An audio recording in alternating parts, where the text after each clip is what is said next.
It's the 2K Sports pregame show. Ernie Johnson welcoming you to the NBA on 2K Sports. I'm here with Shaq and the Jet. Tonight we'll see the Oklahoma City Thunder playing against the Clippers out in Los Angeles. Checking out the Clippers, 6 wins in their last 10 games. They'd like to play even better. Tonight, a chance to add to their win total. And coming out of the All-Star break, most players have gotten a chance to rest up a little bit. Shaq, you rarely got a chance to feel what that's like. You know, if you're playing in the All-Star game, your body does not get to rest. But you shouldn't complain. The fans voted you in. It's a moment that will never come again to some of these players. Enjoy it. But mentally,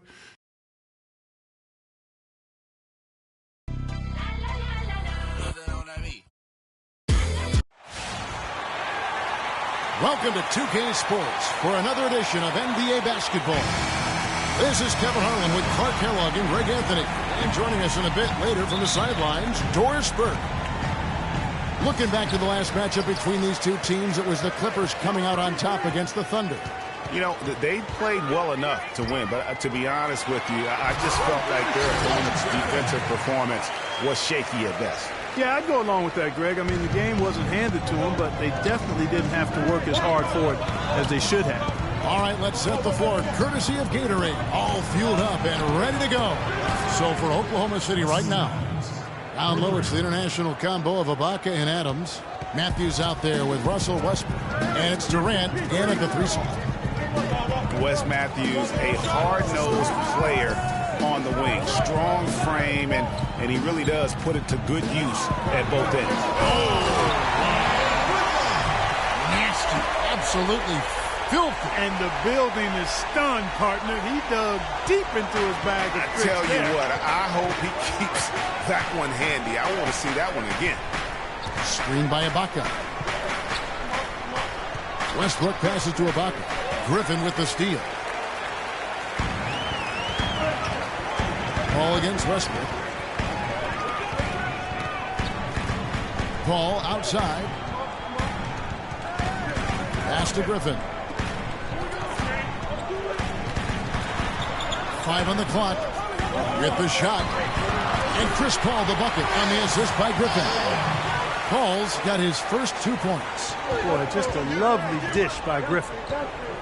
Westbrook with a wide open look. From outside off the mark. For Los Angeles, they've gotten their first 3 shots to go in for to start off this game. Paul outside. No good with the triple. You know, even though he missed that one, great shooters have a way of feeling when they've got enough room to pull the trigger. No doubt about it. The defense, you can see him exhaling right now. Fortunate that he didn't knock that one down. Here's Durant.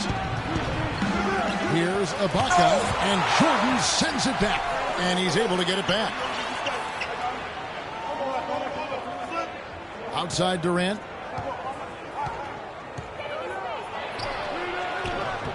And the shot no good, a bit short. That's now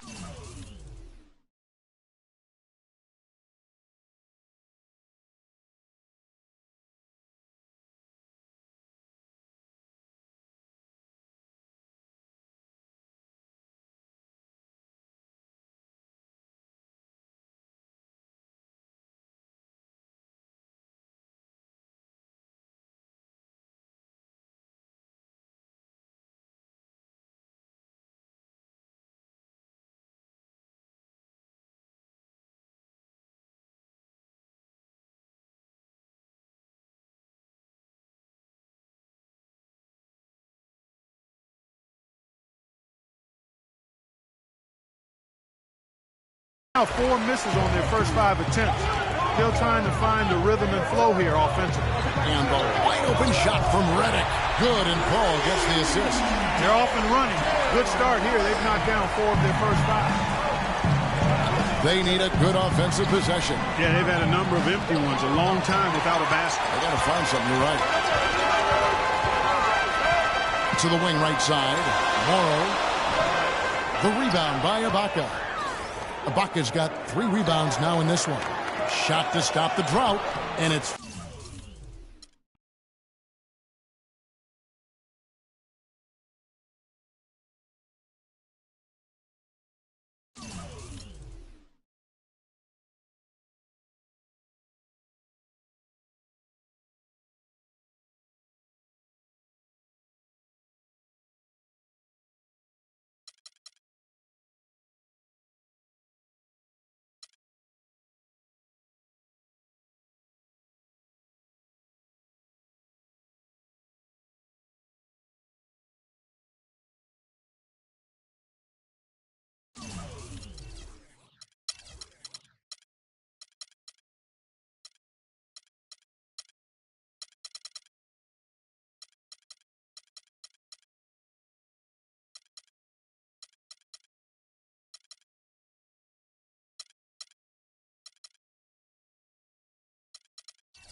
It's the 2K Sports pregame show.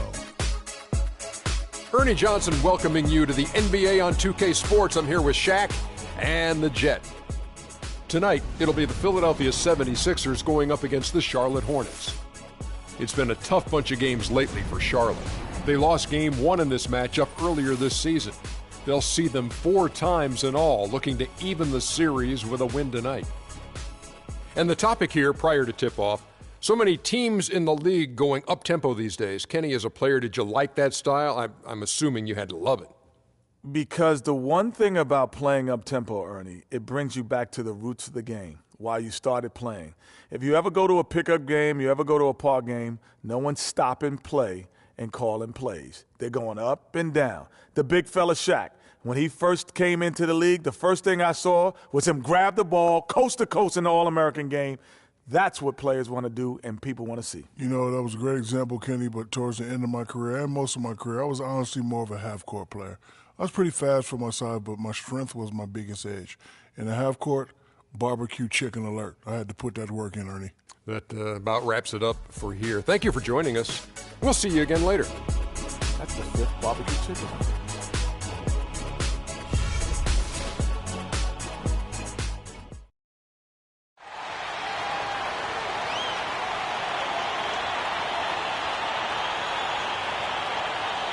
The power forward position, 6 feet 7 inches, number 35, Christian Wood. At the shooting guard position, standing 6'8", number 31, Hollis Thompson. The other guard, 6'0", number 0, Isaiah Cannon. Starting at the other forward position, at 6'9", number 33, Robert Covington. Starting at center, 7 feet 1 inch, number 21, Joel Embiid. The head coach is welcome, everyone. Let's get ready for some NBA basketball on 2K Sports. This is Kevin Harlan along with Clark Kellogg and Greg Anthony with Doris Burke reporting on the sidelines. Coming in off the road, the 76ers are back in Philadelphia for this game. Last time they met was in Charlotte, where they beat the Hornets. And how about the accuracy that was on display from three-point range in that game? They were lethal. Yeah, splashing those threes as they did really allowed them to continuously deflate that crowd and keep them at bay. Boy, that was a nice road win for them, no doubt. Now a chance, courtesy of Gatorade, all fueled up and ready to go. The starting 5 on the floor. On the court for Charlotte, Williams down low with Jefferson. Jeremy Lamb out there with Kemba Walker. And it's Batum in at the 3 slot. Williams can't get it to go. And guys, you know, last year Marvin Williams signed a big contract, and he did not follow that up with big production. In fact, he tied a career low in terms of his field goal percentage at only 42. And not exactly what the Hornets were expecting from their new stretch 4. And so it's the 76ers getting on the board first. Screen by Jefferson. Right side, Williams. Lamb with the ball. Picked up by Thompson. Williams. Again, the miss by Williams. Last outing for Charlotte was a loss to the Suns. Guys, you don't have to be a rocket scientist to figure it out, though. If you're going to shoot in the low 30s, you're going to end up losing a lot of games. Well, it's exactly. I mean, you just can't win if you don't shoot a better percentage than that. It's not going to happen. Wood with the bucket. Good open look, and he splashes home the 3. The Hornets off to a slow start. It's a 5-point game. They need a good offensive possession. Yeah, they've had a number of empty ones, a long time without a basket. I got to find something. You're right. Jefferson's shot is off. That's the 3rd straight miss to start this game, and they're still looking for their first basket. Cannon kicks to Thompson. Feeds to Embiid. Shot clock at 6. And it's good off the back rim and in. Nice bucket there. I mean, they are playing really, really smart basketball. IQ basketball, smartphone basketball, whatever you want to call it. Even though the lead's not that large, they're still in charge right now. Here's Cannon after the made shot from Joel Embiid. Pass to Wood. And it's going to be 2 free throws. Drew contact on the shot. And guys, this 76ers team still trying to forge an identity. One thing that is sure, they will attack the basket, and a lot of fearless players on this roster. Well, the 76ers do go at the basket without hesitation. They are fearless, Clark, going inside. Led the NBA last season on points off drive. Well, you know, I like to say you've got to use what you have. They didn't have many shooters, so that means head down, get to the rim.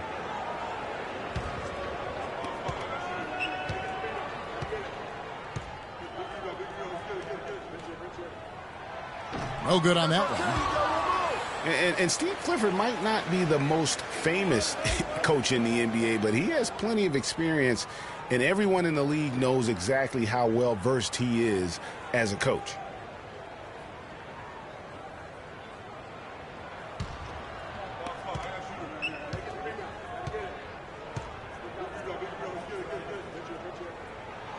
He hits the second from the line. And Clifford in his 3rd year now as a head coach, Greg. That experience you were just talking about. He has 29 years of coaching under his belt. And he's a Van Gundy disciple, Clark. Was on the coaching staff for both brothers. Yeah, and he's been with a lot of teams, Kevin. 13 seasons as an assistant for the Lakers, Rockets, Magic, and Knicks. You know, the defense has got to do a much better job of fighting over those screens. And, Greg, especially when the ball is in his hands. I mean, come on now. You know he doesn't miss too many open looks like that. Here's Cannon. Taking a look at his stats, he's averaging around 9.5 points a game. Off the pick. Embiid wide open. Connects from 3-point range. Embiid's got 5 now. And early on, they've been nearly perfect from the floor. Just the one miss here on their first 5 attempts. And Embiid with the block. Here's Cannon inside. Deflects the pass. Taken away by Williams. First quarter of action, just under 3.5 minutes played. There's the pick. Lamb passes to Jefferson. 5 to shoot. And the layup's good off the glass. Here's Cannon. Quiet so far offensively, searching for his first points of the game. The feed to Embiid. And he uses both hands to jam it in. Taking it to the rack with power right there. And hammering down with the 2-handed slam. Just piling on the lead with the dunk like that. Now here's Walker.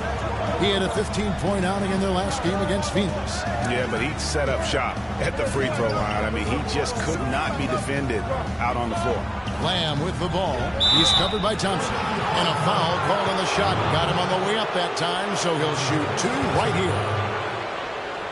Well, guys, no secret that Al Jefferson has never been known for his defense. Clark, mostly viewed as an offensive player. Yeah, he really is strong down in the low post. But last season, Jefferson went out of his way to change that no defense perception of him. Shooting 2. Shooting 2.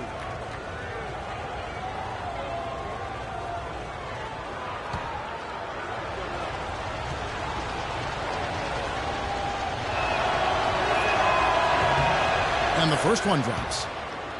And you know, it's what spurred Jefferson to kind of rededicate to defense when he realized teams would pick on him and make him the focal point of their attack.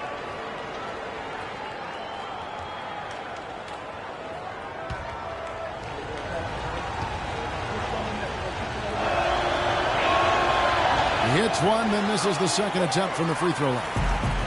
And for Jefferson and his defense, players know when they are being targeted. So good for Big Al to do something about it. Here's Cannon. He hasn't yet put up any points in this one.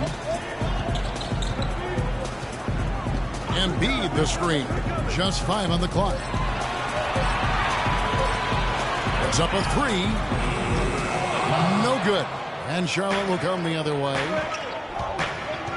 And Walker kicks to Jefferson. Lamb dishes to Williams. And it's Philadelphia with the rebound. They defeated the Wizards in their last game. Yeah, the confidence just exuding in that performance on the offensive end. I mean, really illustrates how this team clicks when guys are communicating and executing as a cohesive unit. Yeah, roadkill is hard to get in this league. I mean, to be a great NBA team, you've got to be able to have that kind of performance on the road. Focused, purposeful, and productive. Really solid. Boy, just an excellent assist. Nice work from Kemba Walker. The 76ers leading by 5. Doris Burke has some information for us. Doris? I was able to catch up with the head coach of the 76ers. They've had success against this team, winning their one matchup of the season, but he's not getting complacent, and his first order of business has been readying them to score against such a tough shot-blocking presence inside. He said in a game like this, you can't turn down good perimeter looks. We've got to be aggressive getting to our looks and try to track down our misses. Guys, let's see how it works. Thanks for getting back to us on that report, Doris. Guys? And, you know, they obviously spent the brunt of their time preparing for this game by coming up with ways to attack that vaunted defense. Attack being the operative word, all in caps. I mean, it has to be an active, assertive approach they use. They can't sit back and be passive. You know what? That's what you like to see. A perfect pass leading him right into the shot. Didn't even have to break stride. Embiid with the screen on Walker. And looks like the illegal pick was set. Yep, that's right. That'll get their attention.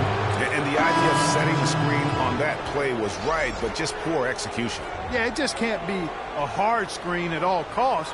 There is a legality to how you set a screen, so you've got to be inside of both lines, legal and hard. The 76ers making a switch here. Noel's checked in. Kid Gilchrist is checked in for Charlotte. Jeremy Lin comes in for Jeremy Lamb. Shots are just flowing for him right now, having a really strong quarter.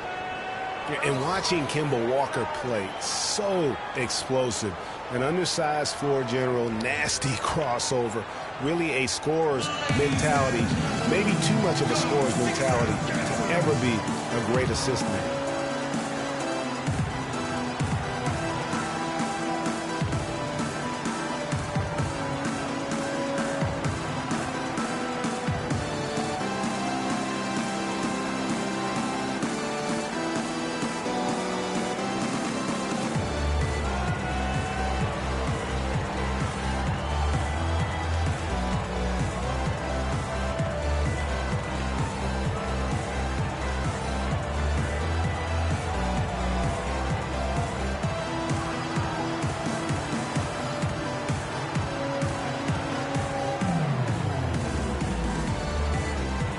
Chance here to look at the numbers for Kemba Walker, averaging about 23 points per, 7 assists and 3 rebounds. And you know, pretty terrific numbers across the board. Yeah, so many books in his library. He lights up the scoreboard on a nightly basis.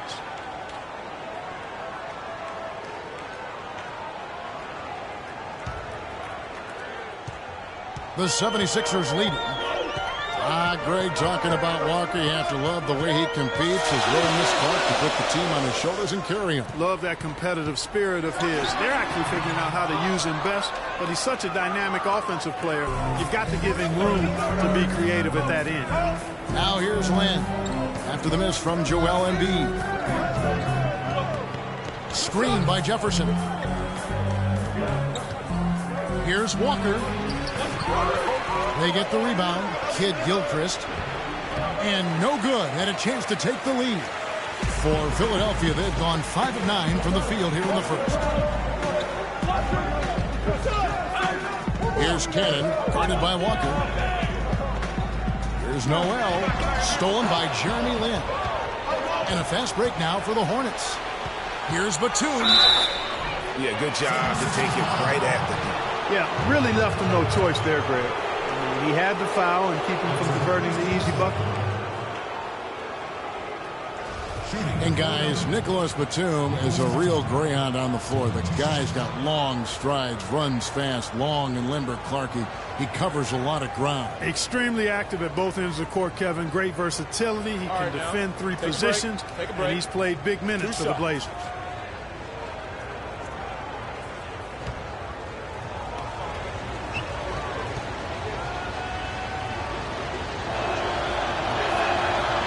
it's tied up with that one. And Philadelphia will go for a different look here. Okafor's checked in. Grant comes in for Robert Covington. Shorty, he's checked in for Hollis Thompson. And it's Ish Smith in for Cannon. Charlotte also making some changes. Hansbrough comes in for Al Jefferson. And Lee's subbed in for Kemba Walker.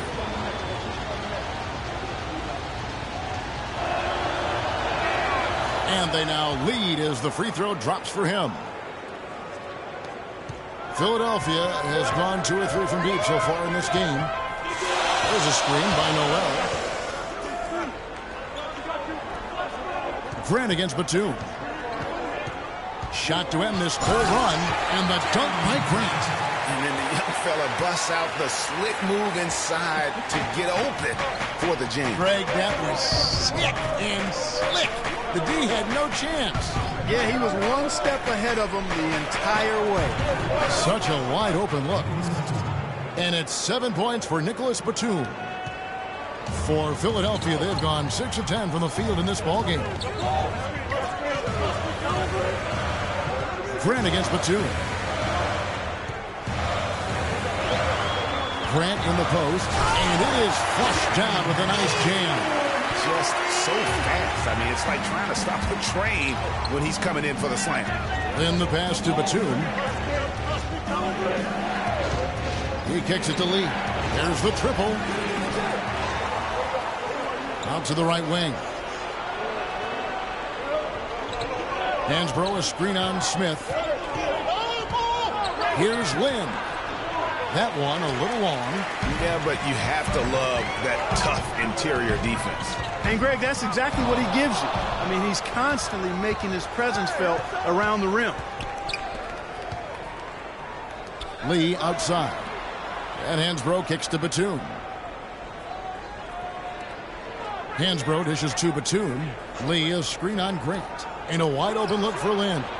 Gets it to go from beyond the arc. Lynn's got his first bucket of the game, and he's on the board for 3.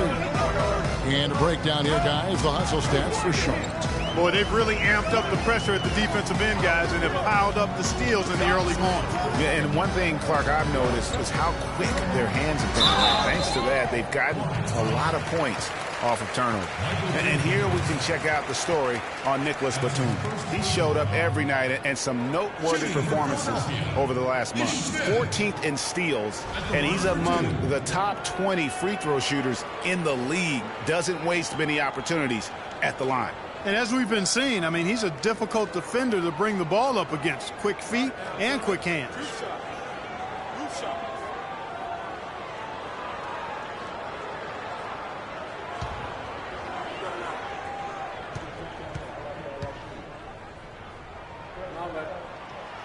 And he can't get the first one.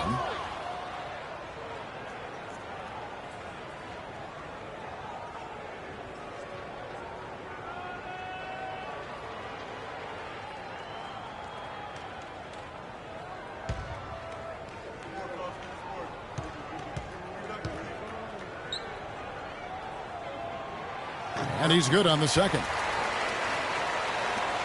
Here's Charlotte now. They're on a 17-7 run. Lynn kicks to Batum.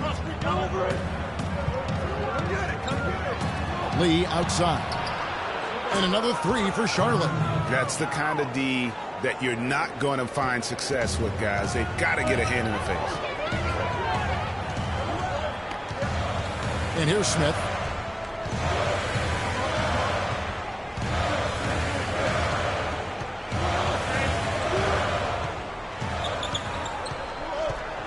Down to 5 on the shot clock. Lets it go from 14. The rebound by Hansbrough. They hold the early advantage on the glass. Yeah, nothing major, not a huge advantage, but certainly a good sign for them going forward. Here's Shorty, defended by Lynn. Grant the pass to Smith. Kid Gilchrist with the steal. Now Lynn.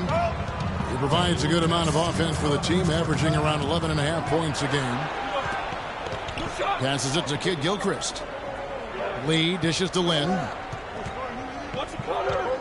Back to Lee. Charlotte moving the ball around. Here's the three. Kidd-Gilchrist, no luck. The 76ers trail by 5. Smith with it. He's picked up by Lee. Picked by Okafor. Here's Shorty. Quiet so far offensively, searching for his first points of the game.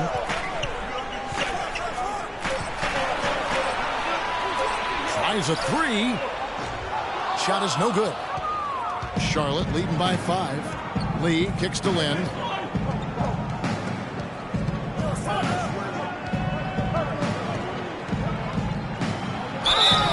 And so he draws the foul on the shot on trip to the line to shoot 2. And the hope for Jeremy Lin last season was that he'd take a step forward in his development, but it almost was the opposite in his play. And that can happen. You don't always go a straight line north in your improvement in this league. He'd been on an upward swing as far as his shooting accuracy, but last season was the worst since his rookie year in that area. Shooting 2.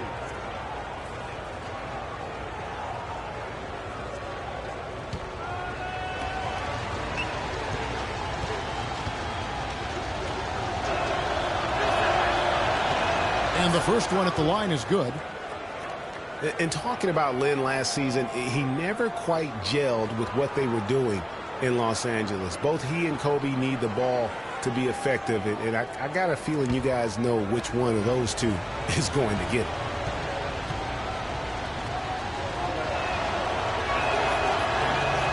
Both free throws good from Lin.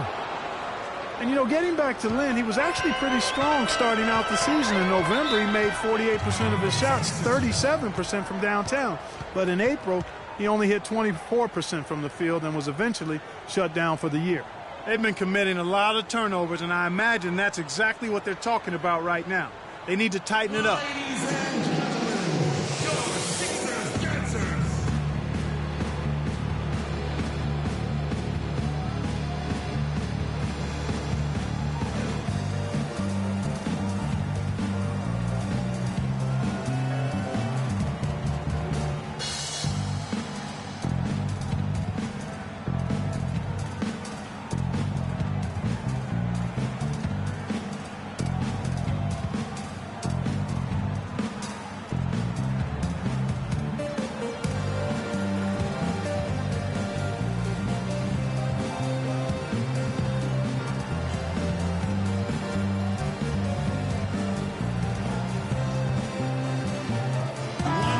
Well, small forwards that can rebound the ball, such an asset to any team in the NBA. With now a look at the top rebounding wingmen. Michael Kidd-Gilchrist on top. There are plenty of above-average rebounders at his position, but he is way above average. Well, it's about his instincts, excellent instincts, and he uses his speed really well to beat bigger guys to the right spots, establish good position, and then haul in those boards.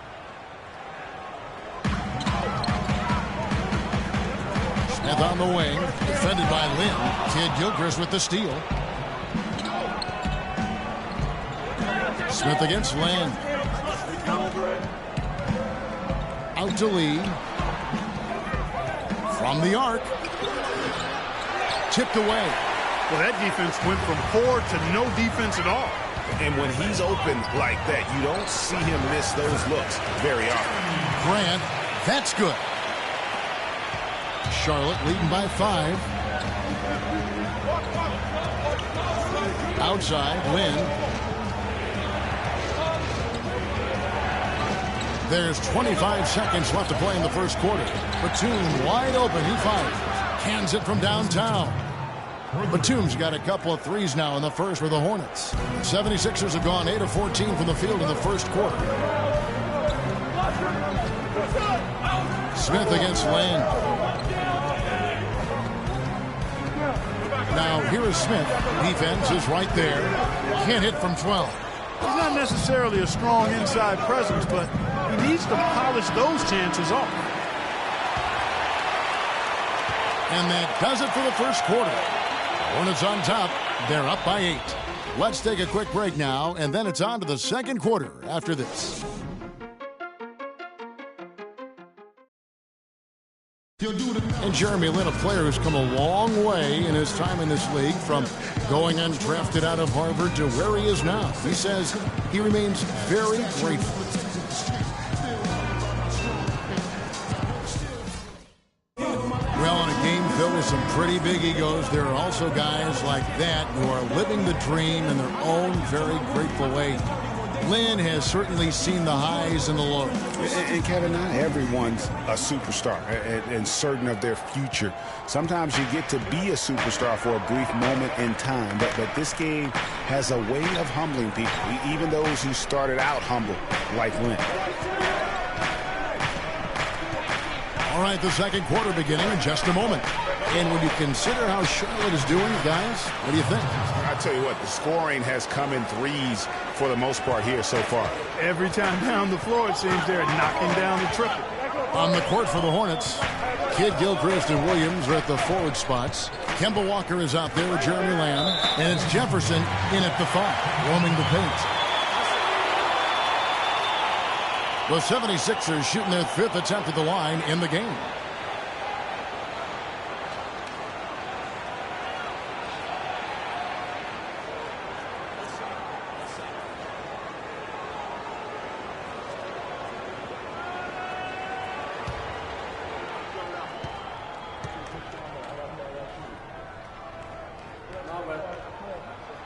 And that one misses. And looking at Joel Embiid, he has all the tools to be the game's next great center. He's raw, no doubt about that.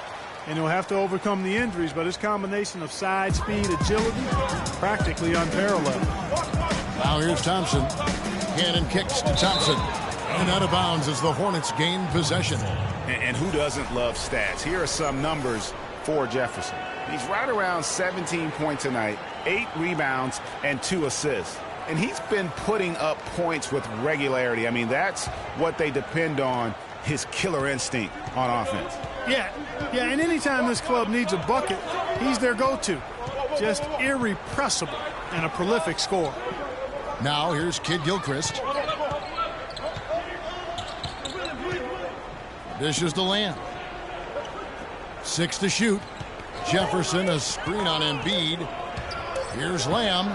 The pick gave him all the room he needed, and he knocks down the J. And it's a 12-point Hornets lead. Regarding Joel Embiid, what makes him even that much more unique as a young 7-footer, excellent shot mechanics, and a feathery touch. In college at Kansas, he shot Greg 63% to the floor. Many of those were face-up jumpers. And as the season wore on, he became money at the free throw line as well. Those are the kinds of unique attributes that make him an extra scary prospect. Here's Cannon. Quiet so far offensively, searching for his first points of the game. Covington kicks to Cannon. He dishes it to Covington. There's the triple. Another 3 for Philadelphia. What are they thinking, leaving him with all that space out there? Do they not know? Have they not heard that this guy is unbelievable? That's a layup for him. Walker's shot is off. And you can see the defenders afraid to kind of get in his way a lot of times when he's on his way to the basket. But on that one, they were there. Here's Cannon. He points his last outing. On left to the wing. Jefferson against Embiid. The baseline J. And the rebound goes to the Hornets. They've held a 12-point lead early. Next up will be a home game matched up against the Pacers. Here's Lamb. Somehow ignores the tight D and gets the layup. Lamb's got 4 this quarter. And when the size advantage is as big as it was there, I mean, that's exactly what he's supposed to do in that situation. Here's Wood, and Marvin Williams picks up the foul. That is his first foul of the game. And you can see he just didn't get squared up with his feet. Greg, those are always tough to judge, but I think the official got that one right.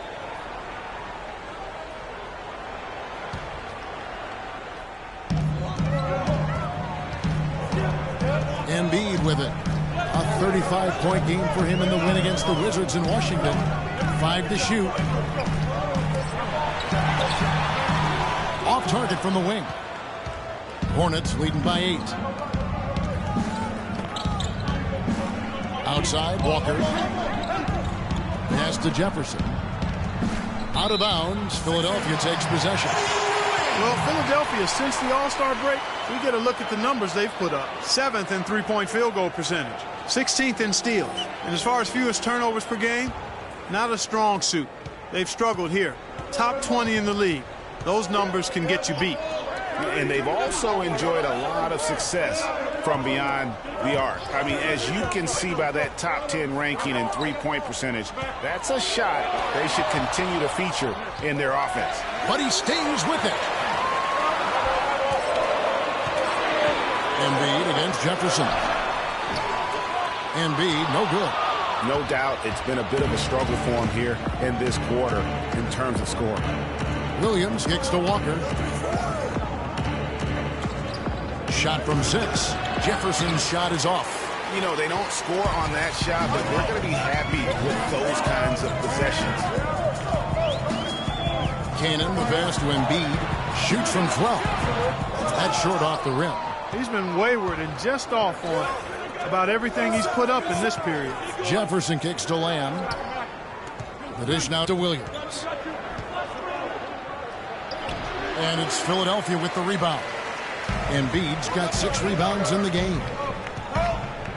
Philadelphia moving the ball around. Here's Wood. Buries it down low. Wood's got his 3rd basket of the night right there.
This break in the action gives us a chance to show you the NBA's current fast break specialists. The 76ers' 3rd. You know, it's an entertaining style of play. And look, I mean, those are the baskets you want if you've got the legs for it. Scoring becomes a lot easier.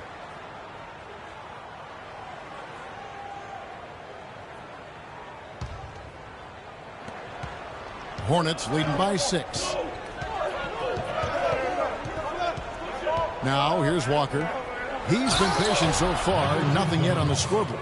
Maybe could have tried for a more memorable dunk than that. And we know he's capable of those memorable dunks. Yeah, and when he's got a lead like that, why not take a few chances? A lot more engaging and entertaining than just doing the old ho-hum one-handed. Now, here's Walker. Right now, he averages nearly 23 points a game, a relentless offensive force. Over to the left wing. Lamb. It's hauled in by the 76ers. He hit a 3 in the first, but so far has been unable to capitalize here in this quarter. Cannon can't hit. For Charlotte, they've gotten a little under 50% of their second quarter shots to find the mark. 4 of 9 all told. Thompson against Walker. Tries from 10, and that one's good. And the Hornets lead by 10. That was the 3rd straight high percentage look this defense has allowed. I mean, these defenders have got to start bumping bodies in the paint. Be more physical. Be more aggressive. The game's just far too easy right now when it comes to attacking the basket. They have got to do better. Here's Kane. Kemba Walker making his last shot. They set the screen. 5 on the clock. Loses the defender with the screen and drills the jumper. And that's 10 points for the kid. Charlotte leading by 8. Outside, Walker. To the paint. Here's Jefferson. Nails the baby hook. Jefferson's got 4 this quarter. And one thing about Big Al Jefferson, big offensively in the post, he doesn't seem to be moving that fast, but Clark, he piles up the digits. Yeah, he puts numbers up. I mean, he's got a deep bag of low post tricks. He positions himself well. He's got a wide body, good hands, and a nice touch, so it makes him hard to stop down there. That falls. Nice feed that time from Walker. Jefferson's got the lead up to 12 now for the Hornets. They really want to find that igniter here. Yeah, that's right. Kevin, the offense has basically been running in place. They got to get going. Their game plan needs to change if they're going to get out of this hole because he is just not there offensively. Walker dishes to Williams. Back to Walker. And the rejection by Embiid. Kicks to Thompson. And the pass to Wood. Back to Thompson. Embiid against Williams. Feeds it to Cannon. 6 to shoot.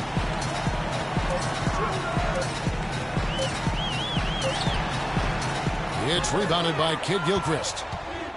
Kid Gilchrist has got his 5th rebound right now in the game. Outside, Walker.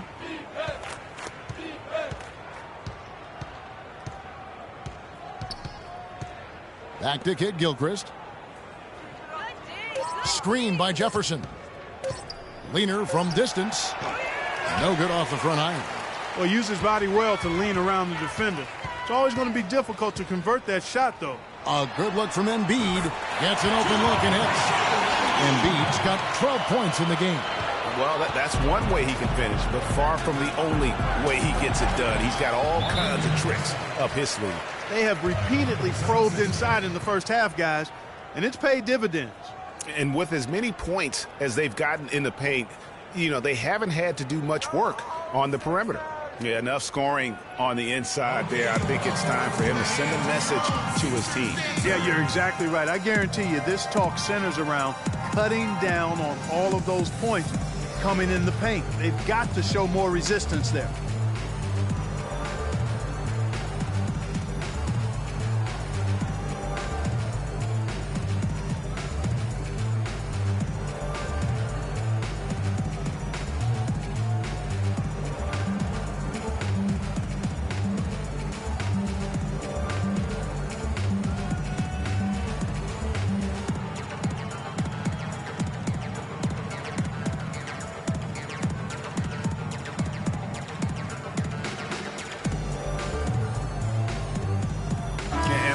Chance to check out stats for Covington.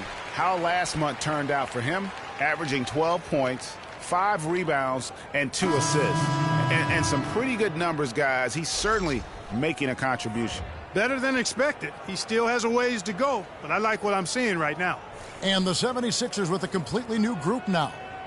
So an almost entirely new group in now for Charlotte. Tyler Hansbrough's checked in for Williams. Batum comes in for Michael Kidd-Gilchrist. Courtney Lee, he's checked in for Jeremy Lamb.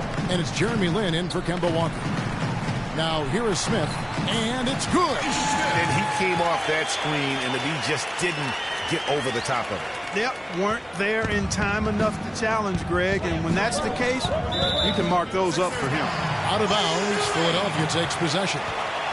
That is just a careless turnover. You've got to be smarter in those exchanges. And Philadelphia has possession.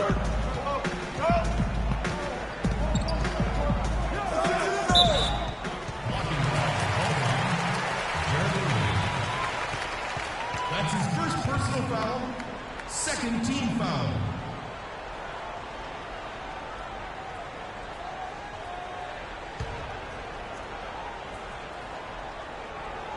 Here's Smith.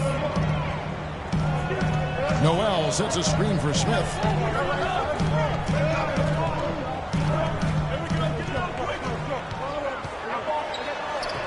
And he's knocked off course by the D. The foul called. He'll shoot free throws.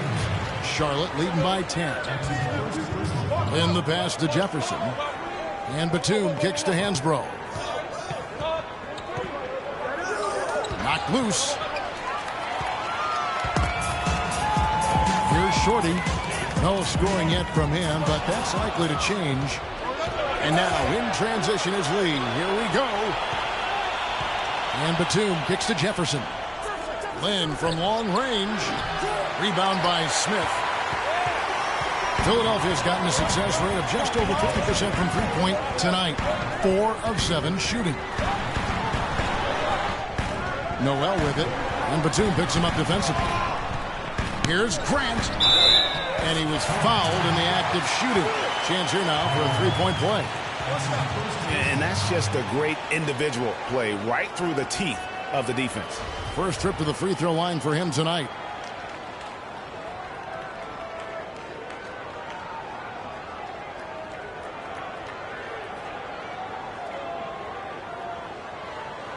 One shot. One shot.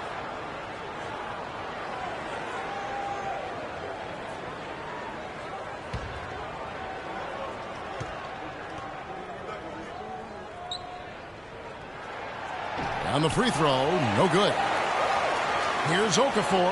He trains the turnaround jump shot. Okafor's got his first bucket of the night. Letting a guy sneak by for a putback off a free throw, that is inexcusable. Screen by Lee. Lynn against Smith. Lynn kicks to Lee for the three. And it's Philadelphia with the rebound.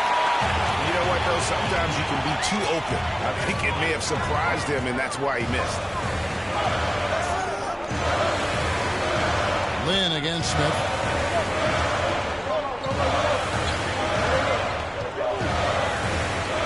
Just 5 to shoot. Unloads from 13. That's tipped. Lynn with it. Now Smith defending. Outside, Lynn. He feeds it to Lee. Charlotte moving it around. Jefferson dishes to Batum. The Hornets need to get a shot off here. And once again, off the mark by Charlotte. The 76ers trail by 6. Pass to Short. Back to Smith. To the wing right side. The 19-foot shot now in the scoring column with that deuce. 1 for 2 this game. Charlotte has got nothing but zeros from long range in the second quarter. 0 of 4.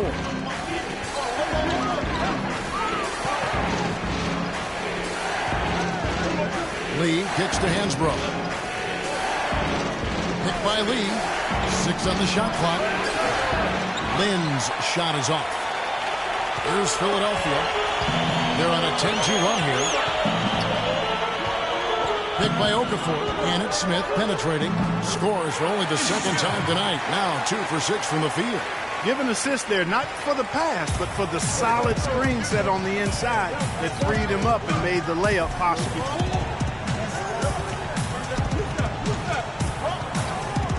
Outside, Batum. There's a screen by Hansbrough. And here is Lynn. Lee outside. The basket good off the assist from Lynn. Lee's got 6 points.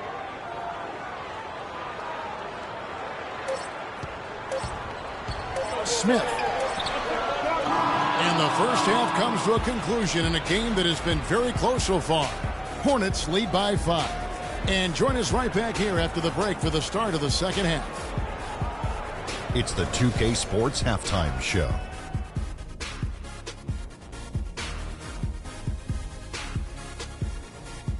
Hey, this has been a good game here after one half. Everybody, welcome back to the halftime show. Ernie Johnson, Shaq, Kenny Smith. The first half was all about Al Jefferson. He had 13 points, 3 blocked shots, and 5 rebounds.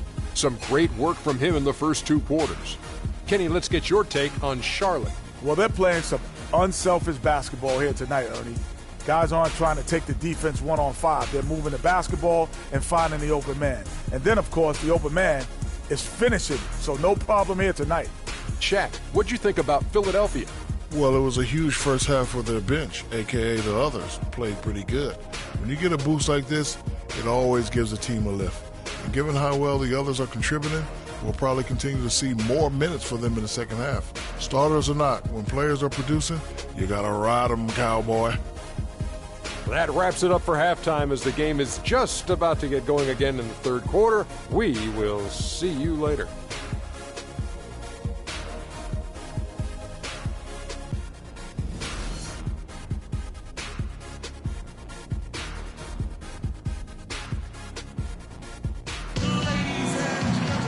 And it's been a back-and-forth game so far with no ground given through the first half. Third quarter starting here now.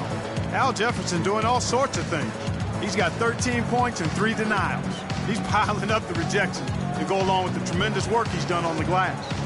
It's been about the paint and the way he's been able to control it all game long.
Hornets leading by 5. Robert Covington out there with Wood.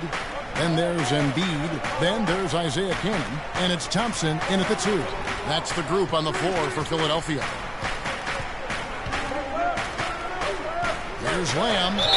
And lots of contact there. Missing the shot. He'll shoot 2. And guys, over his first 3 seasons, no question, Jeremy Lamb has been a major disappointment. Clark, his game simply didn't seem to evolve at all over that time. Well, that's why scouting is an inexact science. You know, he was a major piece in that James Harden trade, Kevin, a few years back, but just hasn't found the traction anticipated okay, gentlemen, for him. 2 shots. 2 shots.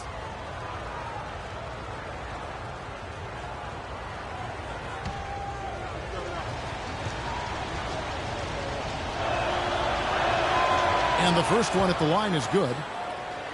And on the topic of Lamb, he really has everything he needs to succeed. Great length and athleticism, was an excellent all-around jump shooter in college.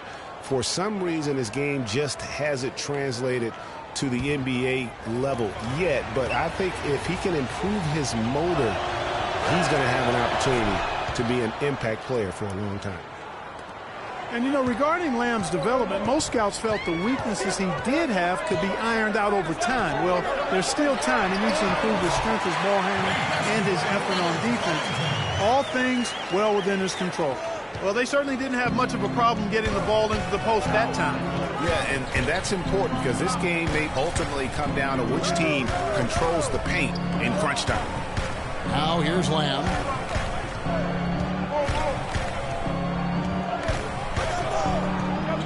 Shot clock at 5. Down low, Jefferson. And he jams it after taking the nice feed on the run. How about that? Breaking out the Statue of Liberty on that dunk. A nice way to pad that lead a little more. Yes, indeed. Here's Cannon. Still getting warmed up offensively. No buckets yet in the game for him. Covington's shot is off. Hornets leading by 7. And Lamb picks to Jefferson. Puts it up from 12.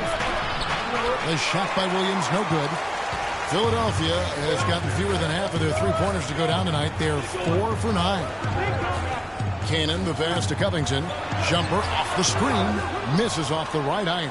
Hey, they got the shot they wanted off of that pick, but it just doesn't fall. Yeah, it didn't go down, but you'll take that shot every single time, Greg. That's good offense. Now here's Williams. And looking at his production, he averages a little more than 7 points a game. The jump hook. Rebound by the 76ers. Embiid's got his 7th rebound here tonight. Clark, they've been looking out of sync offensively. You know what? A basket here would do a lot for their confidence. The 76ers with another miss. And they're 1 of 4 here to start the second half. Walker dishes to Williams. Pass to Batum. To the wing on the left. Now here's Lamb. He's covered by Thompson. Tries from 16. The kick out to Williams. Here's Walker. And he was fouled in the act of shooting. Chance here now for a three-point play. Not fazed at all by having a bigger defender on him down low. And I really thought he would be. You know, at first glance, you wouldn't think that he'd be comfortable in that particular situation. But, boy, I tell you what, he didn't look like he was out of his element at all right there.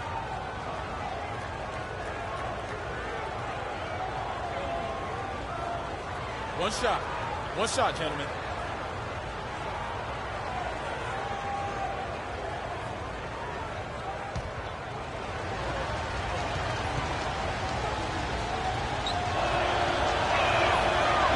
Free throw, no good for Walker. And guys, the Sixers drafted Embiid 3rd overall despite a foot injury that would keep him out all of his rookie season. Came to the Sixers with a back issue out of Kansas. Of course, they knew all this going in. Yeah. And Kevin, the Sixers have made an art here lately of drafting players who aren't immediately eligible to play. 2 years ago it was Nerlens Noel who sat out the season with a knee injury. Last year it was Dario Saric who played overseas, and now Embiid. You know, regarding Joel Embiid, the foot was not his only injury when he entered the draft. In his one season at Kansas, he battled both back and knee injury. Obviously, though he's very young, his durability is of some concern.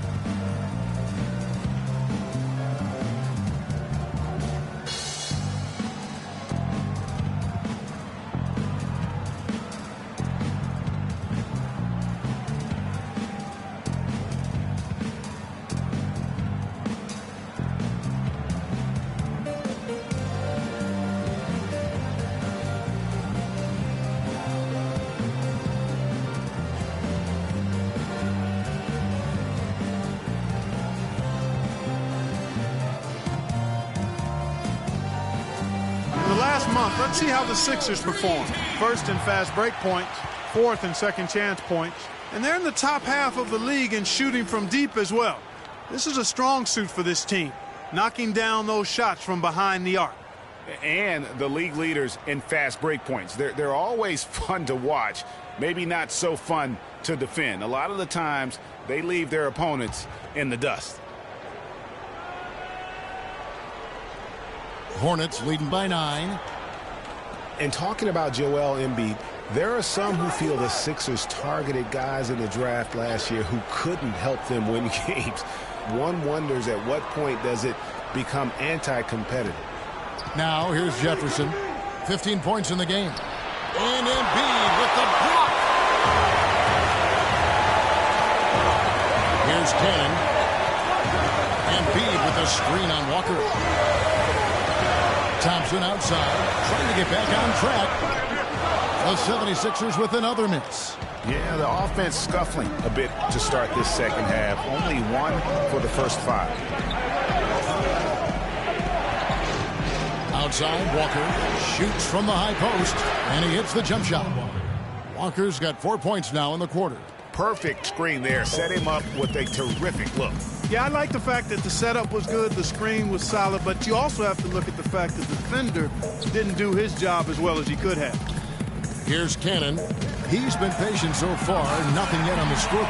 Good on the shot, and with that, the Charlotte lead is cut down to just 8 points on the bucket from Embiid.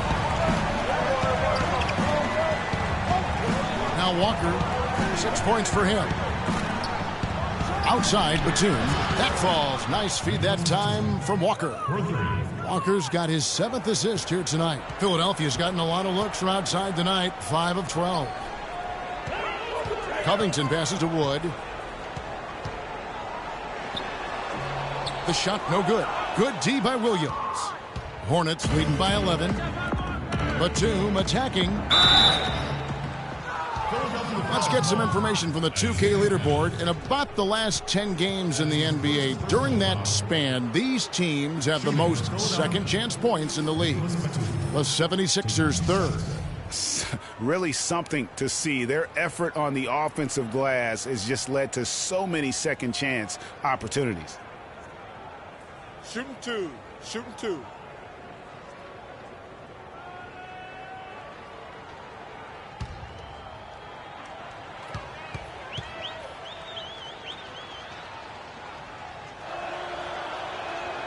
That free throw good from Batum. Really an extraordinary game for Batum. He has 14 points, and he's got 9 points from behind the arc. And that's been an important part of his game today. It's really spaced the floor. Kid Gilchrist, he's checked in for Al Jefferson.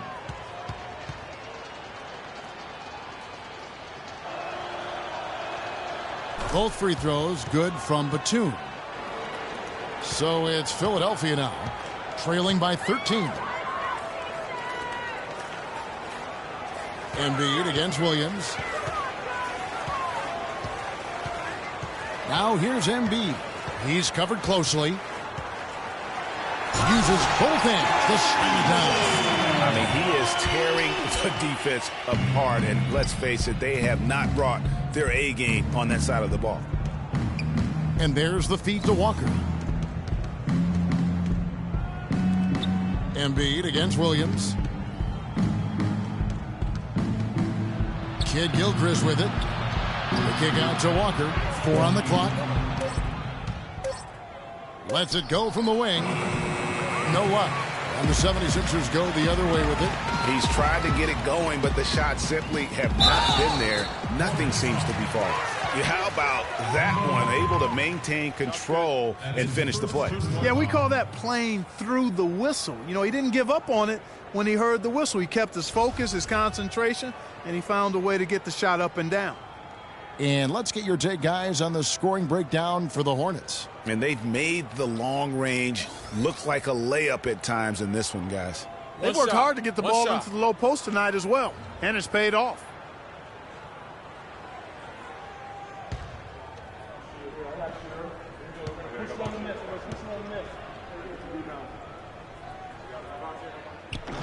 And that one misses. Hornets leading by 9. Williams kicks to Lamb. Out to the right wing. And it's Walker penetrating. And once again, off the mark by Charlotte. Philadelphia's gone 1 of 4 in three-point shots here in the third. Cannon kicks to Thompson. Those three-pointers off the mark. You know, even though he missed that three-point shot, I think the defense has to do a better job of challenging the shot. Yeah, as a coach, you can really ill afford to have those types of opportunities presented against your defense. There's been a change in his game compared to what we saw in the first half. I mean, he's scoring with a lot of confidence now.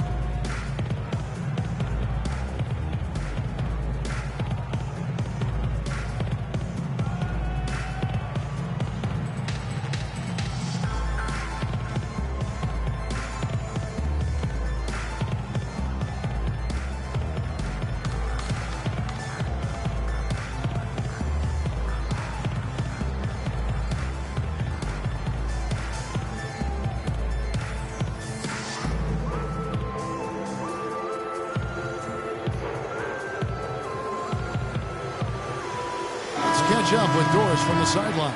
I was able to listen in on what Steve Clifford was going over with his team. He told Batum that he wants their offense to run through him. Coach has a lot of faith in him offensively and let his players know it, insisting that he be at the forefront of what they do at that end of the court from here on out.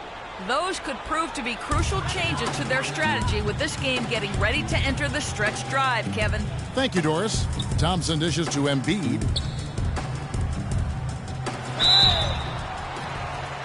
And count it. 2 points with a chance for one more at the free throw line.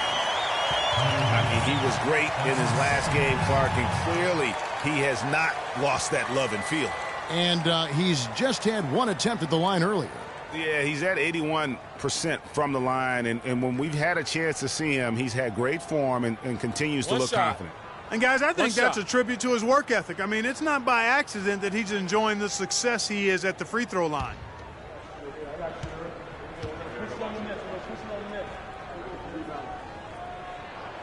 Terrific work by Embiid. He's got 12 rebounds, and what a terror he's been rejecting shot after shot. Clark, he has owned the paint. Now, here's Walker. 9 points in the game so far. Outside for Batum. No one near him. And it comes off the front of the rim. The 76ers trail by 9. Cannon, the pass to Embiid.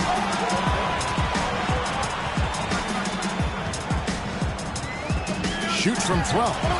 And it's Lin with the rebound. For Charlotte, they've gone 5 of 12 from the field since the third quarter got underway. There's a screen by Hansbrough. Kid Gilchrist against Thompson. And Kid Gilchrist kicks to Walker. And there's another one for the Hornets. A tough first half, but it's been a different story here since the break. Dishes to Covington. Embiid the screen. Covington passes to Thompson.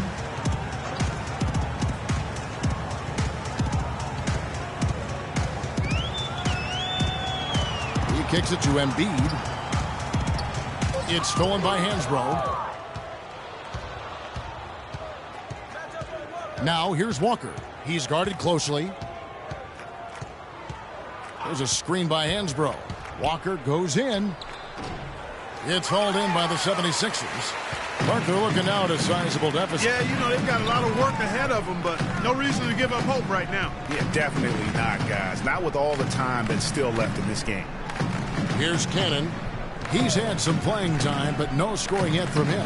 Here's Embiid. Another miss by Philadelphia. You know, 9 times out of 10, he's going to knock that one down. He'll spray that one on you. Outside, Walker.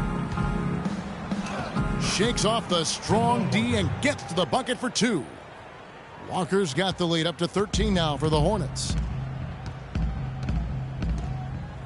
There's a screen by Noel. Here's Cannon.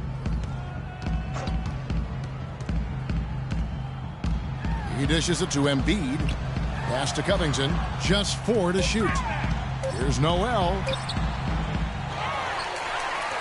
Out to Thompson.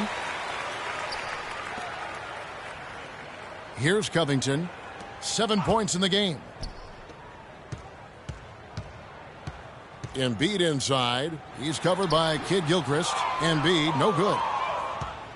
And you look at Michael Kidd Gilchrist, and he has every tool you want in an elite defender. His speed, length, and instincts are incredible. And couple that with next-level athleticism. Now here's Lin. After the miss from Joel Embiid.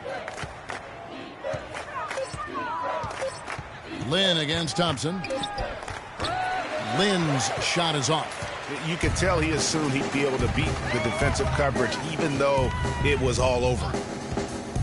Kid Gilchrist said last year he wants to be known, Clark, as the best defender the league has ever seen. And Kevin, he said it in a very humble way. I mean, it wasn't being braggadocious at all. He knows he has to work to get up there, but it is something that he aspires to, and you like to hear guys talk about that end of the floor that way. Here's Cannon after the made shot from Joel Embiid. And fouled hard that time. He'll get to the line and shoot 2. It's going to go on Michael Kidd Gilchrist. Yeah, you hate to give up a foul on a three-point attempt. Yeah, unnecessary. I mean, make them earn those points from deep. Don't give them to them free at the line. For Philadelphia, they have had a disappointing game so far from the line. Only 3 free throws made.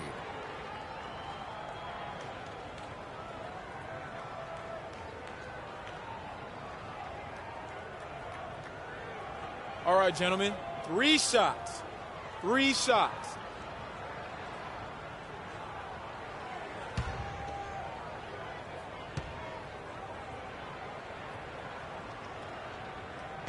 And he's good on the first of 3.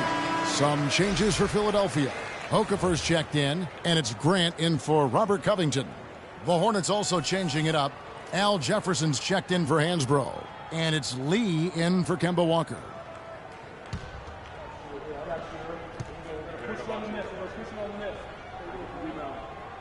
He's off on the second.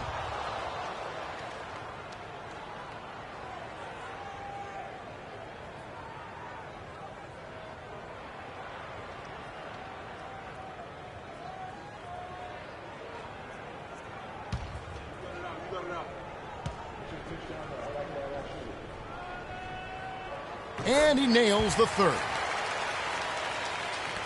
Hornets leading by 9.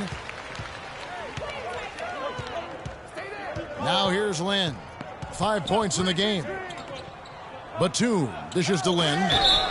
And the shot counts. He's fouled, and it's a chance for a 3-point play. They haven't been as aggressive from outside as they were in the first half. They're playing smart with the lead. I like that. They're being very selective and deliberate in their offense. That's a good strategy when you're on top. This will be his 3rd free throw shot of the game. He's hit his free throws at a pretty good clip this year. 77%. One shot. You know, his free throw percentage has dropped this year, but not really enough to raise any red flags or to become alarmed about it. Smith checked in for the 76ers. And that one falls for Lin. The 76ers trail by 12. Noel, a screen on Lin. And it's Grant in the corner. And he was fouled on the way up. 2 free throws now for him.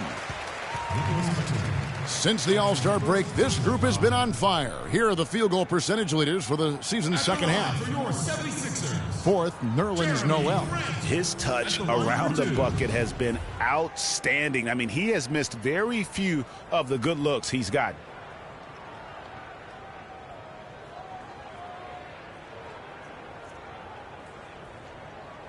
Okay, gentlemen, 2 shots. 2 shots.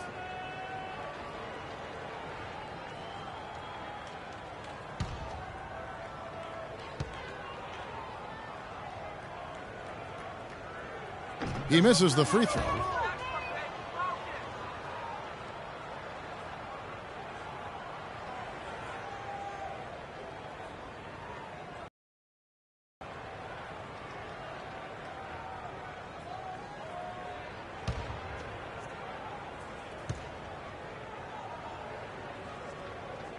So he comes up empty, missing both. And Kid Gilchrist had that very funky jumper coming into the league, and prior to last year really worked tirelessly. Not an easy thing to do, to try to change the entire form and structure of your jump shot. And here's Smith after Jeremy Lin hitting the 3. Smith kicks to Noel. Back to Smith. Picked by Okafor, and it's Smith penetrating. Lays it in without an inch of room around him. Smith's got 7 points in the game. You can see that they're not as aggressive from the three-point arc. They had far more attempts in the first half. Boy, he threw out some punishment with that 2-hand throwdown. And Clark, now's the time to do it. Continue to attack that rim. So the whistle blows on the shot, and 2 free throws for the contact right there. And a moment now to see some numbers for Okafor. He's around 10 points per game, 6 rebounds, and 3 assists. And you can't downplay the importance of good size off the bench. Space invader, a big guy who simply holds his ground and makes opponents work around him. That's good stuff. All right now, gentlemen, 2 shots. 2 shots.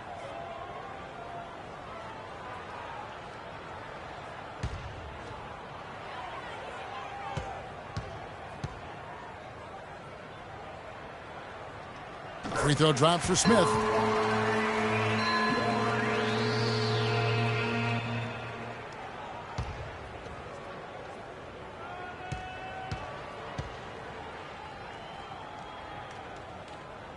So after making the first, he goes 1 for 2. Hornets leading by 14.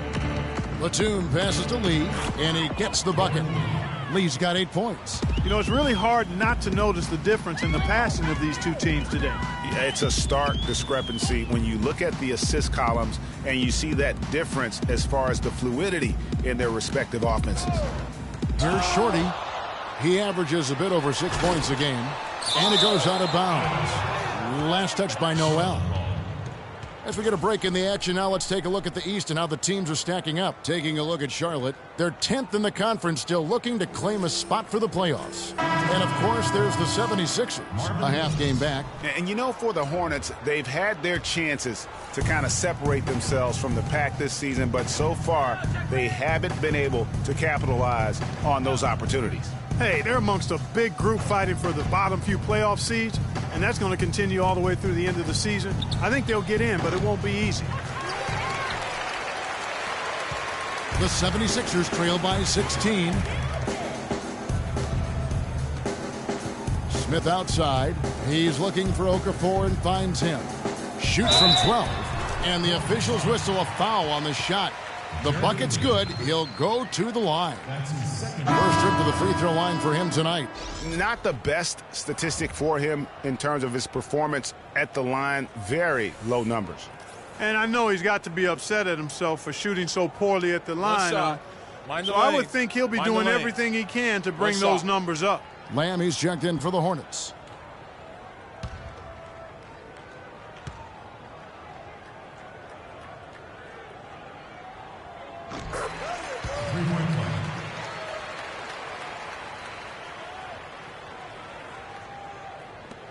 There's 21 seconds left here in the third quarter. Lynn against Smith. Knocked away. It's stolen by Smith.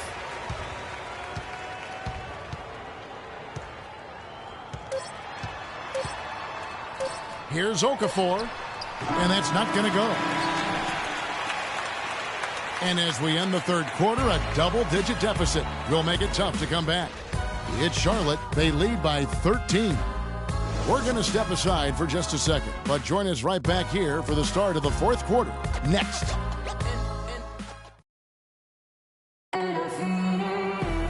Welcome back. Fourth quarter action starting up in what has been a one-sided show.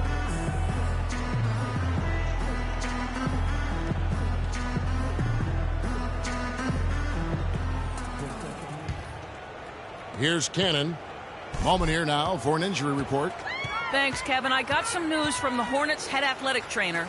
It doesn't seem like too drastic of an injury. If he were to miss some time, it would be a very tough loss for his team down the final stretch of this season.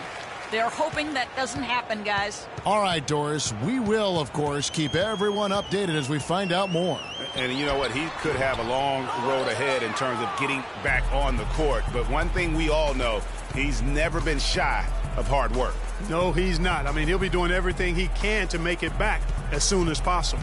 Setting the floor for the Hornets. Williams down low with Jefferson. Jeremy Lamb out there with Jeremy Lin. And it's Lee in at the small forward position. Picked by Okafor. And it's Grant in the corner.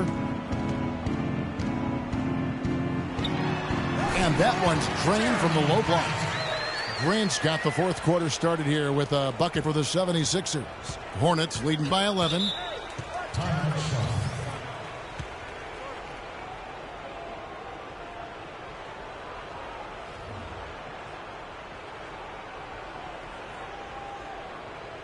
Ladies and gentlemen, your Sixers dancers.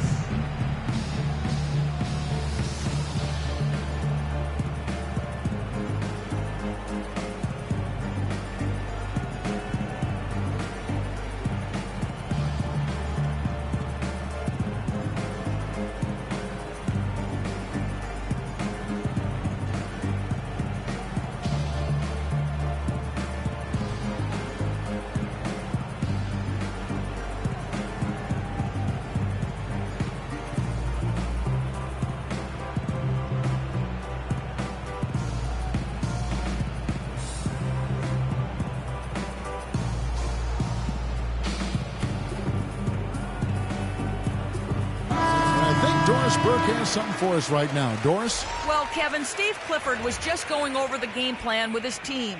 He told the players, let's put our foot on them and keep them down. We've got them exactly where we want them. I want to see you guys slow the pace, use the clock, and stay away from any silly fouls. Here's what Philadelphia's going with right now. Robert Covington comes in for Grant, and it's Thompson in for Shorty. Walker dishes to Jefferson. Low block shot, can't hit. Excellent D there from Okafor. And Thompson kicks to Cannon. And Jefferson sends it back. Lee outside. Screen by Jefferson. And it's a defensive 3-second violation.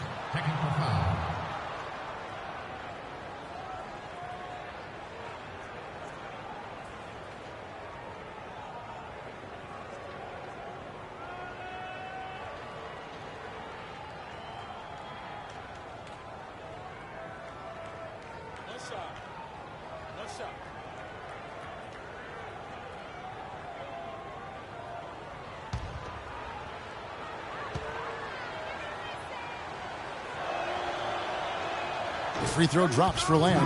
Embiid, he's checked in for Philadelphia. Checking in for the 76ers, Joel Embiid.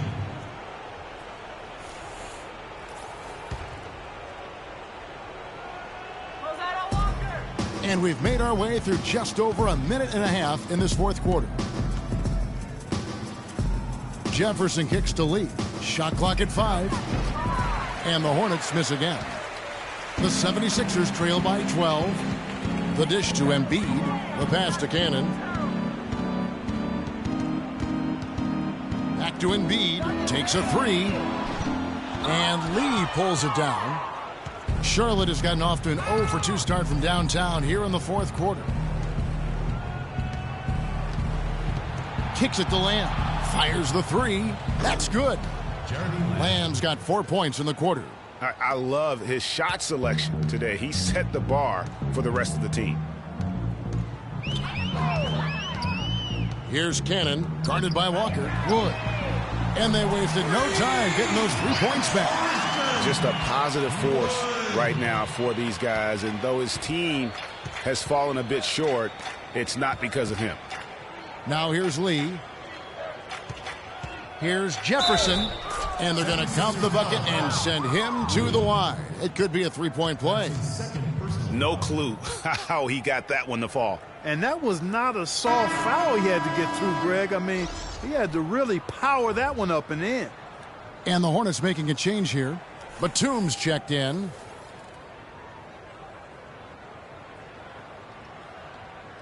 One shot. One shot.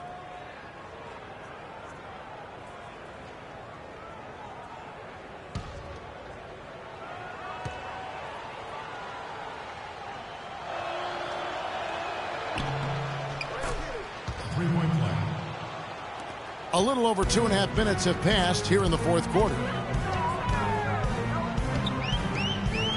Here's Cannon. Feeds it to Embiid. Passes it to Thompson. Here's Cannon, guarded by Walker. Cannon, the pass to Wood. Covington inside the line. Launches it. Batum grabs the miss. Hornets leading by 15. Get out, Walker, come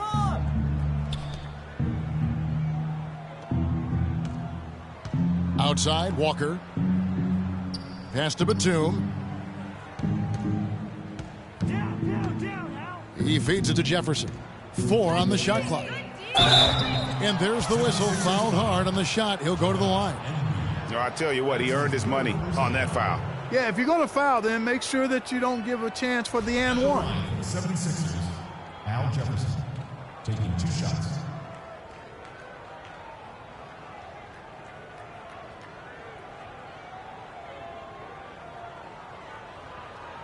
Okay, gentlemen, 2 shots. 2 shots.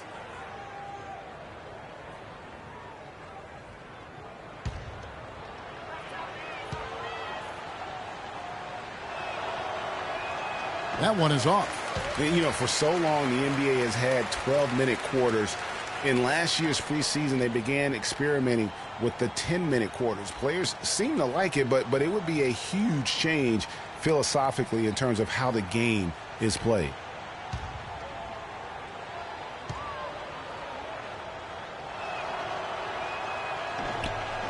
And he sinks the second.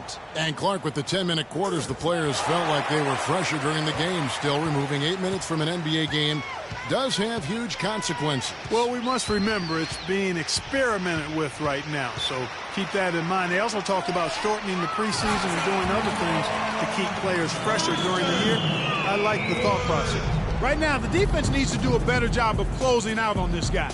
He's heating up from outside. Shot's good by Walker. And they are trying to put the hammer down, attacking the rim whenever they can. Now the feed to Covington. Pass to Wood. Lets it go from 11. And another one in the scoring column for him. He's 7 of 10 from the field. Hornets leading by 13. Left side, Walker. That's short off the rim. Philadelphia has gotten off 4 3-pointers in the final quarter, and 2 of them have fallen. Cannon dishes to Embiid, and he comes off the screen and slams it through. Now that's finishing your work right there. Powerful two-hand jam, you're right. And I tell you what, if he's got a few more of those in him, this lead will start shrinking even further.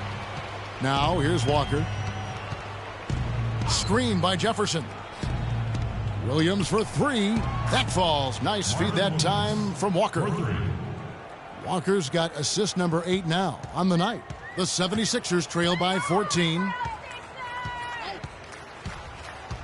Cannon, the pass to Wood. And out of bounds as the Hornets gain possession. That is just a careless turnover. You've got to be smarter in those exchanges.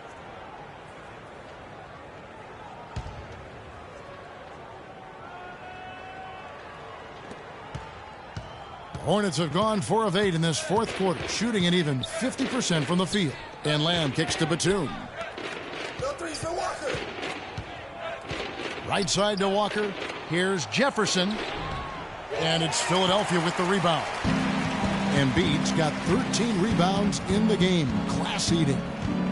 Here's Thompson. It's rebounded by Jefferson. Jefferson's got rebound number 12 here already in the game. And foul called as he misses. He'll go to the line and shoot 2. Wow, he got whacked on that one. Shouldn't be much debate there. Blatant contact. Straightforward call. Simple. Shooting for Philadelphia, Nicholas Batum, taking 2 shots.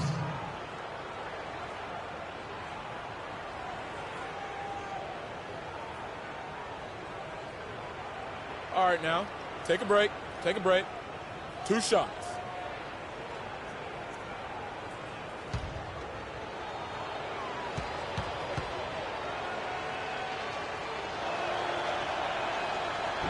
Free throw good. Nicholas Batum.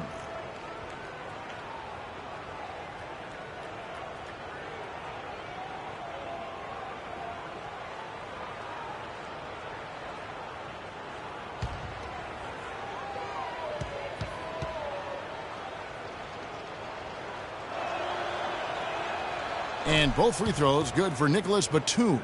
The 76ers trail by 16. Cannon dishes to Embiid. Banked in off the glass. Embiid's got 14 points now in the second half. That kind of power move has become a trademark of his. And Lamb kicks to Jefferson. Picked by Williams. And Jefferson, here we go. It's hauled in by Wood. Wood's got his 6th rebound on the night. Down low. Can't hit. And Charlotte will come the other way. Walker with it. Picked up by Thompson. Picked by Williams. Here's Walker. And the rejection by Embiid. And that'll be Charlotte as it goes out of bounds. Hornets retain possession.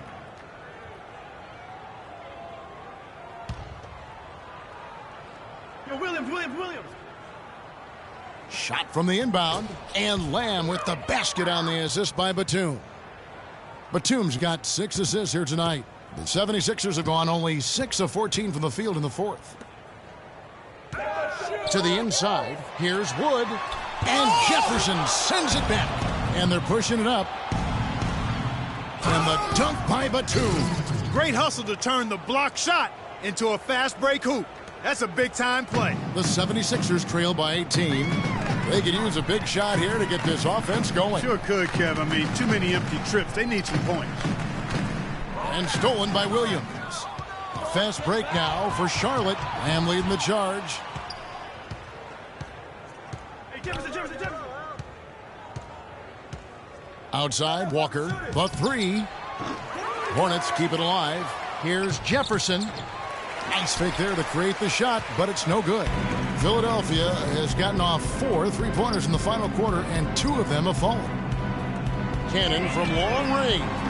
They grabbed their own miss. Hornets leading by 18. And here's Walker. The 19-foot shot, good. This is a fantastic performance in this half. He didn't play as well in the first, but you just know with this guy, he's always ready to turn it around. Now here's Embiid. And there's the slam dunk to finish it off. I'll tell you what a good thing that he showed up today, because without him, this thing would already be over. Walker the pass to Lamb. Screen by Jefferson. There's Walker with the 3. Again, the miss by Walker. Even though he missed that three-point shot, I think the defense has to do a better job of challenging the shot.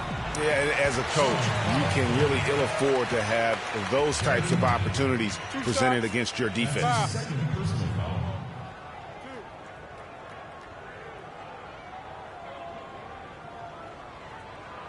At the line for your 76ers, Hollis Thompson. At the line for 2.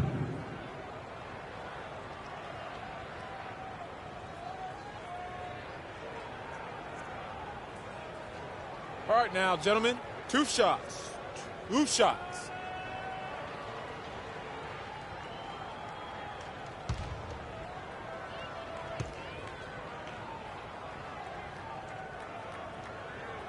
That free throw good from Thompson.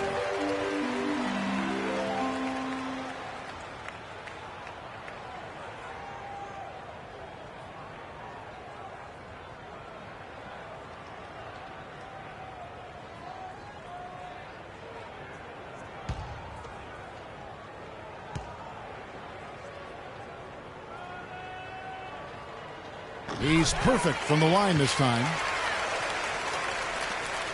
Charlotte leading by 16. Outside, Walker. Screen by Jefferson. Williams dishes to Jefferson. Puts up the baby hook. And a big bounce off the rim, but it sinks right in. Jefferson's got 21. Philadelphia's gone 2 of 5 on 3-point shots since the end of the third quarter. Dishes it to Covington. Here's Wood, defended by Jefferson. Wood can't hit. If they could end every possession with that shot, they'd be happy. 9 times out of 10, that's an easy layup for him. Walker goes in, and it's Walker again missing. You almost have to assume he's going to knock those down when he is that open. And Thompson kicks to Embiid. Hits the jump hook. Embiid's got 18 points just in the second half. He has definitely shown up to play. He's done his part, really just trying to battle his team back into it. Outside, Walker. Right side, Jefferson. The floater, and the rejection by Embiid. Here's Cannon. Turn around. They set the pick.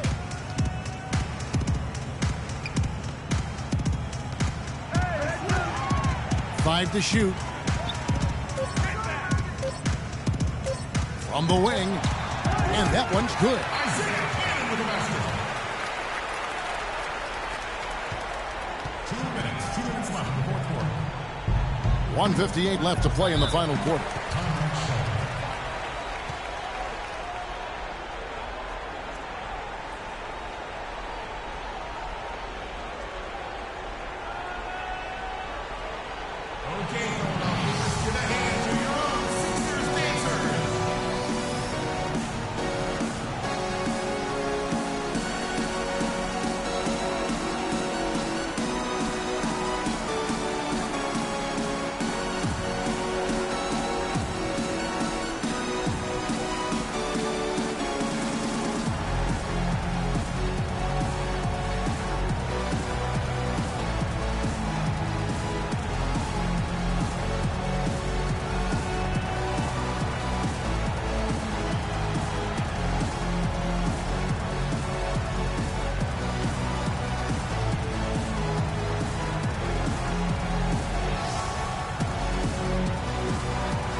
Doris Burke has something for us right now. Doris? Hey, Kevin, during that last break, I heard Philadelphia's coach as he addressed his team.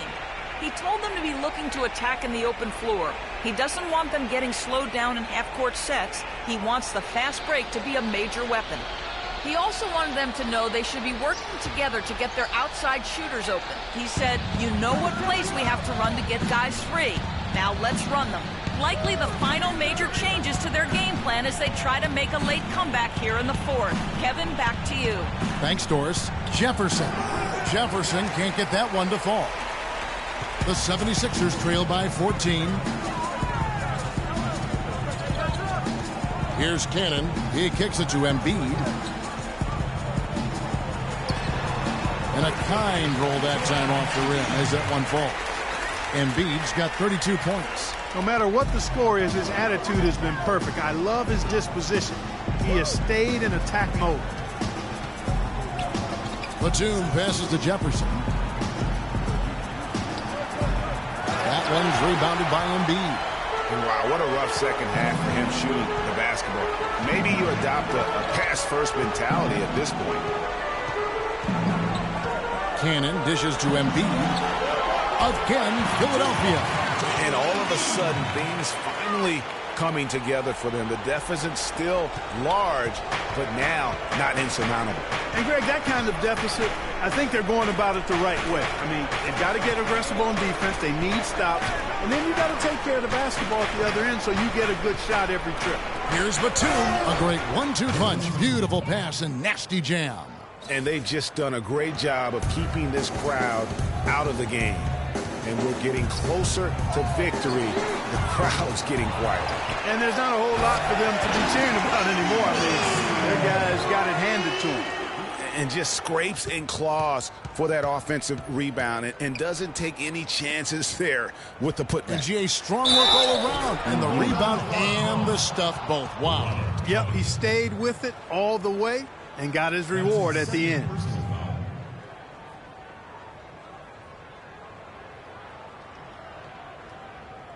And the 76ers will go for a different look here. Okafor's checked in. Jeremy Grant comes in for Robert Covington. Shorty, he's checked in for Hollis Thompson. And it's Ish Smith in for Isaiah Cannon. One shot. One shot.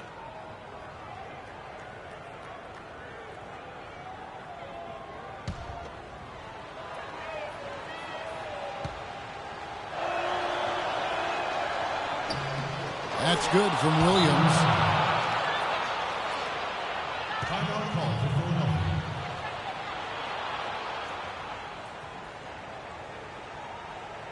Ladies and gentlemen, your Sixers dancers.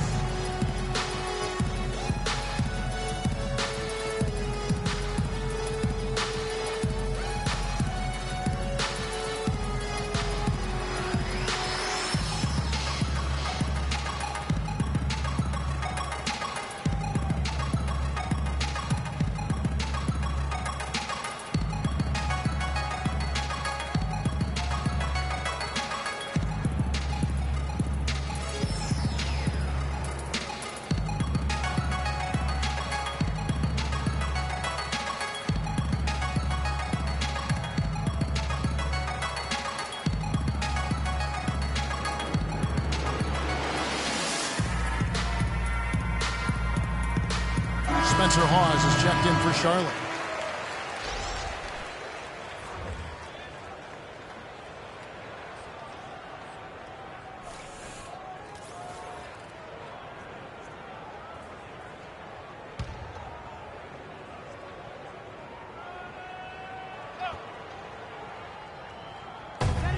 .32 seconds left in the fourth quarter. Okafor, the pass to Shorter. Grant against Kid Gilchrist. Here's Embiid. Drills it from outside. Embiid's got 39. They clearly look like a different team now. Suddenly, they've got some energy out on the floor. Yeah, but it's come a little too late to have a real impact on the game, though. We call this box score window dressing. All it's going to do is make the numbers look a little better than it was. Here's Gutierrez.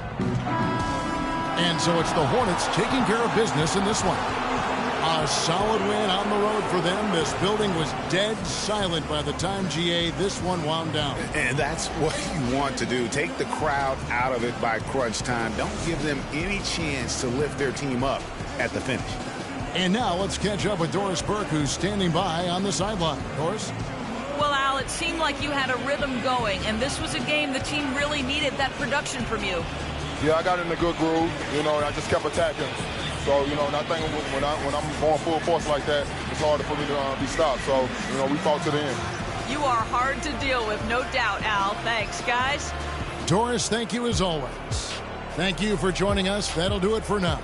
For Clark Kellogg, Greg Anthony, and Doris Burke, this is Kevin Harlan along with our entire 2K Sports crew, thanking you for tuning in. Now it's time to head back to the studio with Ernie Johnson, Shaquille O'Neal, and Kenny Smith. The 2K Sports postgame show.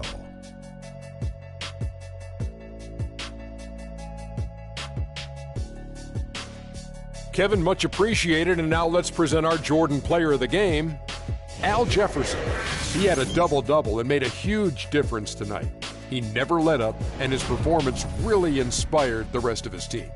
Well, we know Al Jefferson, a.k.a. Baby Fundamentals, can be a nightmare to deal with on the low block. He proved that again tonight.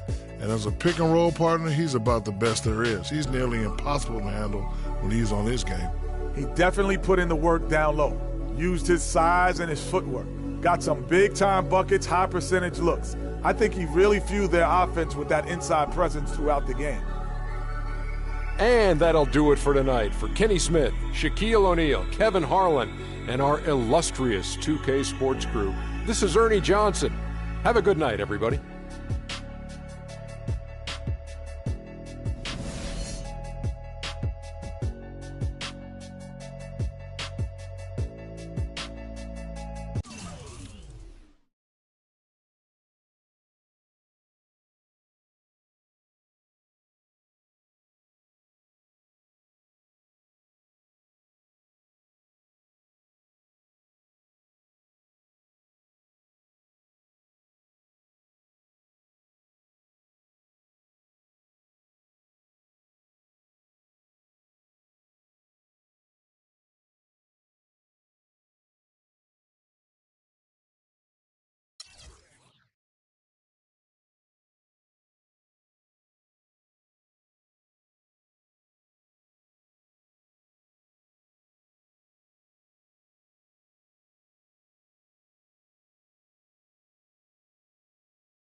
the 2K Sports pregame show. Hello, everybody. I'm Ernie Johnson, welcoming you to the NBA on 2K Sports. Excited, thrilled to be here with Kenny the Jet Smith and Shaquille O'Neal. I'm so lucky. And tonight, it'll be the Houston Rockets going up against the Bulls out in Chicago. The Bulls have been looking pretty confident. Nice job they've been doing over the last 10 games. 8 wins and not having too many problems. And as we reach the midway point, Kenny, still a lot of games left on the schedule. How do players cope with the wear and tear their bodies go through?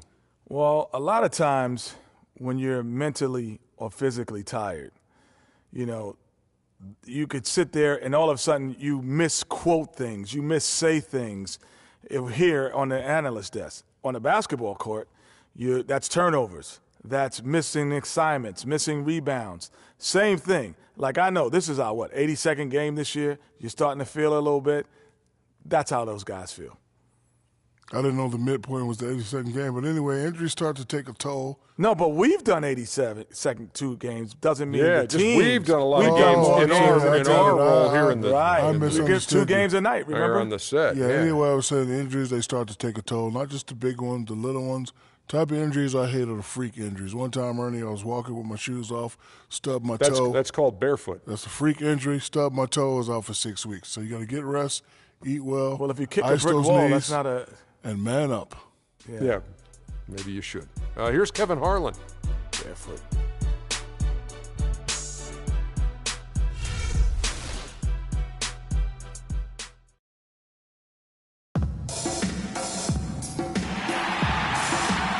And a beautiful look at the fountains near Navy Pier on the shores of Lake Michigan. The Bulls play before the hometown crowd, and we've got it live for you right here from Chicago. Looking at Chicago, they took the win in their last game against the Magic in Orlando. And that was a serious blowout. Not too many people can claim that they saw that coming. And really an emphatic win for them, especially considering that it came in an opponent's building. And there's no question it was their offense that carried them. I love the way they went and got this game, Greg. They attacked at every opportunity, never relaxed or sat back. And as a result, they eventually pulled away. Now, here's Nash. Smith outside. Passes it to Ariza. 6 on the shot clock. Near the three-point line, it's Nash. Hits the front of the rim and out. Houston on D. They defeated the Pelicans in their last game. And the thing I took away from that one was just how valuable their guys coming off the bench were. I thought the reserves were the difference in the game, Greg. A lot of the scoring came from the bench. And the Houston Rockets starting 5. Ariza is the small forward and Smith the 4. Nash is out there with McDaniels. And it's Howard in at the pivot spot manning the middle. Now here's Nash. After the miss from Pau Gasol. That one goes. Count it. And they are on the board first. Trying to set the tone here early. I like that. Last season was difficult for Dwight Howard, to say the least, across the board. Worse since, in fact, his rookie year. Yeah, he just wasn't able to stay healthy. Looks dominant in spurts. Gets you thinking, okay, he's back. Then his body betrays him. And it's Smith missing. On defense, the Rockets. Outside Butler. Young against Ariza. Beyond the arc. And the Bulls with another miss. And talking about Howard, always a perennial double-doubles leader. Last year, through the injuries, he dropped down to 23 total double-doubles. But that was in only 41 games. So the average over an 82-game stretch would have put him in the top 5 once again. So clearly, he has a lot left when he's healthy. The shot by Butler, nobody around. And there's the foul. It goes on Taj Gibson. That is his first foul of the game.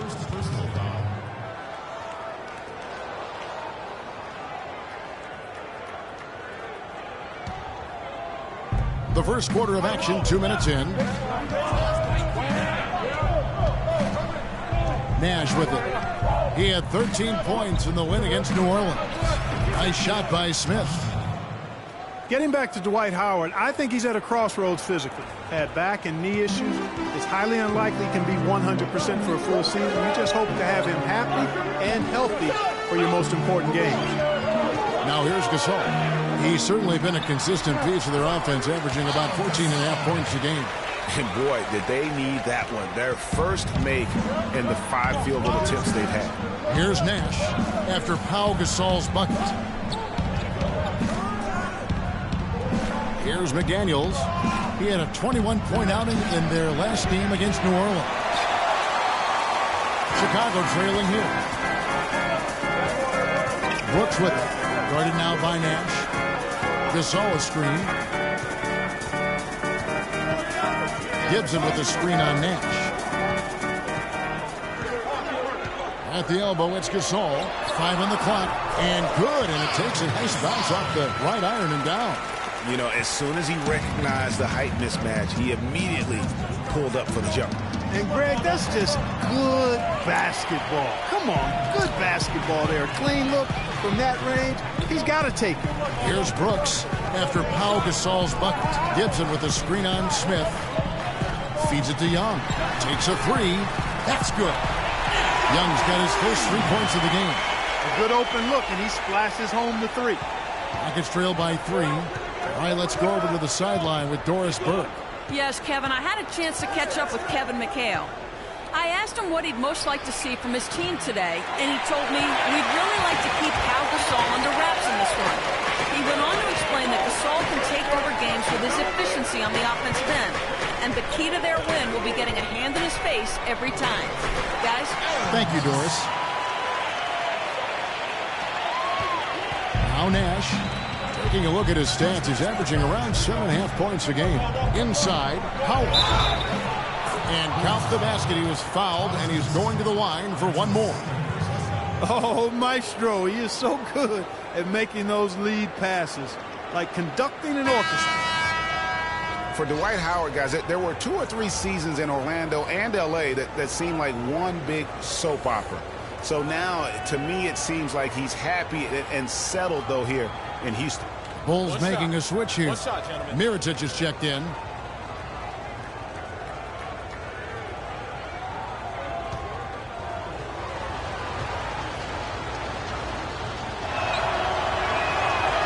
Howard, no good on the free throw.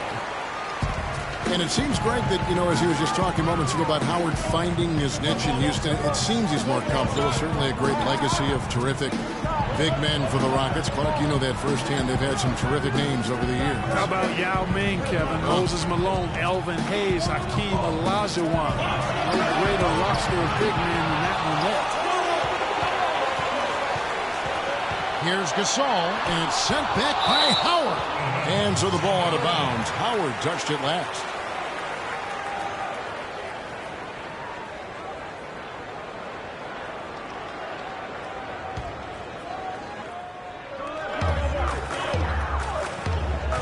Brooks outside.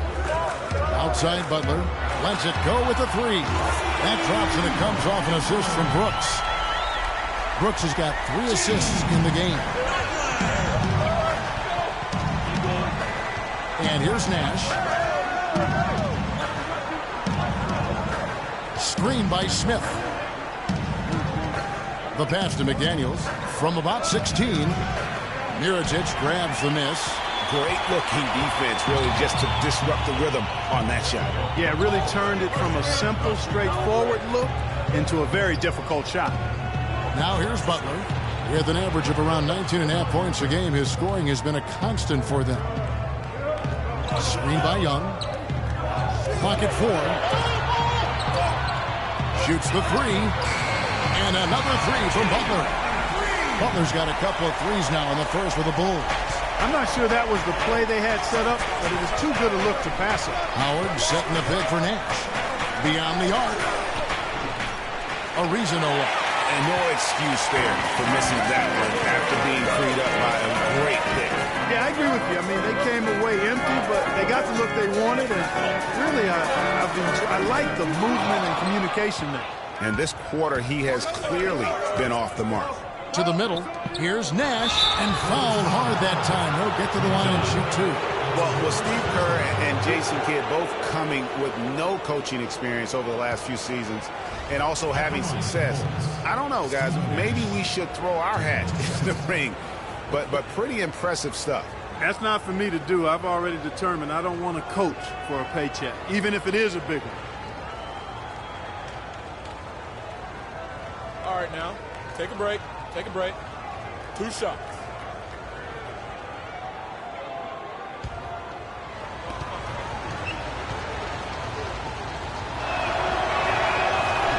He's off on the first. You know, you look at the coaching success for both Jason Kidd and Steve Kerr, both with long playing careers, championship experience on their resumes.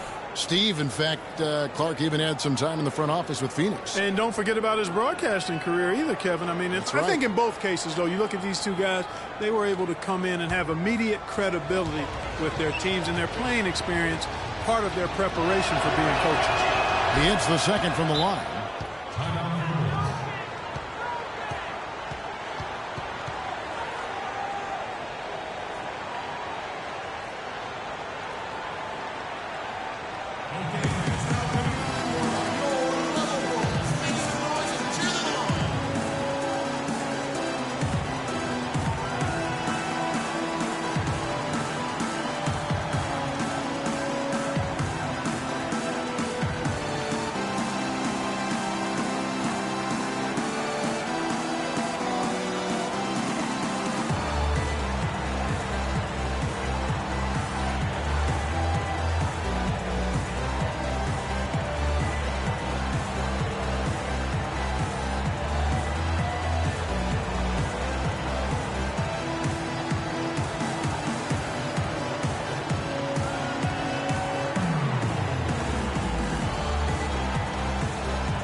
Steve Nash's numbers, breaking down his play since the All-Star break, 10th in assists.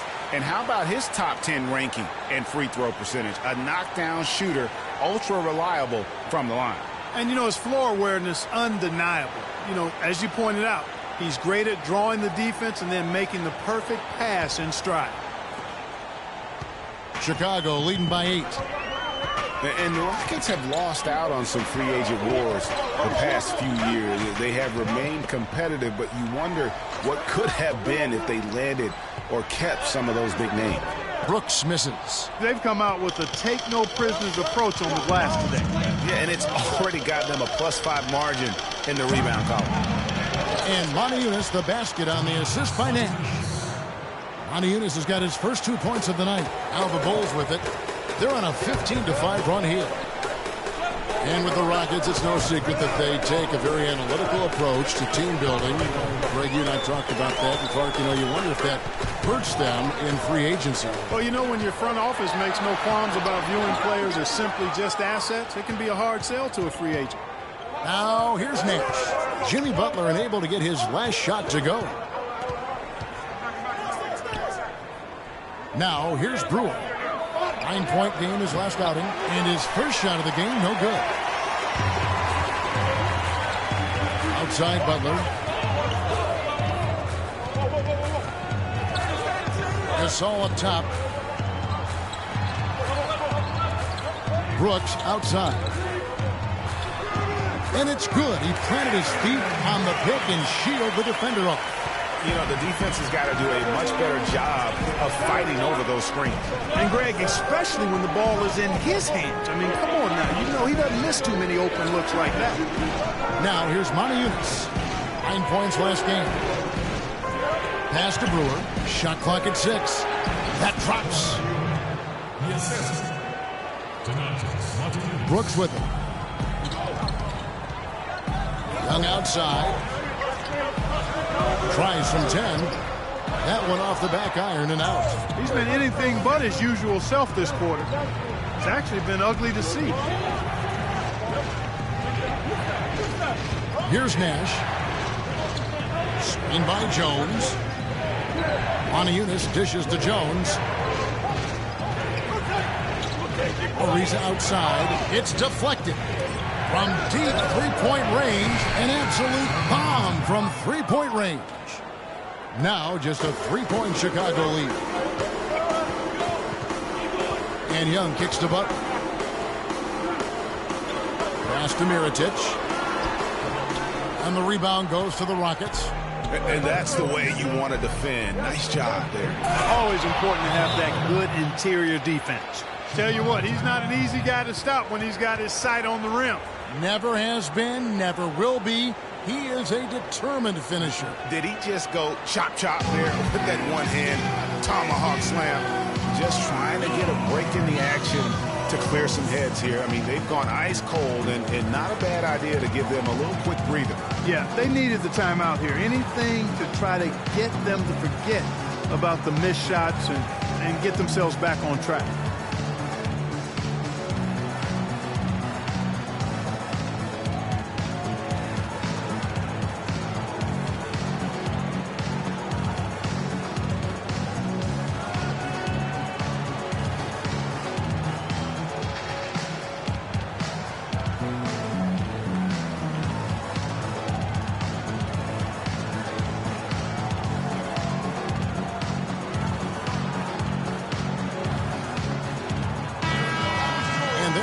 Leaderboard of the teams that have been tormenting opponents defensively this month. Number 1, the Bulls. And they've just been on a defensive tear. I mean, allowing so few points. And really, I think it's the energy with which they've played. Some changes for Chicago. Portis, he's checked in for Gasol. Rasul Butler comes in for Nick Young. And it's Bellinelli in for Butler. And a switch here also for Houston. Beasley's checked in. Chicago's gone 3 of 7 from three-point range in the first quarter. Outside Butler, and Bellinelli kicks to Brooks. They set the pick. Mirotic sets the screen for Brooks. Dishes to Mirotic. And it's good. Assisting on the play was Brooks. Mirotic has got his first basket of the night. And those are two teammates right there working in rhythm. One setting the screen and the other using it to get that separation. Now here's Monty Eunice, who provides a good amount of offense for the team, averaging around 11.5 points a game. That was a good rebound right there, but they haven't been very strong on the glass so far. Clark, a little disparity there in the rebound numbers, but some of that comes down to how the ball bounces. Let's see if it evens out. You can see he just rushed that a little bit. Lost the focus, I think. And Corey Brewer, guys, out of Florida. Remember, won those 2 national championships, teaming up with Joakim Noah and Al Horford. Terrific quickness, and that rangy frame makes him a disruptive defender. Great versatility as well on that end of the floor. How about the perseverance there, the extra effort on that offensive glass? And a chance to catch up on some numbers here. Scoring breakdown for the Bulls. Well, I'll tell you what, they must have had a good shoot-around because they've been fantastic from long range so far, fellas. Also, guys, the passing has been terrific in the first half. They'll be happy with all those assists.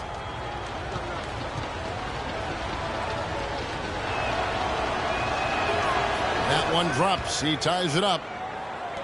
Clark, Corey Brewer was the 7th pick in the 2007 draft. He's never really reached that star caliber so many had predicted. Yeah, you know, his offense has held him back a bit. He's a bit erratic at that end of the floor. Not a great shooter. Slashes effectively well. He's most effective in transition. Indeed. Here's Nash.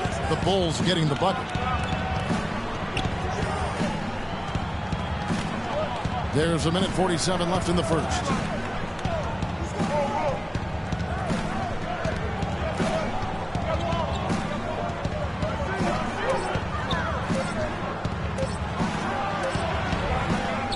Bounces high off the rim and drops. Nash has got the game tied up here for the Rockets. Nash has gotten 2 of his 3 shots to go tonight. And Holiday kicks to Mirotic. From 13, it's deflected. 1:15 left here in the opening quarter.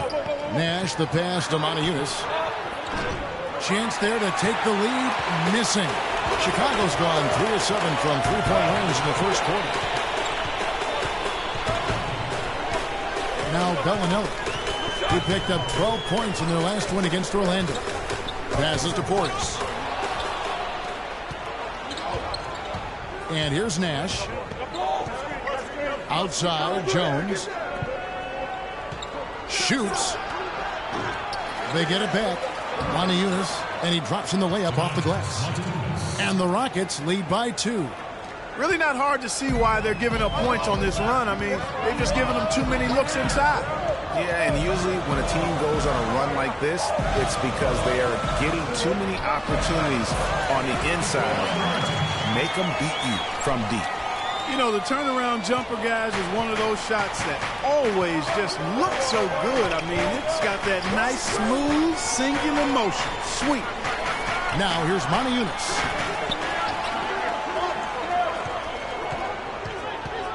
Tries yet again. That's good. Jones has got 5. Really nice job to convert the putback opportunity there. I mean, he stayed with that play from start to finish. That's something we say about him a lot. 1 second left. Oh, my. How did he hit that shot?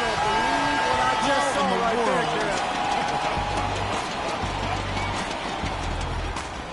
there. And so the first quarter is in the books.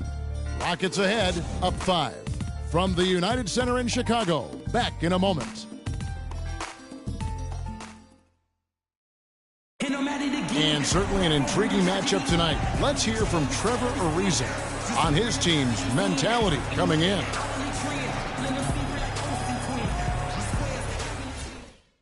Ariza might as well be describing his own game, Clark. Scrappy, ready to play, ready for anything, ready to claw to get that win. Well, you know, he does have that kind of all-around, all-out game going back to his days at UCLA. I mean, when you combine that with his talent, he's a guy who, no matter where he's been, his teammates rave about him and respect him. And we return to the second quarter, and no Jay Latina. Specialized jerseys on display. Welcome back, everyone. Let's quickly break down the game we've seen so far from the Rockets, guys. It's been about the effort. Love the hustle they've shown here in the first. Yeah, it's due to their hustle, as you said, Greg, and showing up on the scoreboard, too. Taking a look at the Rockets, they've got McDaniels. He's out there with Corey Brewer. Howard is out there with Smith, and it's Capella in at the 4th. And they call over the back here, too much contact. Yeah, no doubt about that one with the over-the-back call. Yeah, it looked like he wanted to take him for a ride right there. Easy call. Aaron Brooks, he's checked in for Chicago.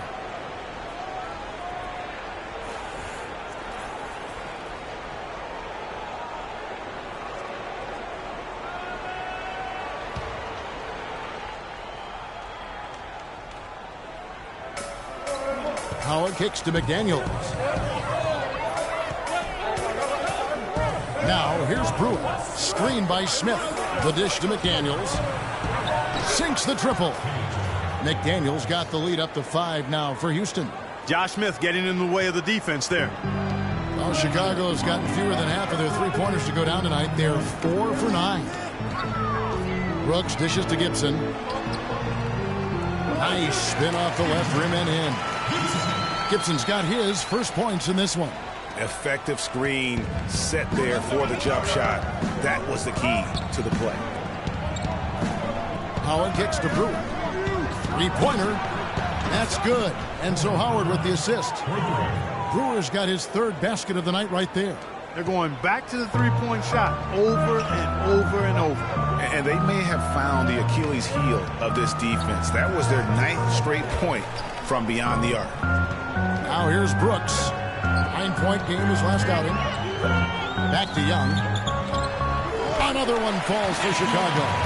Really good job there. That's the definition of the inside-out game. Brewer with the ball. He's got 7. Launches a 3. It's rebounded by Portis. You can't miss those, but even the best do on occasion. Here's the screen. And Brooks. Here we go. Terrific design on the big play. And he lays it in. Now just a 2-point Rocket lead. Hard to get that one off with the size difference there. That makes it a tough individual matchup for him, especially down low. Well, took on the big guys going in there and challenging them like he did. But boy, that was a nice job. Now Brooks. Josh Smith missing from long range. From 13. Young with no one around. Another miss by Young. Well, that's a warm-up jumper there. I mean, when you're a pro, you can't make excuses for missing that. Brewer, the pass to Howard. Screen by Howard. Here's Brewer. Gets it to go from beyond the arc. Brewer's got a pair of triples in the second now for the Rockets. Bulls trail by 5. Brooks dishes to Young. And Gibson kicks to Brooks. Back to Gibson. And the shot's good after hitting off the rim. Gibson's got 4 this quarter. And we always talk about making your teammate better. That assist was right on target. And you can tell they're just a little out of sync. I think he just wants to get everybody back on the same page. Yeah, I like this timeout, Greg. I think it's a good one because it looks like they need a minute to talk things through here.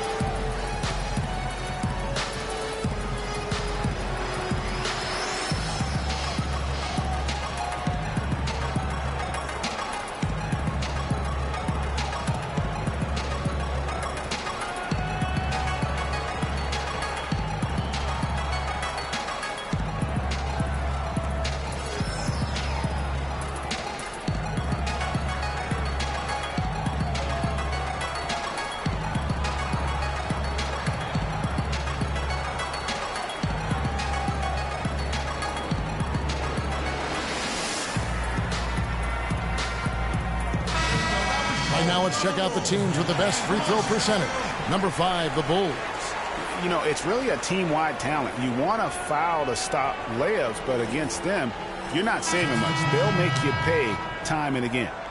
Bulls making a switch here. Gasol's checked in, and the Rockets making a change here as well. Ariza's checked in.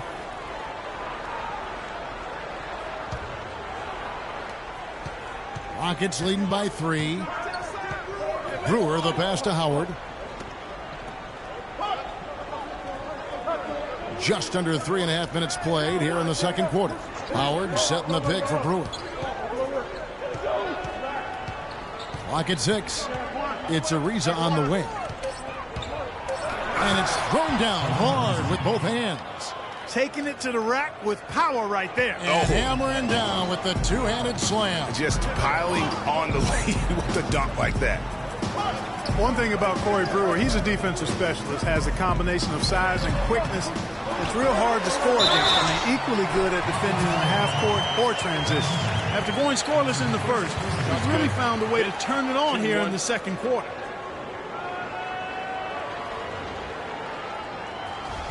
Going back to Corey Brewer, he also has a sixth sense of sniffing out steal opportunities. Very quick hands. He's averaged 1.5 steals a game over his career.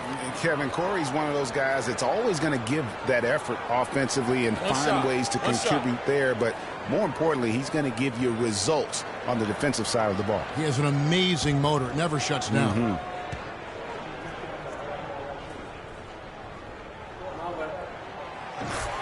And, you know, guys, Taj Gibson now is 6 full seasons in the NBA. Already 30 years old. Seems like just yesterday he was being drafted. Now here's Brewer. He's got 10. Kicks to Ariza.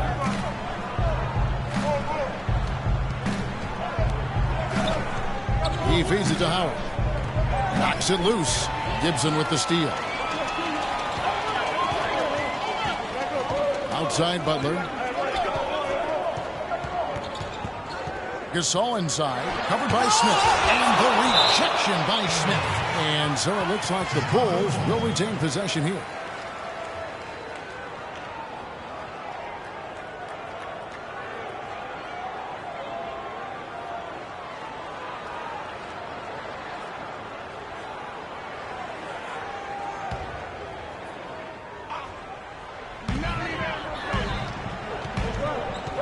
Brooks outside. Just 5 on the clock. Young dishes to Gasol. The 9-foot shot.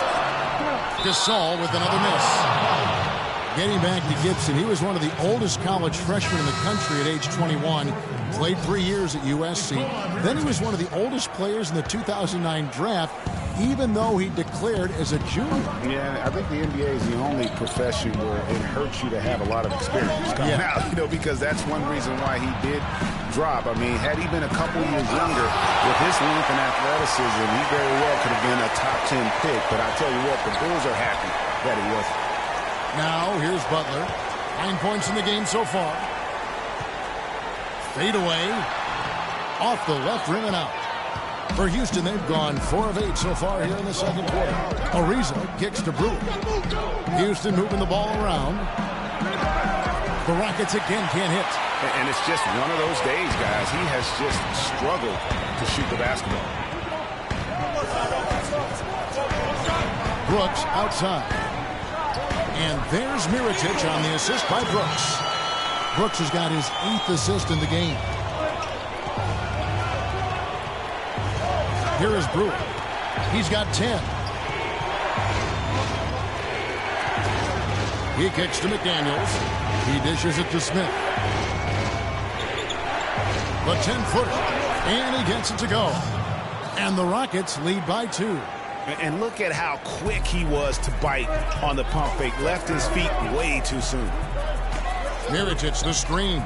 Young with the ball. He's picked up by Ariza. Doubled by Smith. The feed to Gasol. Out of bounds. Houston takes possession. Well, the numbers since the All-Star break, here's how Chicago ranks league-wide. First in fewest turnovers per game. First in opponent offense. And they show up also in the top 5 in opponent shooting percentage. That's because they've really made a commitment at the defensive end. And, going back to their turnovers, fewest in our league, that shows you the intelligence they play with. You have to beat them. They are not going to do it for you. That's the second long-range bomb in the quarter after a slow first period. He is on a roll. And Young kicks to Mirotic. And the bucket counts, and he's on his way to the free throw line. Try to make it a three-point play. Really, they've backed off of working it inside. I mean, they haven't gotten it inside as much as they did earlier in the game, and I think they've got to get back to that. And a chance for just a second to check out the scoring breakdown for the Rockets. Guys, they are dialed in from beyond right now. They didn't waste any time getting into a groove in this game. They've established their presence in the paint tonight. Also, a lot of their scoring to this point coming from down low.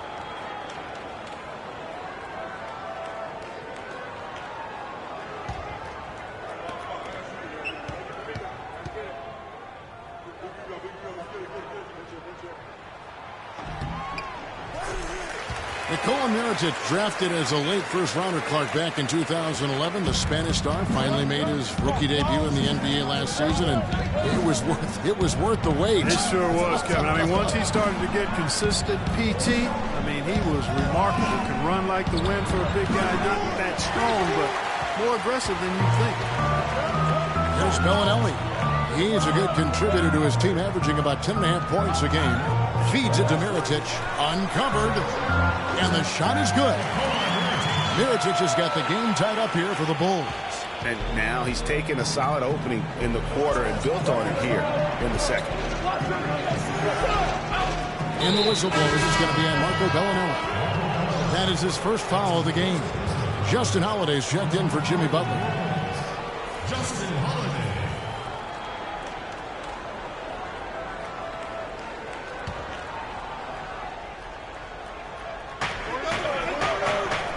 Ariza, right side. Jones with the screen on Butler. He used that pick to perfection. 8 points for Trevor Ariza. They're getting a bunch of their points outside of the paint. 3 of their last 5 buckets are from three-point range. Well, the defense is just not closing out quick enough. Now here is Holiday. 14 points from him the last game against the Magic in Orlando. Boy, was he physical, in that game. Just drawing a lot of contact and getting himself to the line over and over. Holiday with the block. Now the pass to Bellinelli.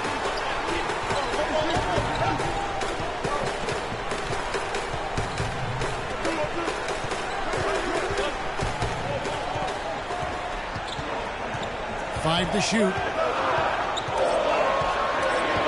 Fires it up. No luck. So Houston will take it the other way. This is their first chance to take a look at the Bulls this season.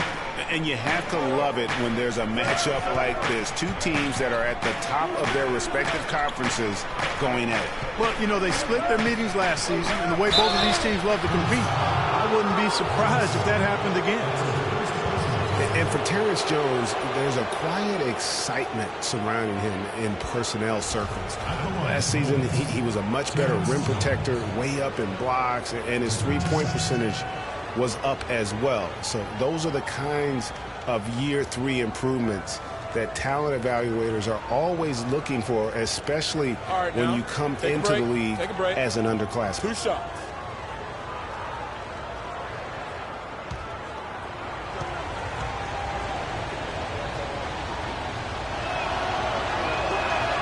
And that one falls for Jones.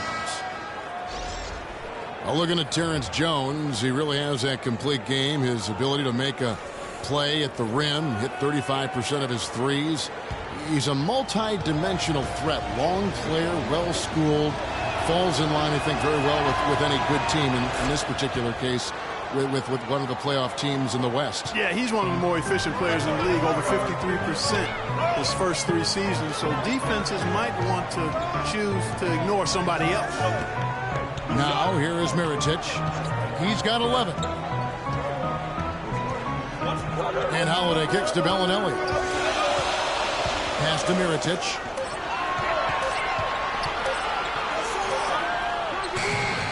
And the shot falls short this time.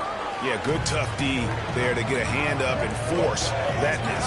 That's example number 1 of why he is such a strong defensive player and why he has such a great defensive reputation. 16 feet away. Chicago grabs the miss.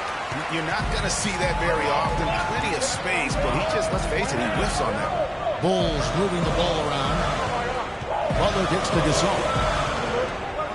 And there's a whistle. That goes on Terrence Jones. That's his first foul. And you can see he just didn't get squared up with his feet. Greg, those are always tough to judge, but I think the official got that one right.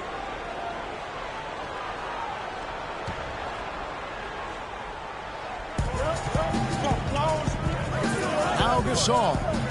Mirotic the screen. 6 to shoot. Here's Bellinelli. And after that solid opening quarter, you can see now he is definitely starting to cool off. Nash kicks to Beasley. Back to Nash. Inside. Moniunas. And it's good. Fought through contact. Hits the shot. He'll go to the free throw line. That's exactly what you want to see. I mean, they're doing a good job of scoring in the paint. Points in the paint. PIPs. That's what's going on here in the second. Like last season, we saw Moniunas make some nice strides. Yeah, big uptick in his scoring efficiency, Kevin, on both his shooting from beyond the arc and from within the arc increased. Portis, he's checked in for Chicago.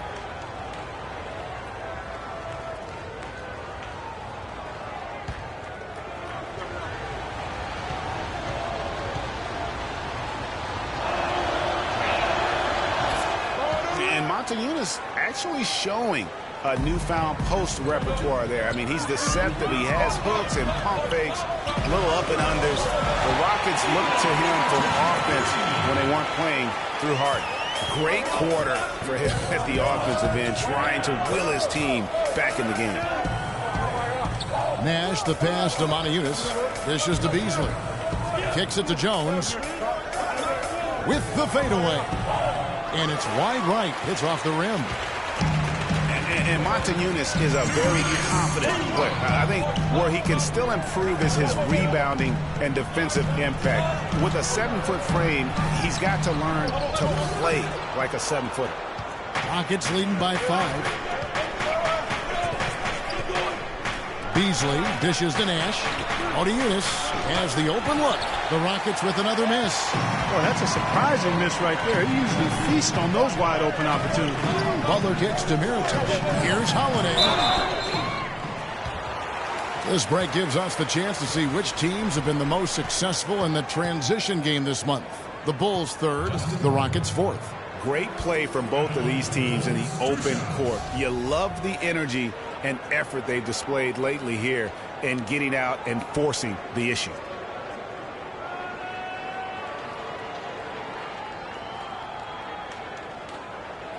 All right, now, take a break. Take a break. 2 shots.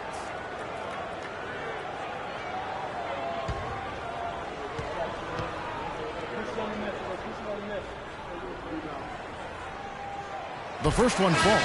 Taj Gibson's checked in for the Bulls. And a change for the Rockets. Capella's checked in.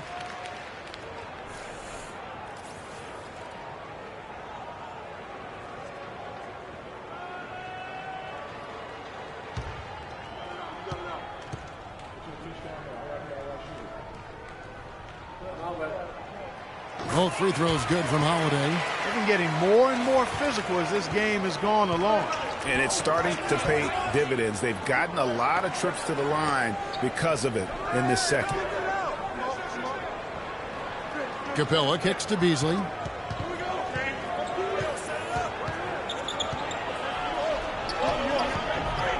Up again.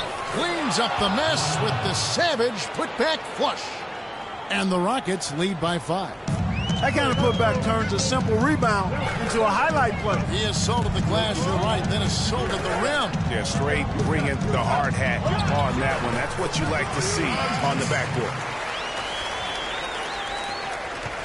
Houston leading by 3. Nash outside. 44 seconds left now here in the second.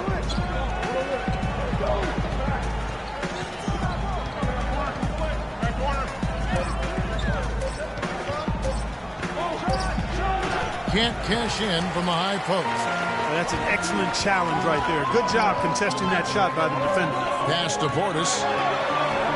It's Bellinelli atop the key. Down low. Passes it to Holiday. And stolen by Nash. The dish to McDaniels. And lots of contact there. Missing the shot. He'll shoot 2.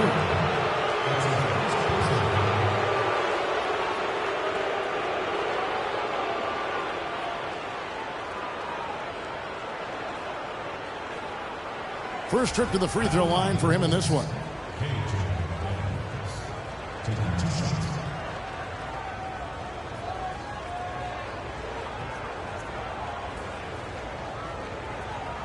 All right, now, gentlemen, 2 shots. Move shots.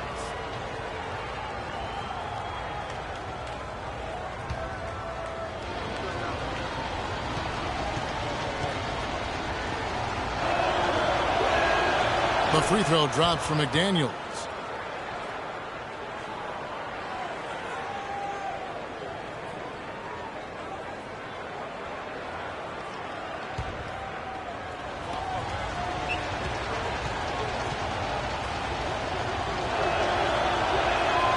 And McDaniels drops them both.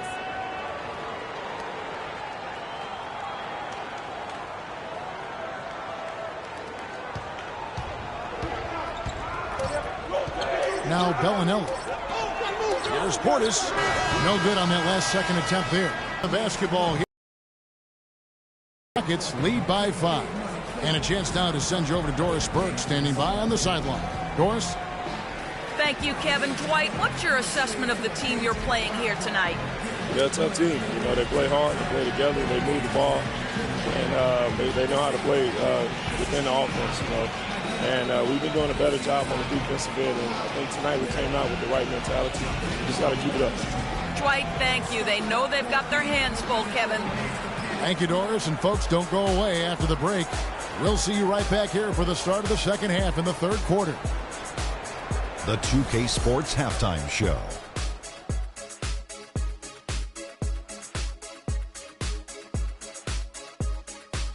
Hello again, everybody. Ernie Johnson here alongside Kenny, the Jet Smith, and Shaquille O'Neal. We'll be looking back at the game's first half. Houston found themselves in a close game in the first. Their biggest lead during the opening period was 5. The second quarter was dead even in terms of their scoring output for both teams, and they still find themselves in a good position at the half. Kenny, what'd you think about the Rockets? You have to love a team that pounds the offensive glass. That's going to gain you extra possessions. And check this out. Sometimes just having more offensive chances than your opponent wins the basketball game. How about you, Shaq? What did you think about Chicago? Well, they need to be much more aggressive on offense. Try to get to the foul line more. It's called a charity strike for a reason. They haven't shown they want it, Ernie. Everybody wants charity. Me too. I like charity. If they don't get more aggressive, they might have a hard time in the second half. And that's going to do it for now, as the second half is almost ready to get started. Back to Kevin Harlan and the rest of the 2K Sports crew. We're going to sit right here and wait for the end of the game and talk at you again.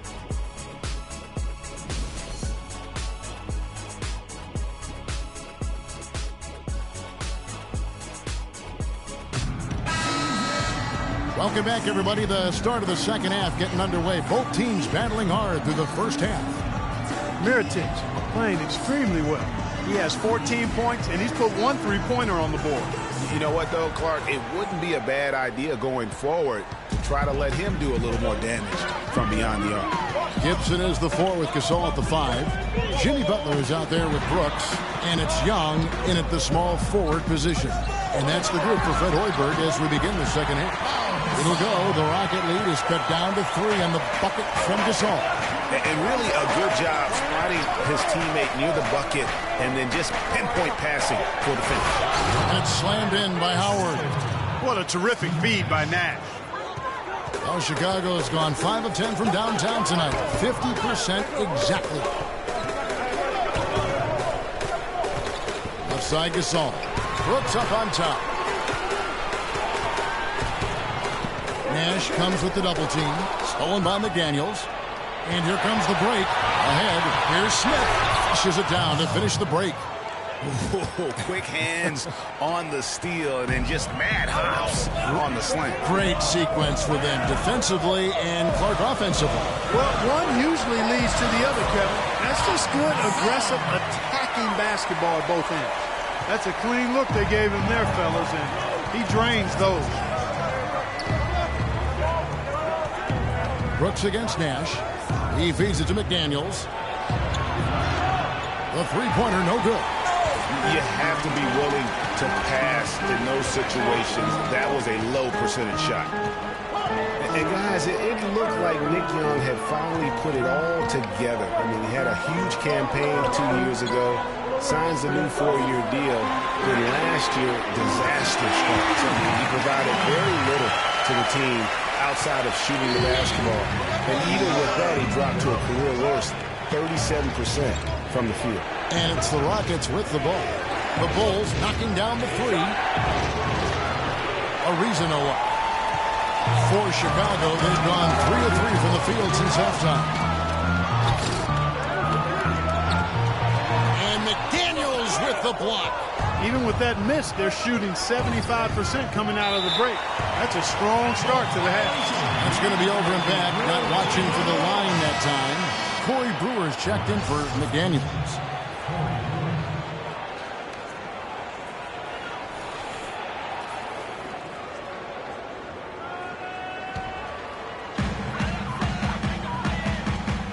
Butler kicks to Brooks.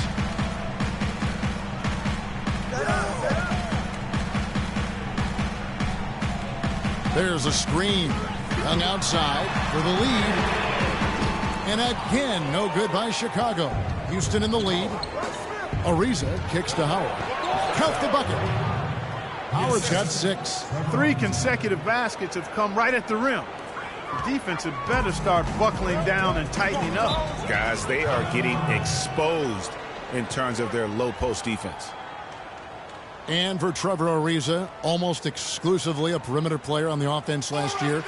New scheme, Greg, new teammates, big adjustment. Yeah, the Rockets having Dwight Howard camping out in the lane and James Harden needing space for dribble drives. Not much room to operate inside for Ariza. But they do like his defense, and we know he can hit the 3. It's a pretty valuable commodity for them.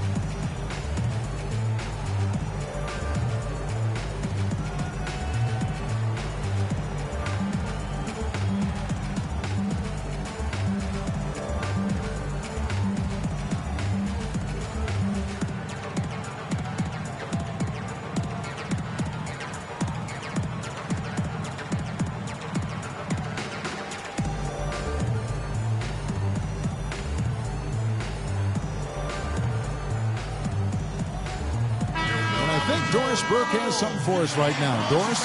Well, Kevin, I was able to listen in on what the head coach of the Chicago Bulls was going over in his huddle. He said their plan was run their offense through Gibson.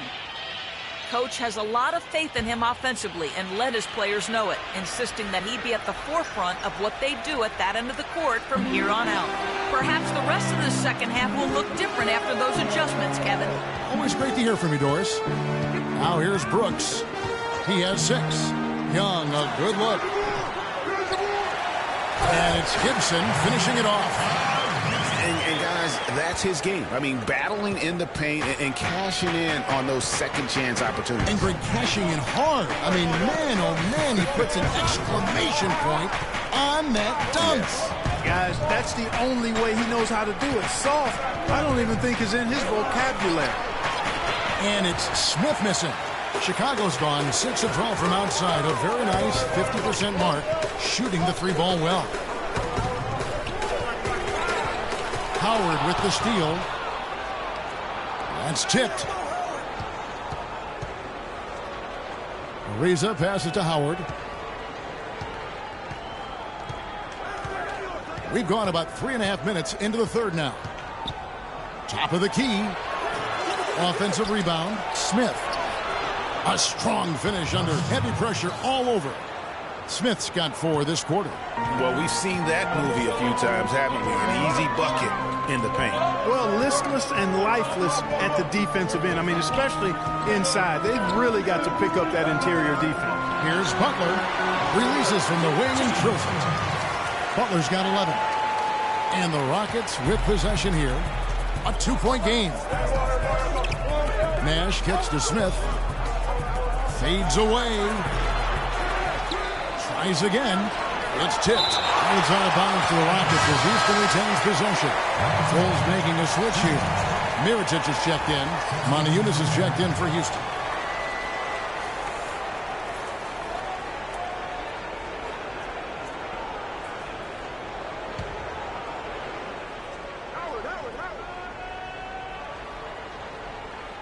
Stolen by Brooks.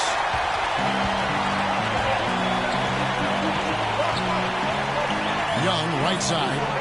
Trying to find Mirotic. Gets it to him. And it's sent back by Howard. Nash outside.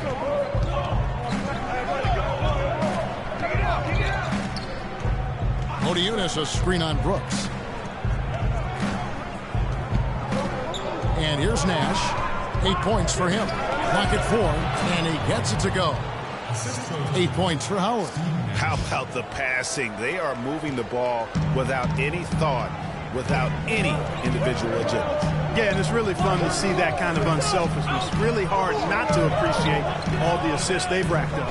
Mirotic, the screen. And Brooks, here we go. And he comes off the screen to bury the jump shot. Brooks has got 8 points. You can't afford to get him that kind of a look.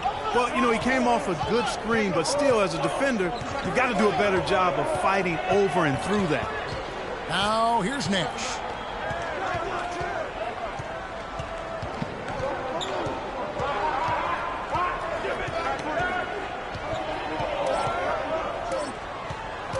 Fires from deep, and he gets it to go. 11 points in the game.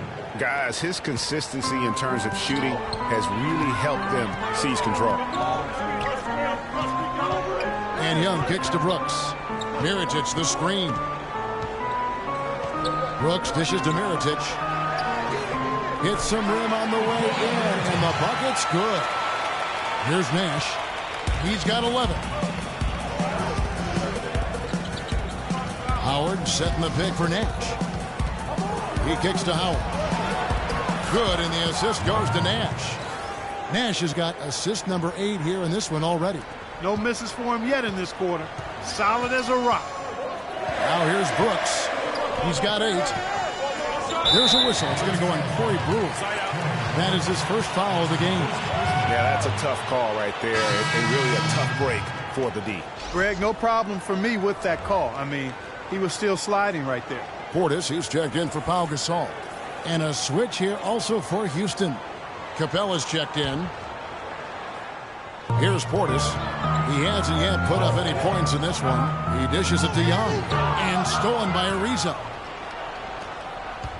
And Nash, here we go. There's the feed to Moniunas. Ariza outside. But they'll get another chance. And the jam by Moniunas. And Kevin, plays like that, really the reason they've got a nice lead right now. Just a great job on the glass. And Greg, the jam and the follow gets their whole bench jumping. Clark, look at them. They are really into it. Yeah, they sure are. And that's a little salt in the wound there. I mean, they take a miss and turn it into one of the plays of the game. That hurts. Well, what a season it was for Mirotic last year. Came on stronger for the Chicago Bulls. Continued to improve. Effective in the playoffs. Really a joy to watch in his first year. And interesting, so much hype going into the season was about Dougie McDermott. Yes. And whether or not he was going to be in the running for Rookie of the Year. It ended up being Mirotic. Most years, he could have.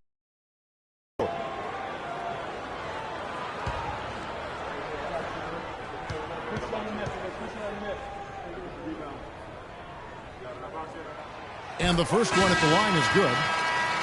For Mirotic, he was most valuable late in games, guys. From March on, he led the league in fourth quarter points per game. Catching up on the changes for Chicago. Butler, he's checked in for Young. And Justin Holiday subbed in for Brooks. And a change for the Rockets. Michael Beasley, he's checked in for Trevor Ariza. Both good from the line that time. And for that note about Mirotic, in the fourth, he outscored LeBron and Westbrook that month. That's impressive for any player, much less a rookie. Now, here's Nash. 11 points in the game. Capella kicks to Beasley. Looking for Moniunas. He gets it there. And he was fouled on the way up. 2 free throws now for him. Block shots, a stat that sometimes doesn't tell the whole story. Big-time shot blockers aren't always elite defenders. And then the opposite is true. Their block shot totals don't quite capture that great impact they really have defensively. You know, and Hakeem the Dream, certainly one of the greatest all-around players to have ever played the game. An endless array of offensive moves down low, no doubt. And defensively, his numbers speak for themselves. I mean, almost 4,000 career blocks, 2 Defensive Player of the Year awards, just a legendary low-post defender. That free throw, no good. Checking out the game Moniunas has been having. He has 9 rebounds and also a block shot. Bellinelli, he's checked in for the Bulls. KJ McDaniels, he's checked in for Houston.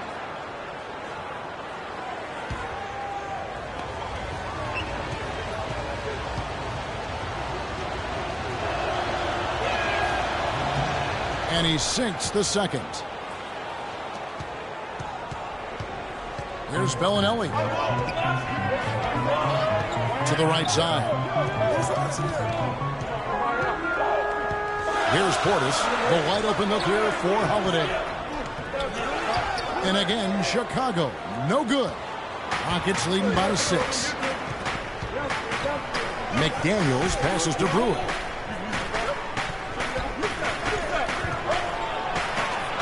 To the paint.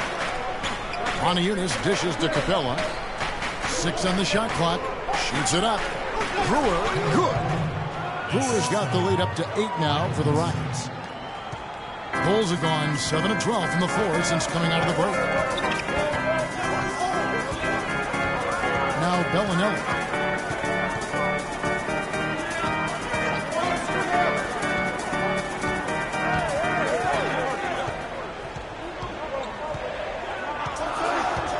Off the pick. Moniunas grabs the miss.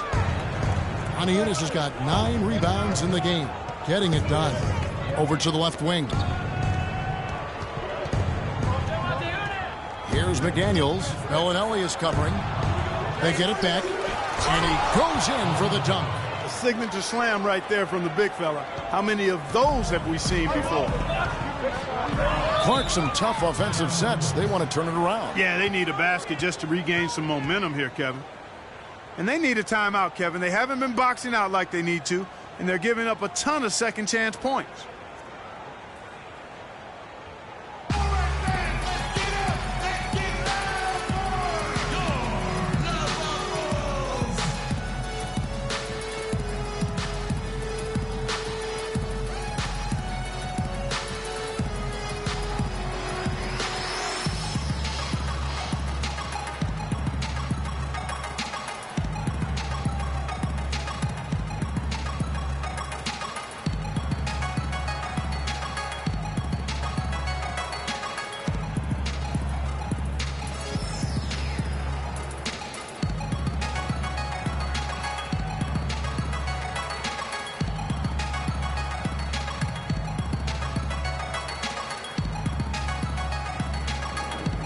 Statistically speaking, let's see where the Rockets sit right now.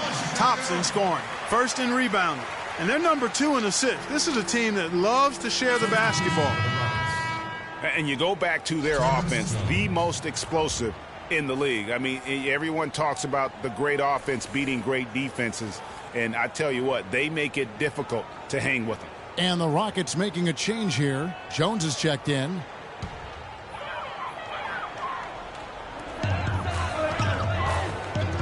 Mirotic, the screen. Here's Bellinelli. It's rebounded by Houston. Jones has got his 3rd rebound tonight. Over to the wing. From deep. And it's Chicago with the rebound. Mirotic just got his 5th rebound right now in the game. Outside Butler. Feeds to Bellinelli. Mirotic, the screen. Bellinelli passes to Portis. Looking to end the drought. No good. And it's Houston the other way. Fires at the elbow. Brewer's shot is off. Bulls trail by 10. Butler kicks to Holiday. And he's good on the 3-ball. Holiday's got 5 now. And he found a perfect spot behind the arc there. Big gap in the D. Here's McDaniels. 8 points for him. They set the screen. Brewer pushes to McDaniels. Lets a floater go. Mirotic grabs the miss. Mirotic has got 6 rebounds here tonight. Here's Bellinelli, covered by Beasley. Now Bellinelli. And the layup's good off the glass. And now just a 5-point Rocket lead. They're not as aggressive from the outside here, but maybe they should think about stretching the defense a little bit, like they did in the first half. I mean, stretching the defense makes it easier to score inside, too. Here's McDaniels. And the pass to Capella. And some nice passing there by Houston. 5 to shoot. Beasley for 3. Mirotic grabs the miss. Well, Chicago's gone 2 of 3 when they ventured outside the arc in the 3rd quarter. Pass to Portis. Dishes it to Bellinelli. Kicks to Holiday. Pass to Mirotic.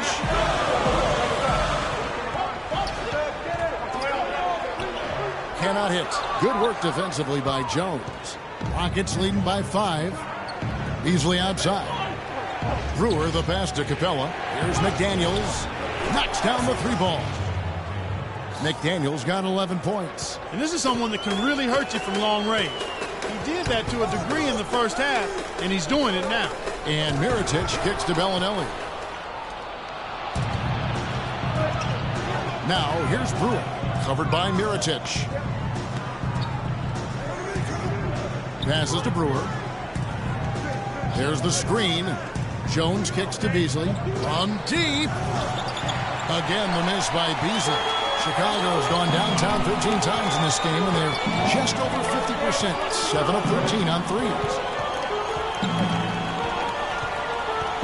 Outside Holiday.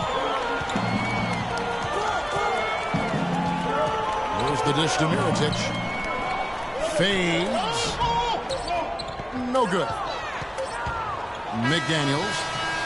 The shot is off. The 3rd quarter comes to a close. Rockets on top, up 8. And will return shortly.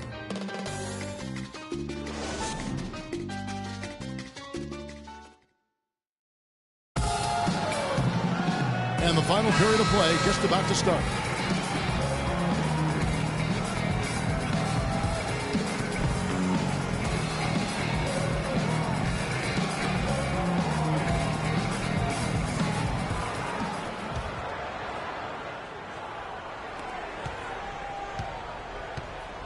Now, here's Nash. All fueled up and ready to go. Let's reset the lineups courtesy of Gatorade for the 4th quarter. So on the floor for Houston. Smith at the power forward with Howard at the center. Nash is out there with McDaniels. And it's Ariza in at the 3 slot. 5 on the clock. Here's Smith. No good there off the double clutch. Bulls trail by 8. The feed to Young. Good looking screen by Gasol. The pass to Gibson. That drops and it comes off an assist from Brooks. And that's 13 points here for Taj Gibson. Rocket shooting from the field, 44%, not bad.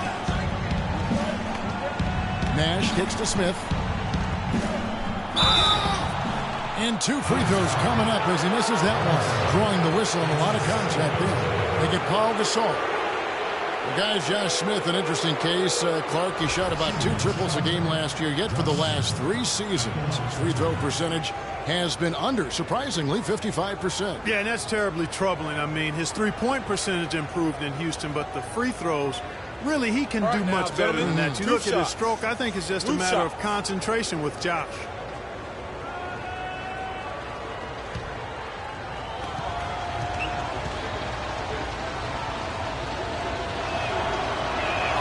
That one is off. And with Smith and his shooting, a lot of it is mental. I mean, he has a terrific stroke from anywhere. The free throws are all in his head because he can make threes. He's just got to be a little more focused.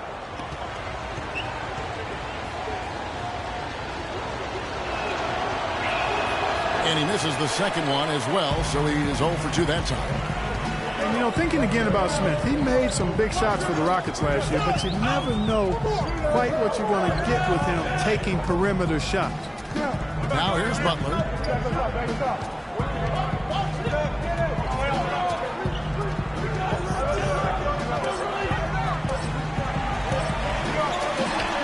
It's Chicago with another bucket. That coverage is just too weak. I mean, heading down the stretch, that sort of defensive lapse can cost you a game. And here's Nash outside. Picks it out to Ariza. Screen by Smith. Ariza against Young. Young with the steal.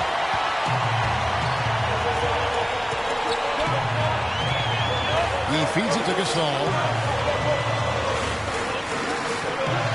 Gasol setting the pick for Butler. Back to Gasol. Off the screen. Al Gasol was the number 3 pick back in 2001. He managed to average 18 and 9 his first season, was Rookie of the Year, became a perennial All-Star. There's no way his younger brother Mark, who was a second-round pick, could ever match up to that, right? Not so fast, people. Mark's pretty good, too. Okay, gentlemen, 2 shots. 2 shots.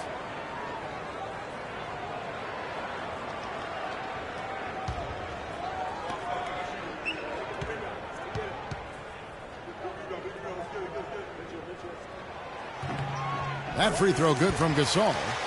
Looking at the game for Gasol, he has 9 points, and he's rejected a shot over the course of the game, too. And it easily could have been more. He's played an effective game at that end of the floor.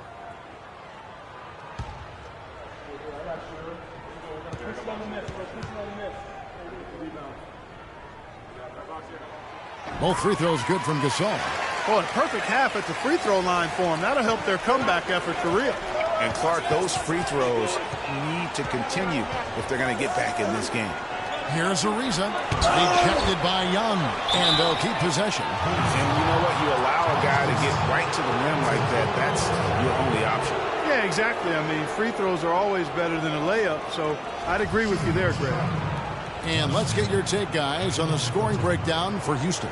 So far, they've turned in a fantastic performance from the three-point line. It's been a weapon all game. And also, their second chance points have been a story all night as well. That's just pure effort and hustle.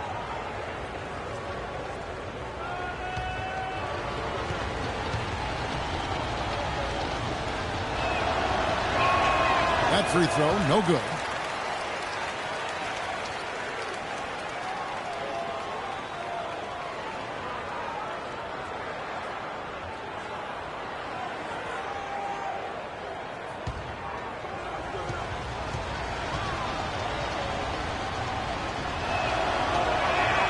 He's off on the second.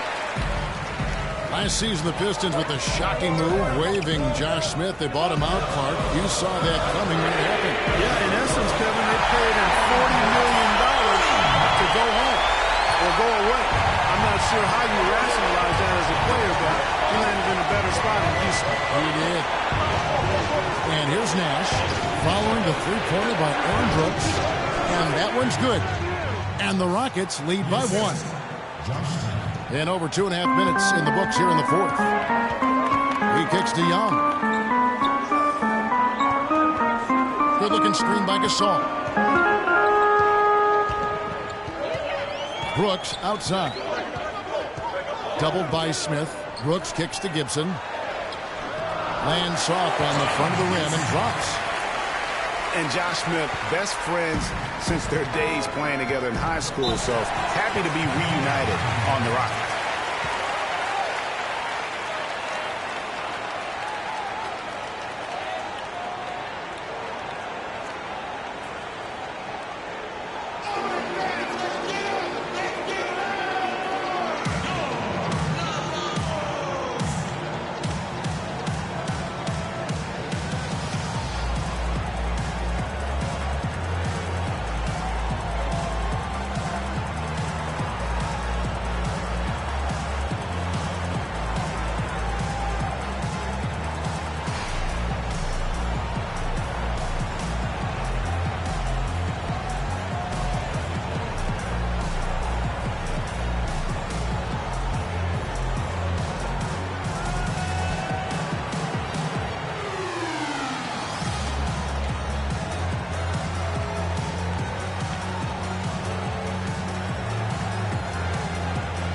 Burke has some information for us. Doris?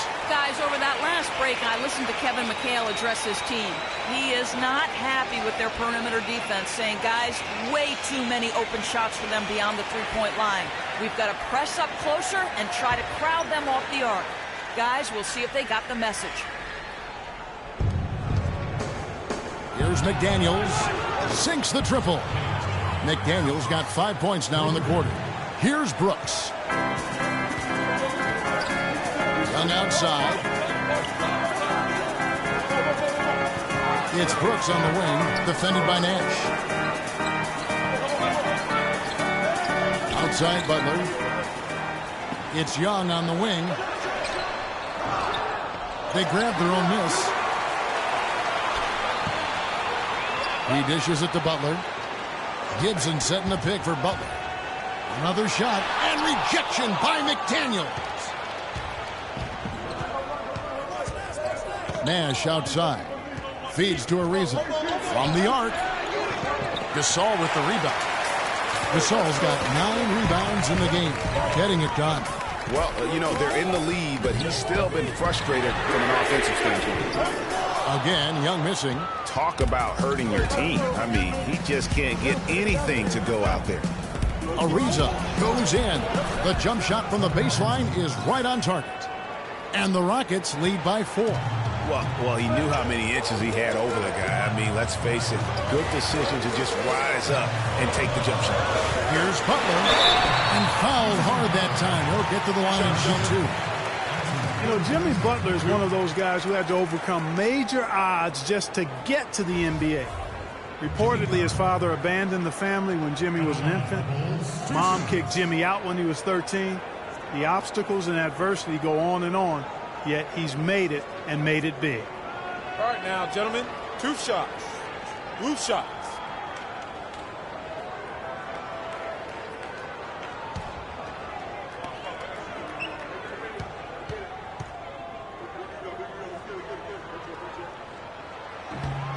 And the first one at the line is good. And going back to Jimmy Butler, there were just so many times when he was set up to fail. He was not heavily recruited out of high school. He was even homeless when he was in high school in the Houston area. Went to a junior college, then Marquette, now in the NBA. So he played his freshman year at a junior college, which I think humbled him just a bit, but maybe gave him that work ethic that is so much, Greg, a part of his game now. And Kevin, the talent was there. And most of all, as we see how he dealt with adversity, the heart was there. He blocked out the distractions, finally transferred to a major college, and worked his way into becoming a first-round pick. Now here is Smith. Shoots off the step back.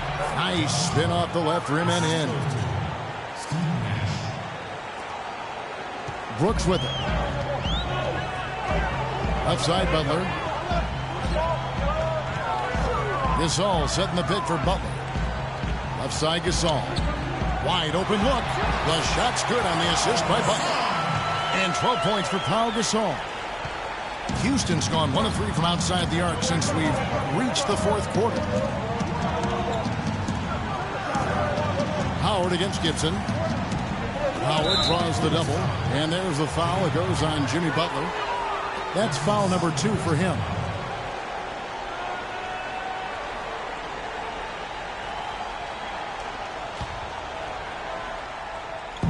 On defense, Chicago.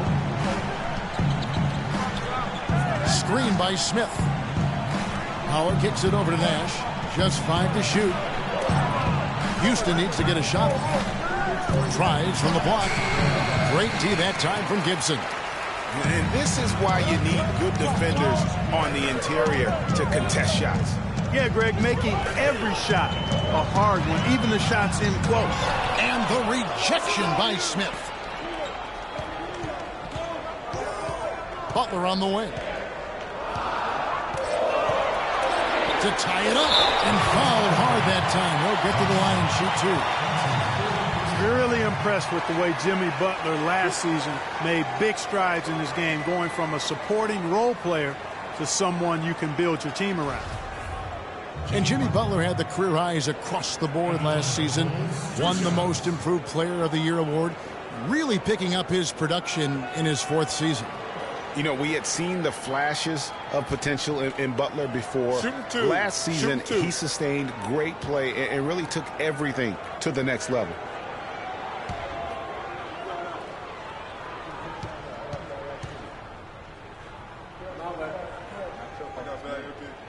Makes it, and the next one could tie it up. A lot of action in this one for Butler. 16 points, and from downtown, he's buried 3 three-pointers. Well, when he squared himself up and gotten good looks, he's knocked them down.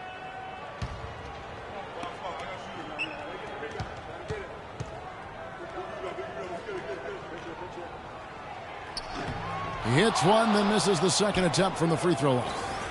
Of course, he didn't have an attempt there in the first half. He's hoping to be a little bit more active and aggressive here and draw some fouls here in the second. Now here's Nash. Drills the three-pointer. And the Rockets lead by 4. You can't afford to get him that kind of a look. Well, you know, he came off a good screen, but still, as a defender, you got to do a better job of fighting over and through that. Ariza brings the double. Young against Howard. And Young kicks to Gasol. Gibson down low. And the bucket counts, and he's on his way to the free throw line. Trying to make it a three-point play. That's good. Where's the box out? Some easy second chance opportunities there. Those kinds of mistakes drive me crazy and will absolutely derail a team's chance to win.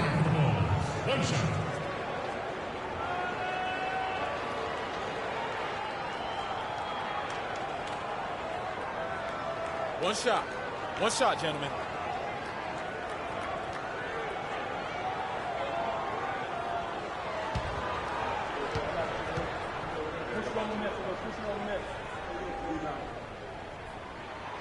The free throw is off from Gibson.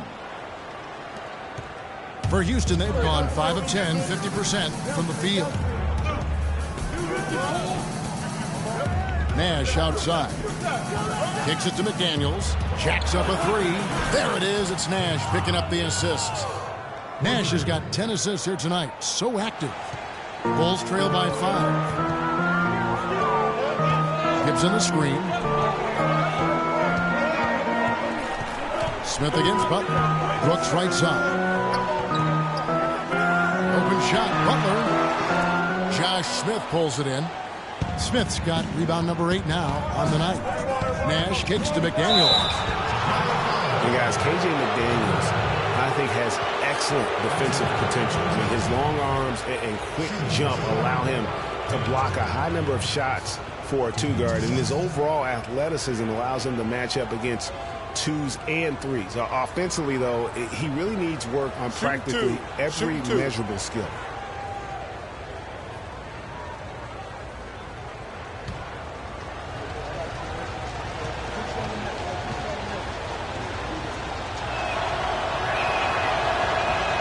First one falls for him.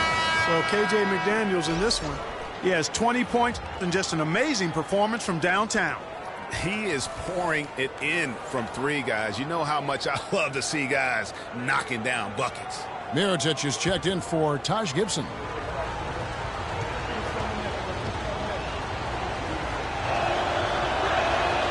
Second free throw, no good. They better hope that their performance on the line in the second half doesn't come back to bite them. I mean, they left a lot of opportunities at the line by missing those free throws. Brooks dishes to Mirotic. And it's good. Assisting on the play was Brooks. 21 points for Nikola Mirotic. Give back to McDaniels, the high second-round draft pick in last year's draft. And, Kevin, you know, he was outperforming that draft spot through the first 52 games, but because of a one-year rookie contract, the Sixers felt they might have to overpay him, so therefore they traded him to Houston instead. Cold, harsh economics part of the NBA. And here's Ariza following the three from Nikola Mirotic. He had 6 points from long range in the first half, but nothing's fallen here since. Here's Butler. So he gets the whistle. Contact on the way up and 2 shots coming up. So many people overlooked Pau Gasol prior to last season. Seemed to think that Clark, he was past his prime. Well, he was a starter in the All-Star game and a huge reason the Bulls played as well as they did. It was a big season for him. A lot of GMs shaking their head for not going harder after him. All right. Take a break. 2 shots.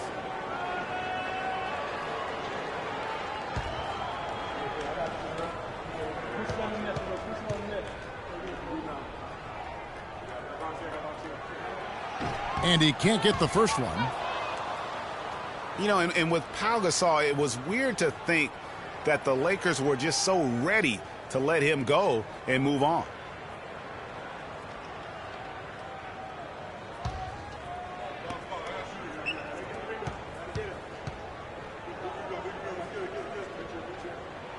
And the second free throw, good. And with the skill set that Pau has and the year he had, there's no telling how long he can play at a high level. Again, one of those guys that never been reliant on the athletic ability to have an impact. Now here's Nash. No one near Smith as he lets it go. Good, and the assist goes to Nash. Nash has got assist number 11 for him here tonight. Bulls trail by 4. Outside Butler. Shot. High post. Here's Young from the arc. And the shot is good. Defenders need to recognize and be alert to staying on him as we get into crunch time. The Rockets have gone 7 of 13 from the field here in the fourth. And here's Nash. Lets it go from deep. A shot by McDaniels. No good. And Young kicks to Mirotic. Mirotic, a screen on Smith. Shots good by Butler. And at Clark, we've seen some great competition in this one. I agree with you, Kevin. I mean, looking at the lead changes really kind of tells the story of this game. Yeah, second already in the game, and I think it shows you how well these two teams match up with one another. Smith, the pass to Nash. Takes the assist and lays it in. Picked out the pass nicely. Nash has got 5 points now in the quarter. Chicago's gone 3 of 4 from downtown here in the fourth. Outside Butler. Mirotic the screen. Butler goes in. Young from outside. Shot's good. And the Bulls lead by 2. They're giving him a little too much space out there. That's his third triple since halftime. Nash outside. Smith sets the pick for Ariza.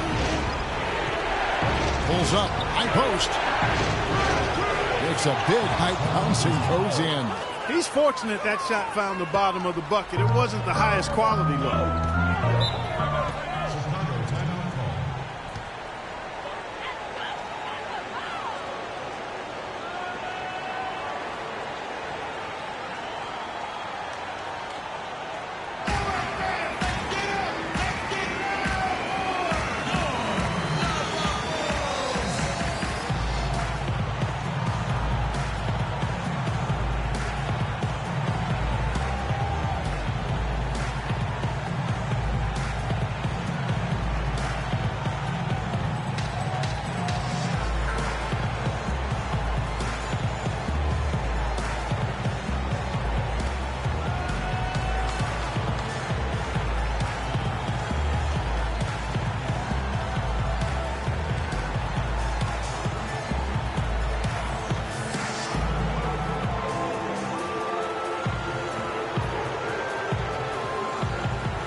Brooks dishes to Young. Left side Gasol.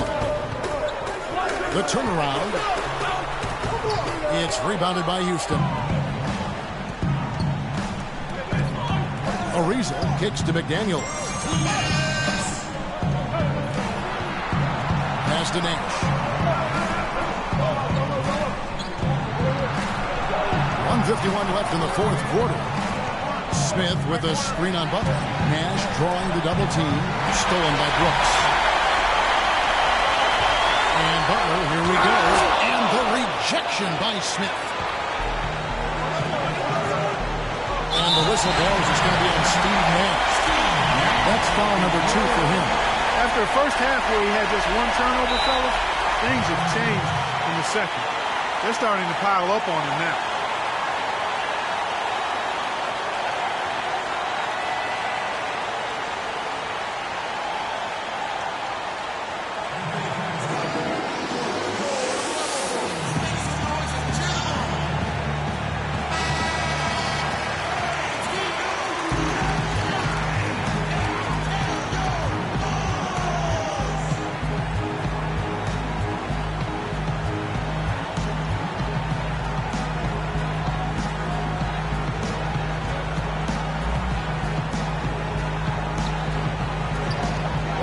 Left in the fourth.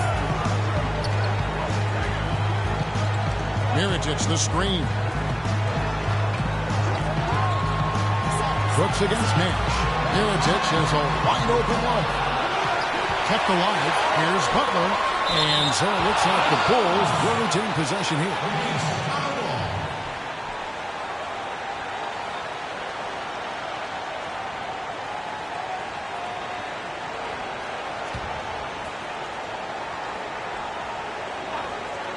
Here's Butler. Now Nash. Ariza goes in. Rebound by Butler. Young left side. He dinks the rim with a two-handed slam. Wow. And that's how it's done. Find that hole in the D and then go hard to the right. Maybe that hole was a little bigger than it should have been. Well, it was. I mean, a tight game like this one, you'd think they'd have a little more energy at the defensive end than that.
Here's McDaniels. Nash outside. Screen by Smith. Here's McDaniels. Shot is off. And the Bulls going the other way now. Brooks outside. Mirotic the screen. Brooks the pass to Young. Brooks with no one around. Good! Boy, what a pressure bucket that was. Greg, now that's coming through in the clutch.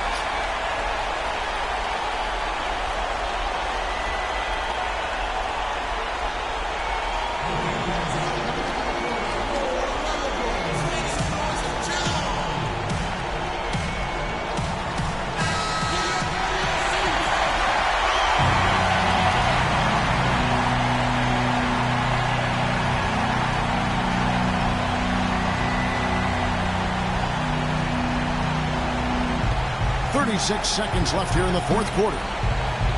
Here's Smith. And it's Chicago with the rebound.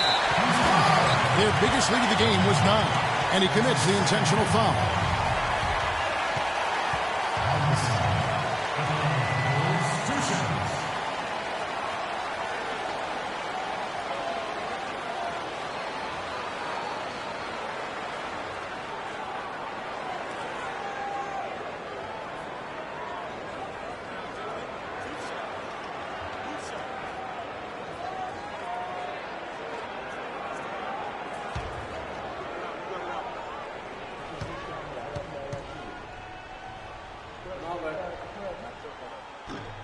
And he misses the first one. Boy, he wanted that one to fall.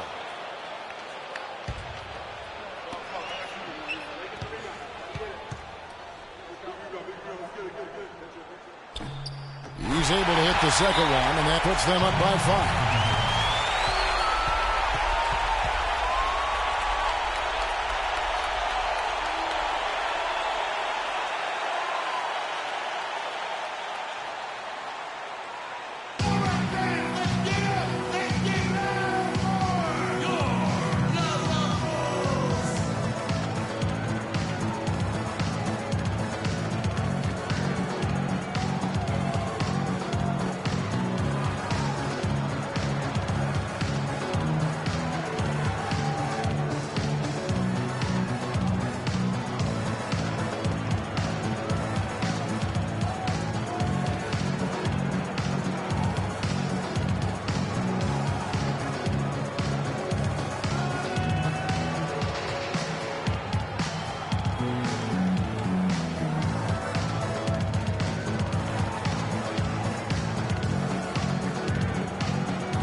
Seconds left in the fourth quarter.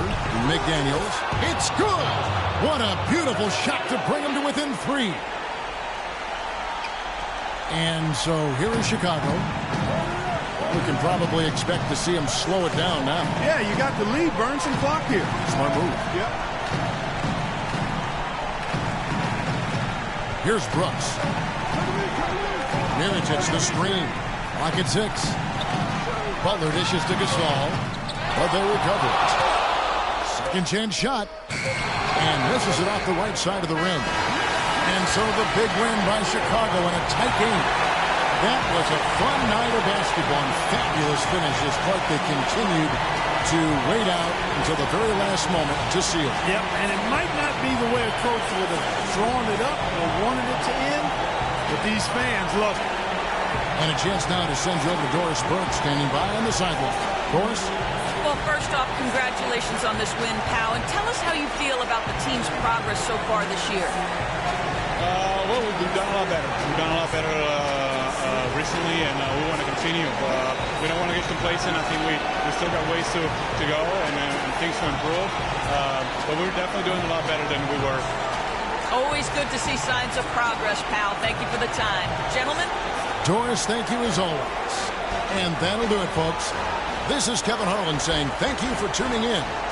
Now time to send you over to the award-winning Ernie Johnson for the postgame show with Shaquille O'Neal and Kenny the Jet Smith.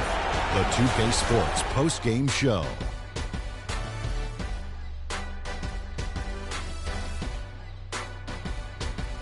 Kevin, thank you. So why don't we take a look now at our Jordan Player of the Game? His accuracy from the field was pretty eye-catching. I mean, if he was shooting the ball, it was going in. You rarely see a performance like this with this crazy high shooting percentage. Wow. He's their floor general, guys, and tonight he showed everyone why he's got the keys to their offense. He was dropping dimes all over the place. A grand total of 14 assists. He was always one move ahead, keeping the defenders on their heels the entire game. And that wraps things up, folks. Thanks for joining us. For Shaquille O'Neal, Kenny the Jet Smith, Kevin Harlan, and the rest of the 2K Sports crew, I'm Ernie Johnson. Good night, everybody.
It's the 2K Sports pregame show. Hello, basketball fans. Welcome to the NBA on 2K Sports, along with Kenny the Jet Smith and Shaquille O'Neal. I'm Ernie Johnson. Tonight's broadcast will feature the Miami Heat as they go up against the Milwaukee Bucks at BMO Harris Bradley Center. Well, it was the Bucks in their last game with a loss to Chicago. They suffered a blowout loss, trying to leave that one in the rear view and focus on the game at hand. Almost the end of the regular season, several teams looking very good for the playoffs. Kenny, what's more valuable, having well-rested players or getting home court advantage? Easy. If you're banged up, rest. If you're healthy, home court advantage. Easy, Ernie. But the rhythm and momentum are just as important entering the postseason. You know what, Ernie? Back in the day, everyone tried to play a full 82. Even if you had a sprained finger or head cold, you're like, forget that, I'm playing. But my advice, if you have a shot at home court, you go for it. You would play with a head cold? Oh, my gosh. I never got a head cold. You're a warrior. I always played with a head because I was cold. Nice. Kevin Harlan ailing with a hangnail, but he's still here to make the call.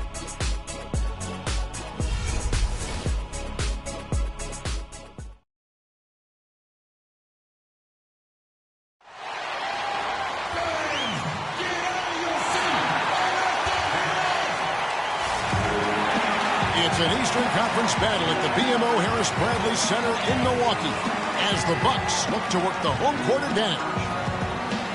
And for the Heat right now, they're focused on getting off to a good start on this road trip and an excellent win-loss record, just 2 games off the lead. And right now for Miami, they've had a dream season, and I think they're only going to get stronger as we approach the postseason. It really is amazing how far they've come in the course of one season, from afterthought to title contenders. So here's Miami's starting group. Deng and Bosh, your small and power forwards. Rajon Rondo is out there with Richardson, and it's Whiteside in at the center. Now here's Rondo. There's the pass to Richardson. 6 to shoot. Here's Whiteside, and fouled hard that time. He'll get to the line and shoot 2. And you don't ever want to get into the habit of letting the offense get to the rim. Yeah, I couldn't agree with you more. I mean, that's the message they were sending with that foul. Nothing easy inside.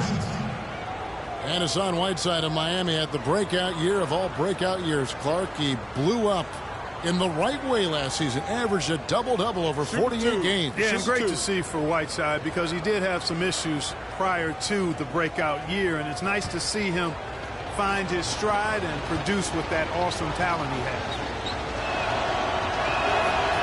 And that one misses.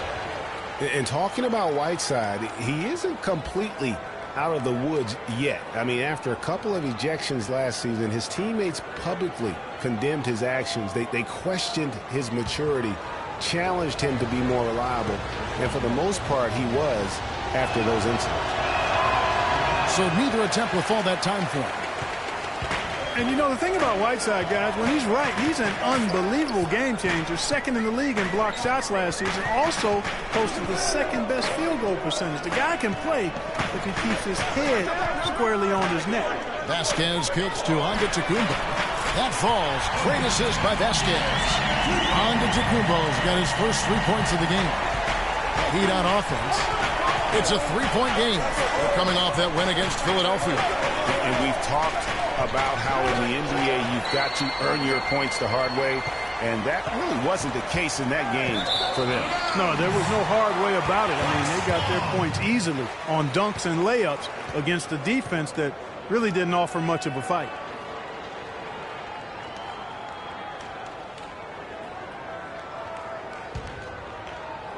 We're about 1 minute into the first. Miami on defense. They lost the last time they faced the Bucks. That one in Milwaukee. It was a loss last time they faced up against each other. A very tightly contested game that they felt they could have won. Yeah, I think they felt that game slipped away from them. And it wasn't so much that they missed a lot of shots as much as it was they fought foul trouble the whole night. Now here's Rondo. Jabari Parker unable to get his last shot to go. Deng dishes to Whiteside. Shot clock at 5. Richardson, good. Oh, that is just weak defense there. I'm pretty sure that was not the plan to give him those kind of baskets at the hoop. And Antetokounmpo slams it in. Great unspoken communication between teammates leading to the nice assist and the easy score. Just about 2 minutes into the game, first quarter basketball. Bosch against Antetokounmpo. Bosch passes to Deng. Now here's Rondo. T right on him. And he gets the bucket. He's got to quit while he's ahead, Kev. It worked that last time, but that's an invitation for a turnover. For Milwaukee, they've gone 2 or 3 here to start out the game. Parker, a screen on Rondo. Antetokounmpo kicks to Vasquez. That is good. Vasquez has got his first basket of the night. How about 3 or 4 from the floor to start? That's always a good sign. Outside Rondo. Outside Bosch.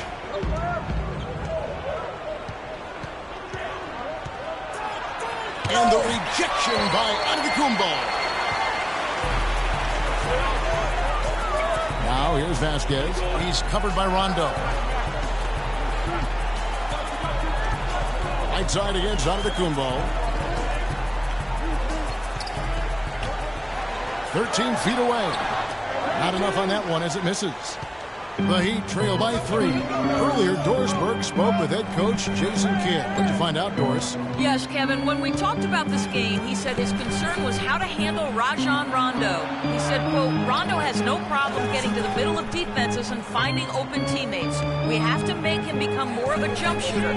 Let's see if they can do just that. All right, Doris, thanks. The 18-footer is right on the mark. Assist from Richardson. Vasquez with it. Taking a look at his stats, he's averaging around 7.5 points a game. And stolen by Richardson. Foul call that time on the way up. That'll give him 2 chances at the free throw line here.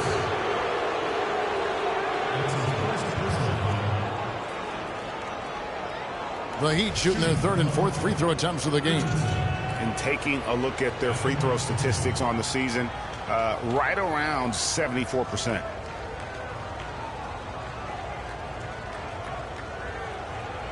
Shooting 2. Shooting 2.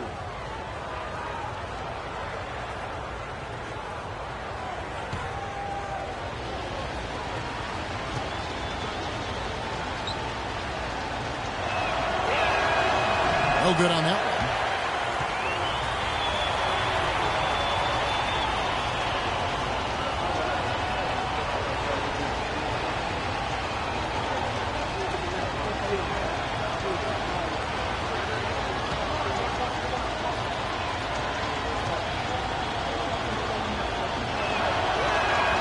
And it's tied up with that one.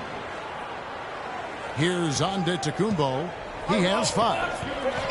Well, I think it's been said about 1,000 times now how Coach Spoelstra started as a video coordinator with the Heat, but he's been with the organization for so long, they are starting to become synonymous. Parker with it. He's picked up by Deng. And it's sent back by Bosch.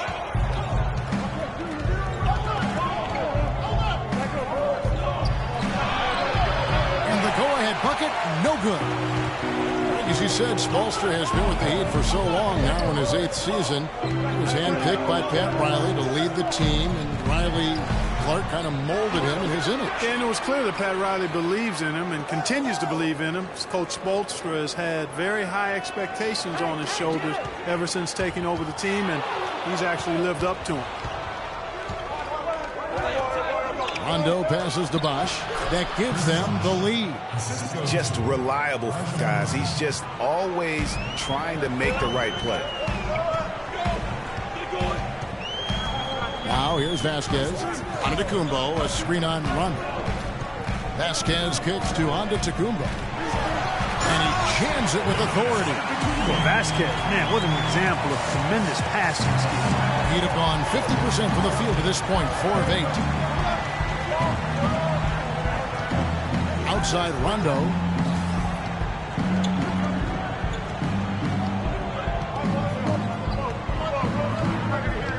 Six on the shot clock. Richardson, that's a two-pointer. Good. And it's Rondo who picks up the assist. Richardson's got 5 now. Rondo with a nice dish. So for the Bucks, their last game a loss to Chicago. And one of the factors, Kevin, that really hurt them in that game, the lack of success at the foul line. We all know how much those free throw rolls can cost you. And it gave those opposing fans a boost every time another foul shot clanged off the rim.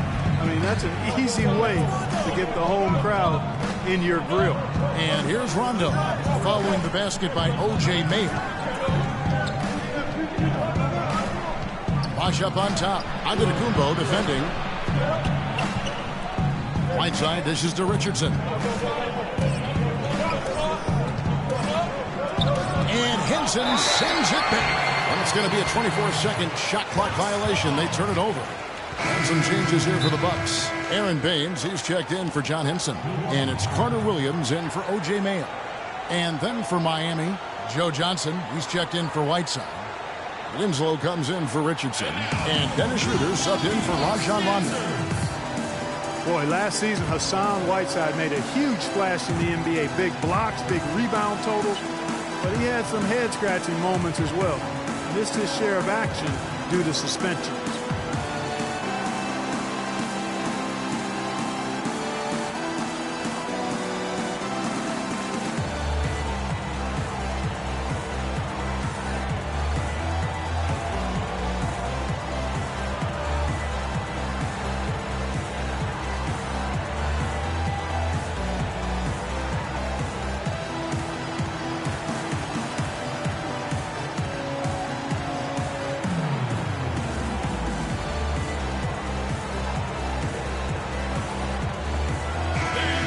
Here now, a very select group of players in the NBA. Big men who can step away from the bucket and hit the three. Number 5 is Chris Bosh. And the value of having a big man who can do what these guys can is that they draw bigger defenders out of the paint. You have to stay with them wherever they go. And, you know, that opens up some wide lanes and paths to the bucket for their slashers, and they get a lot of room as a result to operate and penetrate. It's a huge benefit having a big fellow who can knock down threes. Vasquez passes to Baines. Dishes it to Carter Williams. There's a screen. It's Antetokounmpo on the wing. Johnson against Carter Williams. Johnson kicks to Dang. Feeds it to Winslow. Shoots a three. And Baines pulls it down. The Bucks have gotten 5 of 10 shots to drop in this game so far. Right at the 50% mark. Now here's Vasquez. Defense is right there.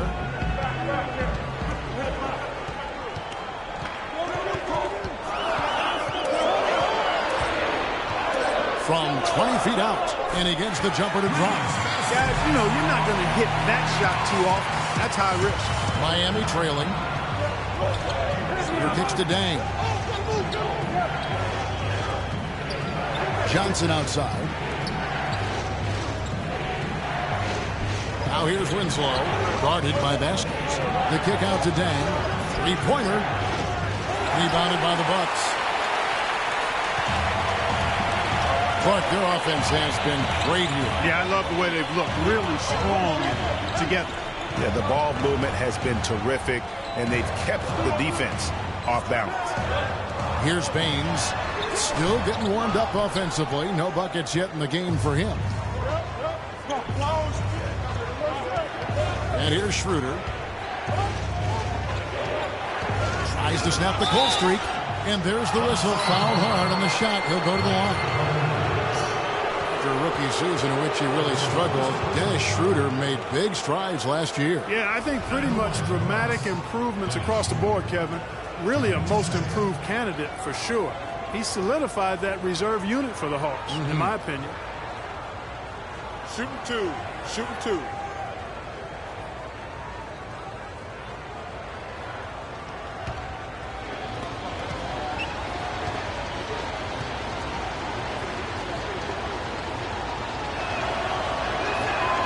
First free throw is good. And Schroeder still with room to grow. I mean, he needs to improve his three-point shot and cut down his turnovers. But those are things that often come with time. And he's got time, still very young at this stage of his career. Here's what Milwaukee's going with right now. Damian Inglis has checked in for Antetokounmpo, for Jabari Parker, and Jared Bayless subbed in for Vasquez. And that's good as he hits both of his shots. And for Schroeder, not a great outside shooter yet, but he's an attack guard. I mean, blinding speed, very slippery, eel-like. He gets into that lane and can make a defense collapse in a heartbeat. That alone is where his value is right now. Now here's Johnson. He had 16 points in the win against Philadelphia. And also give him credit for his ability to pass the basketball. He was always looking for the open man. They really want to find that igniter here. Yeah, that's right. Kevin, the offense has basically been running in place. They got to get going. Carter Williams with it. He's guarded by Schroeder. This one for three, and that one's good. Inglis has got it all tied up now for the Bucks. Tip for tat right there, huh, guys? Didn't take him long at all, fellas, to get those 3 points back. Here's Schroeder. The shot will not go. And Milwaukee will come the other way. Well, you have to like their work on the boards, Kevin, particularly here to start the game. Yeah, I like the way they're setting the tone. Really playing with a lot of energy here at the start. Now here's Carter Williams. He hasn't yet put up any points in this one. From deep, and it's good. And now it's a 3-point Bucks lead. Miami's gone just 1 of 4 from 3-point range here in the first. Here's Johnson.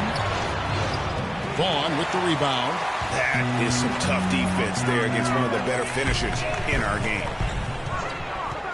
Carter Williams kicks to Bayless. And it's blocked by Dang. And that's out of bounds. Milwaukee will retain possession.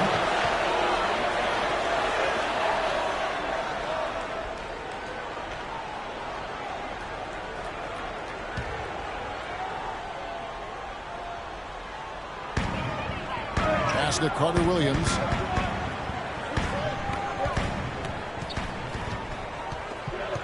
Clock at 6.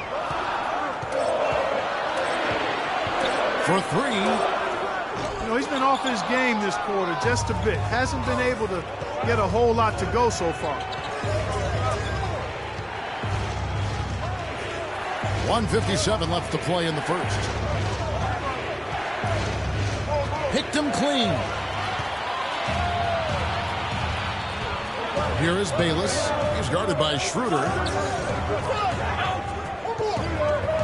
Carter Williams, the pass to Inglis. Baines inside. Stokes there. And you can count it. He'll go to the line with a chance to make it 3. And Jason Kidd has seen a lot of things in his first few years of coaching. Already changed teams once and it had some personnel issues, but you cannot deny that he knows how to get the most out of his teams.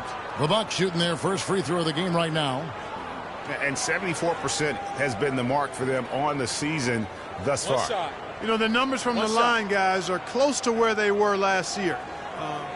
But just a tad worse, so not too bad.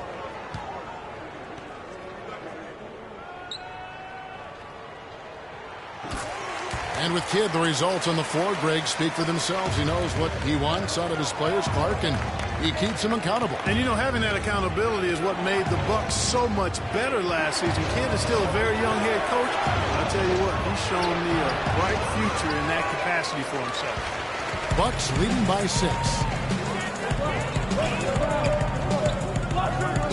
1:12 left here in the first quarter. Here's Vaughn. He's covered by Dang. Here's Baines. It's hauled in by the Heat. And being that close to the hoop, I thought he had enough room to finish that one. Here's Schroeder. And Michael Carter Williams gets the whistle that time. That's foul number 2 for him. I mean, that's a tough break for the D. I mean, he took the hit and drew the whistle. Yeah, but he was late to get there, Greg, so the referee couldn't give him a free pass on that one. O.J. Mayo, he's checked in for Carter Williams.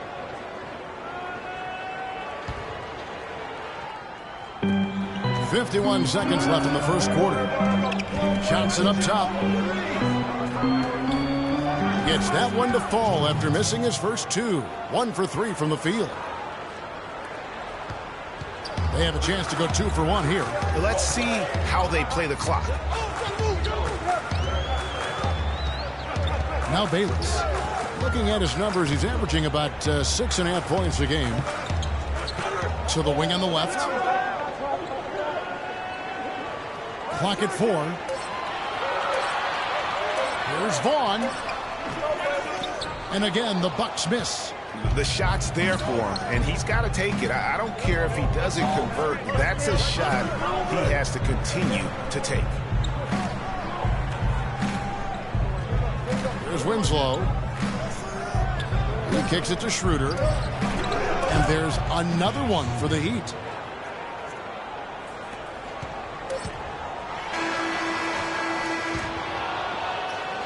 At the end of one, a closely contested game so far. Bucks lead by 2. And we'll get going after this from the BMO Harris Bradley Center.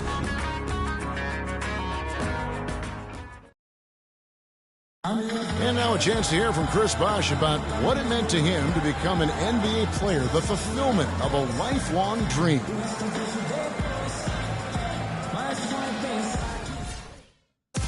What a great cut from Chris Bosh. That's the kind of guy you can't help, Greg, but love for his attitude and ability to be, in touch with that kid he once was. I know you played the same way. Chris Bosh is living the dream like you did and loving it. That's a great point, Kevin. And I think most of the guys in the league feel that same way. I mean, they may not be able to say it or articulate it as smoothly as Chris does, sure. but inside every NBA player is a kid who's still thrilled to wear the uniform and play the game they love. Up to this point, a closely contested game as we start the second quarter. And guys, let's get your take on the scoring breakdown for the Bucks. They definitely had a hot hand from three-point range. Always nice to get off to a good start. Something else they've done a good job of tonight, right from the start, is penetrating and scoring. And a chance here presented by Gatorade to see who's on the floor, all fueled up and ready to go for the start of the second quarter. And for Miami, look at who they've got out there. The big men are Bosh and Whiteside. Richardson is out there with Rajon Rondo, and it's Johnson in at the 3 slot. And guys, the Greek Freak really improved his numbers across the board last season. Giannis was up in every measurable category except 3-point percentage. He's really improved his shooting, though, overall. The 3 ball still eludes him a little bit here and there. But what I like, Kevin, is his aggressiveness. That's what's making the difference in his game right now. Vasquez, he's checked in for Milwaukee.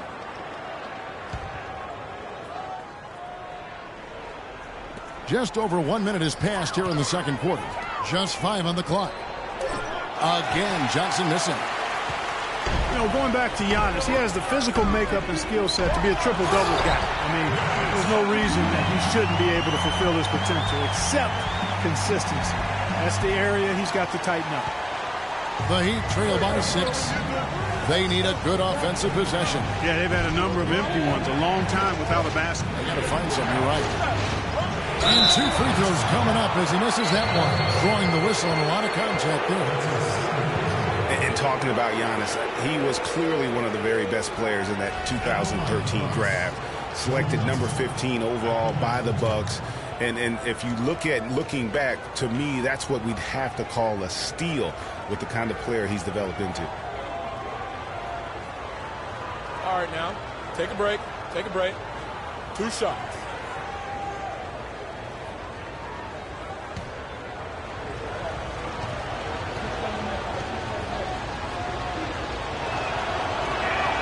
That's good from Johnson.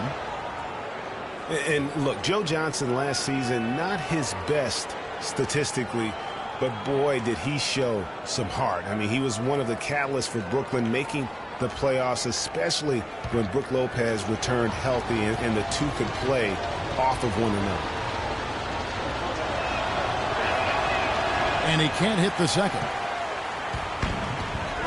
Talking about Joe Johnson, I'm not going to lie. Last year wasn't one of his best statistically, Clark. His shooting accuracy was on the low end. His turnover numbers were high. It wasn't very pretty. But for Joe, Kevin, I don't think it was about the numbers last year. It was about wanting to compete and to win. And he's developed a champion's will over the years. And I would like to see him finally achieve his goal of maybe winning the championship. I think he deserves it. He's been consistent. He's been solid. And now you see some maturation with him as well.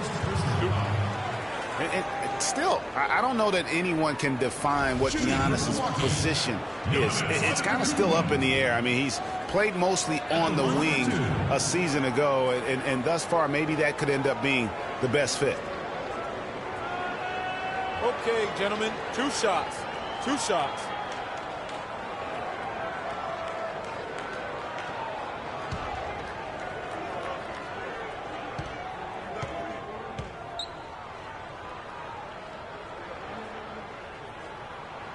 That's good from Antetokounmpo.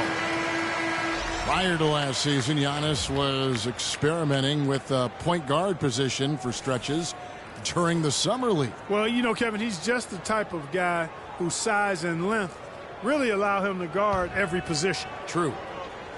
And the Bucks making a change here. Carter Williams is checked in. So he makes 1 of 2 as the second one misses. There's some amazing stats put up by Chris Bosh early in his career, but having been in the shadow of LeBron and D. Wade over the past few seasons, one wonders if Bosh is now a little bit underrated. He's talented and gives you everything you want from a power forward spot. And he makes good on the layup. Bosh has got his second bucket of the night. And when he gets in his head that he's going to get to the basket, very little you can do defensively. Vasquez dishes to Parker. Passes it to Antetokounmpo. Henson with the screen. Antetokounmpo kicks to Henson. Up flush off the pick and hammers it home. My goodness, he sure can get off the ground. One of the best in the business for sure. You're right. I tell you what, he is an imposing finisher around the rim. He makes it look a little too easy. Well, getting back to Chris Bosh, it's always difficult to reshape your game around a superstar teammate. I mean, just ask Kevin Love last year. You know, it's such a good point. When you think about Bosh, you know, he isn't the kind of guy who demands special attention. You know, he's not mugging for the press. He's not out there for himself. He just really lets his play speak for itself. And you won't find many bigs who are as versatile as he is. And much underrated, I think, as a pick-and-roll defender. Now here's Parker following the miss by Hassan Whiteside. From about 16, good. And now an 8-point Bucks lead. This shot is really a difficult shot to make. Right out of the spin, to get your balance and knock down the jumper, that's strong. Johnson against Parker. Richardson, that's a 2-pointer. That's in coming off an assist from Johnson. Richardson's got 7 points. Milwaukee leading by 6. Vasquez kicks to Carter Williams. Now here's Vasquez. Richardson covering. Henson in the corner. Shot clock at 6. Can't connect from 13 feet out. For Miami, they've gone only 2 of 7 from the field since the second quarter got underway. Outside Bosh. Johnson left side.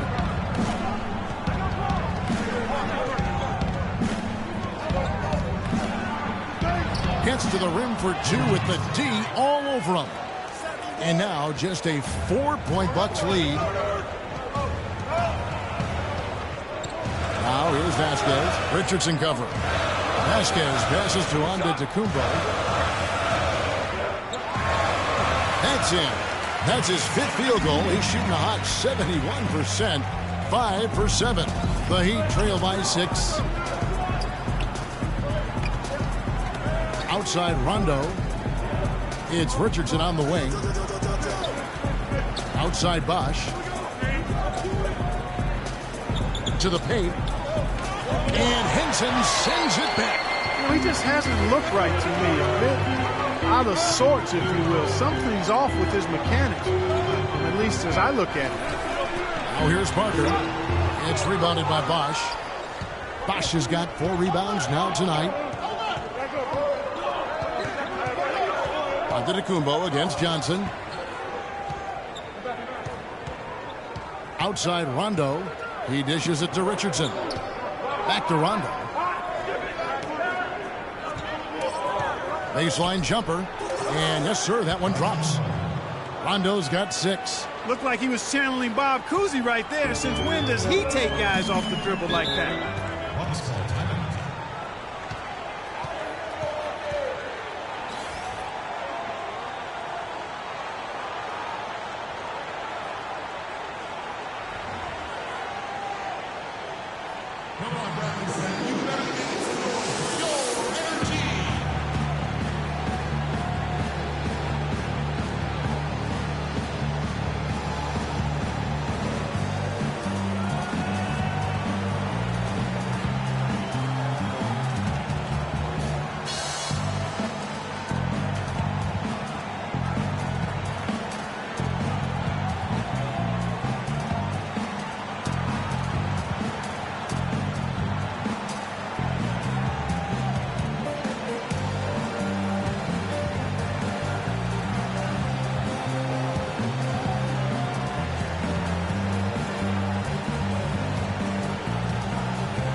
Let's get this update now from Doris Burke, who's across the way on the sideline.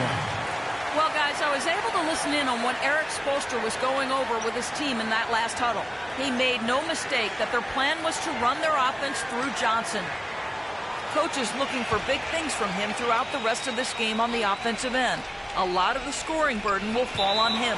They're not going to wait for halftime. They want those adjustments to have an impact right away. Over to you, Kevin. Thanks, Doris.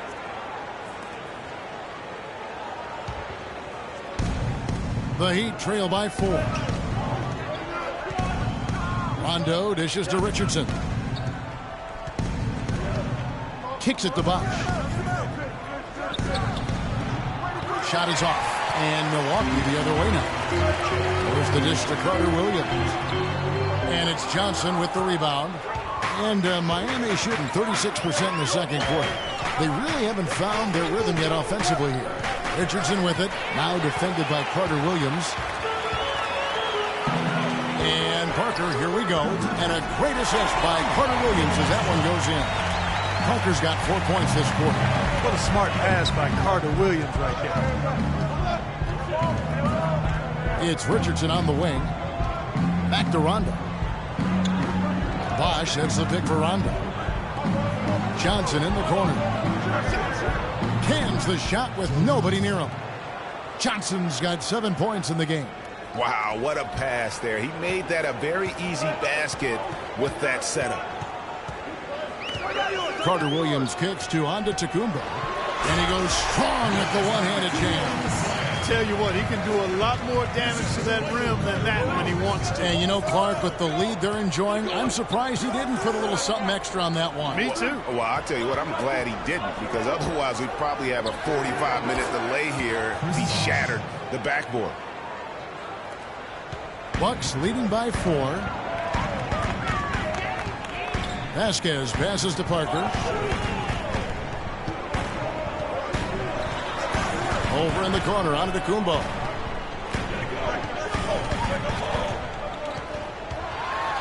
Count that as his 7th field goal in 10 tries. He's shooting a very good 70%. Well, I tell you what, I need to see some more assertiveness out of these defenders. They're not getting the job done.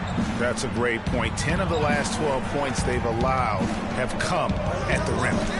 Now here's Rondo. 6 points for him. And Henson sends it back.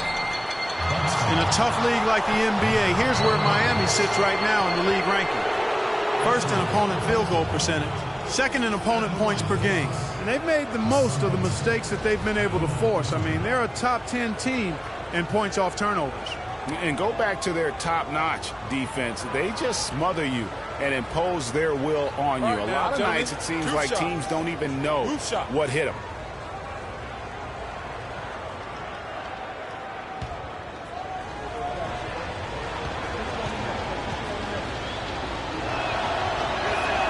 That free throw, no good. Big group substitution here for Milwaukee. Aaron Baines, he's checked in for John Henson. Damian Inglis comes in for Giannis Antetokounmpo. Vaughn's checked in for Jabari Parker. And Jared Bayless subbed in for Vasquez. And a new group getting ready for Miami. Jarnell Stokes, he's checked in for Bosch. Dang comes in for Johnson. Winslow's checked in for Richardson. And Dennis Schroeder subbed in for Rajon Rondo. And he ends up missing both free throws. Bucks leading by 6. The shot's good from Bayless. Bayless has got his first bucket in this one. The plan of attack is obvious. Get the ball inside and go strong to the rim. And, Greg, you know, the defense has been very slow to adapt. I mean, that's 10 straight points now inside. And the foul called on Hassan Whiteside. That is his first foul of the game. O.J. Mayo is checked in for Michael Carter-Williams.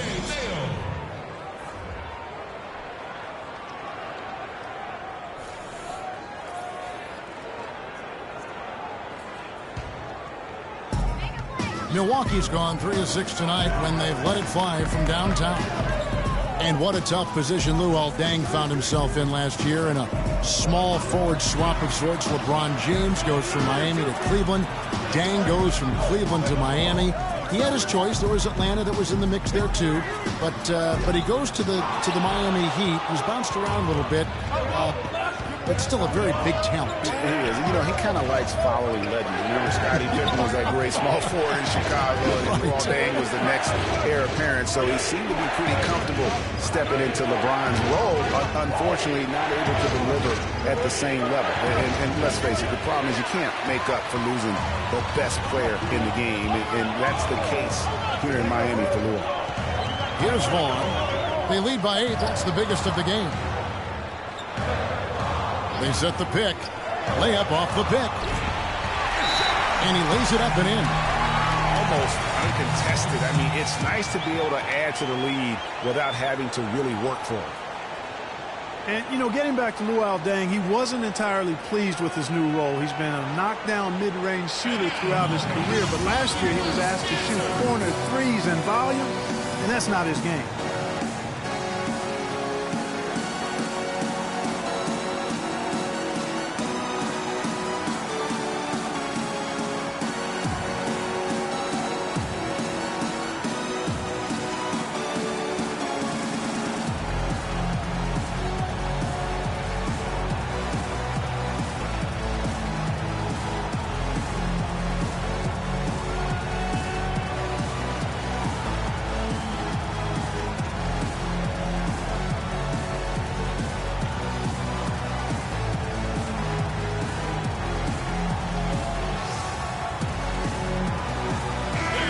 Some good defense in the NBA, so let's check out the leaders.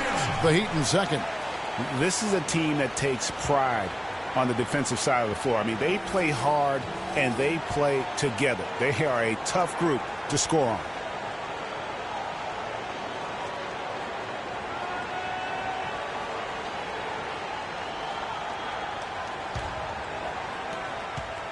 The Heat trail by 10.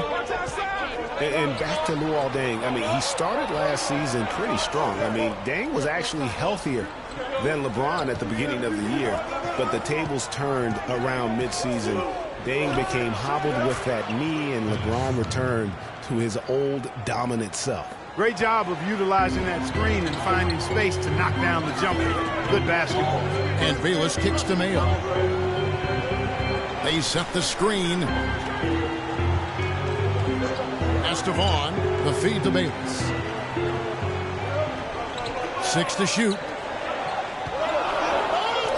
The Bucks need to get a shot off here. Here's Baines. And he gets the friendly spin, and that one drops. Baines has got the lead. Back up to 10 now for Milwaukee. Schroeder with the ball. He's got 9.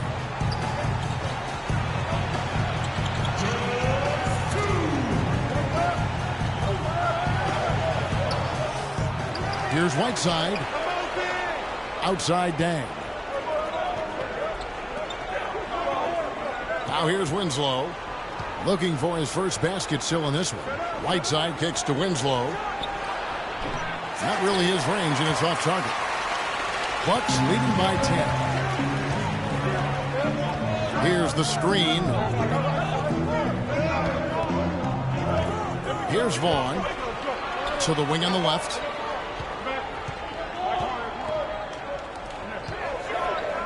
Baines passes to Vaughn. And stolen by Whiteside. Now here's Schroeder, guarded closely. He feeds it to Dang. And there's the pass to Schroeder. 5 to shoot. 56 seconds left to play here in the second quarter. Count that as his 4th basket of the night. Just 7 shots to get there.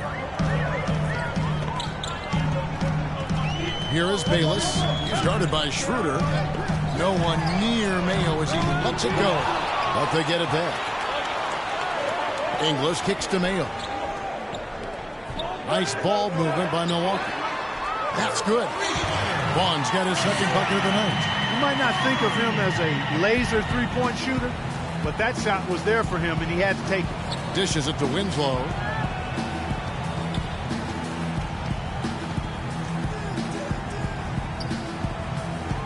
Rebounded by the Bucks. Well, he won't miss many of those, especially with the defender not in the best of positions there. Here's Vaughn. He's got 5. There's the pick. Here's Mayo with plenty of space. The offensive rebound. Pass to Vaughn. The tray. And that's not going to go. And so we conclude the first half. Milwaukee on top. They lead by 11. And time now to go courtside as we send you over to Doris Burke from the sideline. Doris? Thanks, Kevin. Coach, what do you think the team needs to do differently on the defensive end in the second half? Well, a little bit more activity. And we just have to be committed to what we do. Our identity to be aggressive, but more consistent with it. Coach, thanks for the time. Gentlemen, back to you. Thank you, Doris. And we'll be back after halftime for the start of the second half. It's the 2K Sports Halftime Show.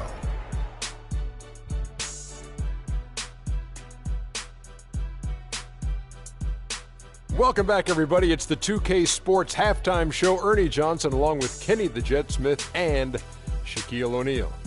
A tremendous game we're seeing from Giannis Antetokounmpo.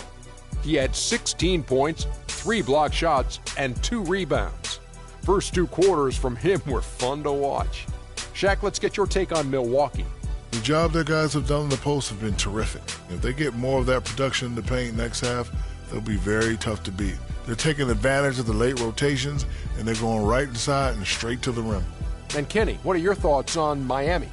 Well, it's never easy to play on the road, and the score reflects that. Just doesn't seem like they're well prepared for this matchup.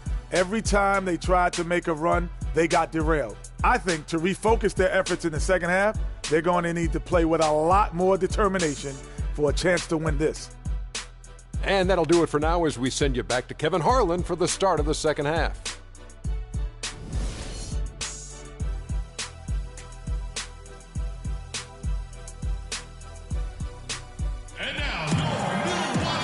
As we begin the second half, first half wasn't even close, guys, and we'll see if there is a comeback on our hands or more of the same as we get the third quarter started. Well, under Antetokounmpo in this one, 16 points, and he's rejected more than his share of shots today. An interior defense at its best, fellas. That's what we've seen out of him today.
Bucks leading by 11. At the 2 and the 3 are Mayo and Parker. Antetokounmpo is out there with John Henson, and it's Vasquez in at the point guard.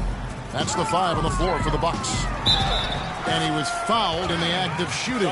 Chance here now for a three-point play.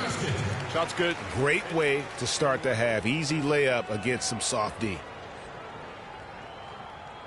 The Bucks shooting their 4th attempt at the free throw line right here.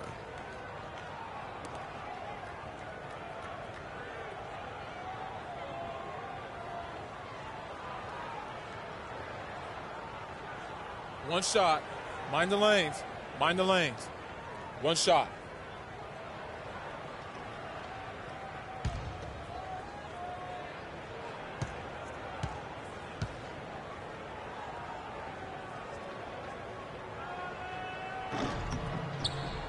That's it. The Heat trail by 14. Outside Rondo. Feeds it to Bosh. Rebound by Vasquez.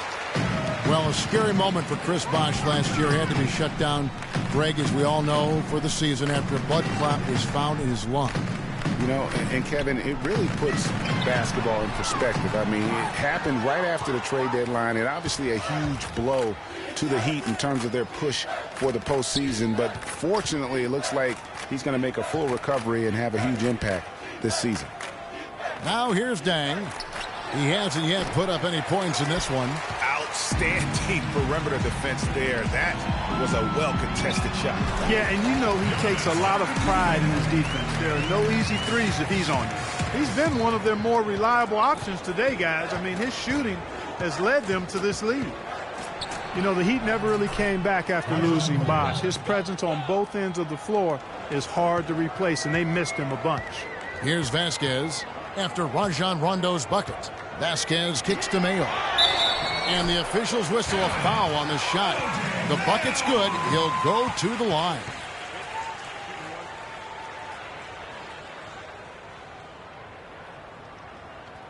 And guys, I know I speak for everybody. Glad to see Chris Bosh back out on the floor. I mean, blood clots can be a very scary thing for anyone.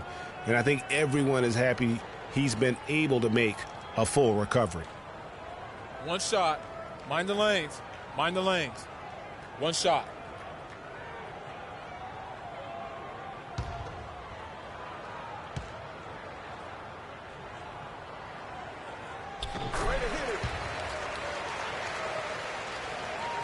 First minute and a half of basketball here in the third quarter.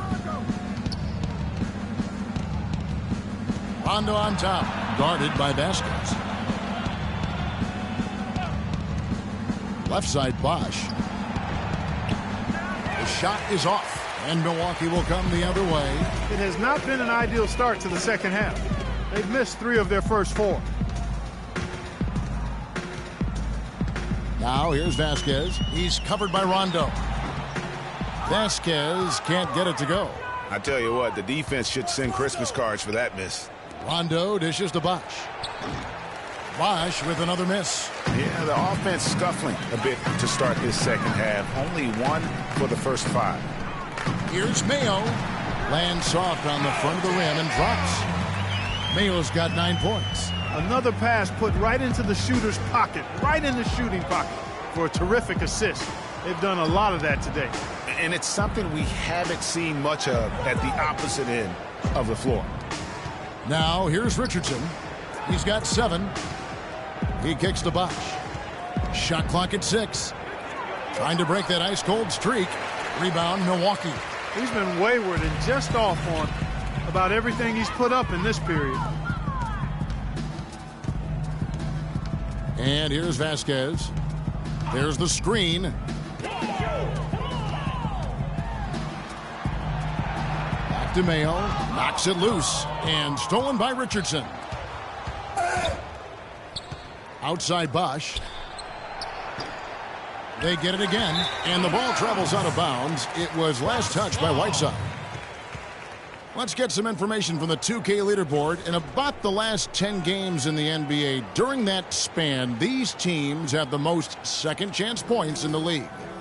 The Bucks second. I mean, you love their aggressiveness, not settling for one shot offensively, but really running down those loose boards and converting for extra points. Now Vasquez following the miss by Chris Bosh from deep. Tinson, and he stuffs it. What a pass to set him up. How about the excitement right now that he's playing the game with? I love it. He capped that dunk off with some serious hang time on the rim. I tell you what, he just couldn't contain himself on that one. Mark, you take a look at John Henson, you see one thing, length. Yeah, a lot of it, too. I mean, he measures 6'9" with a 7'5" wingspan at the 2012 NBA Combine. His standing reach is actually 3.5 inches greater than that of Anthony Davis. Wow. Right.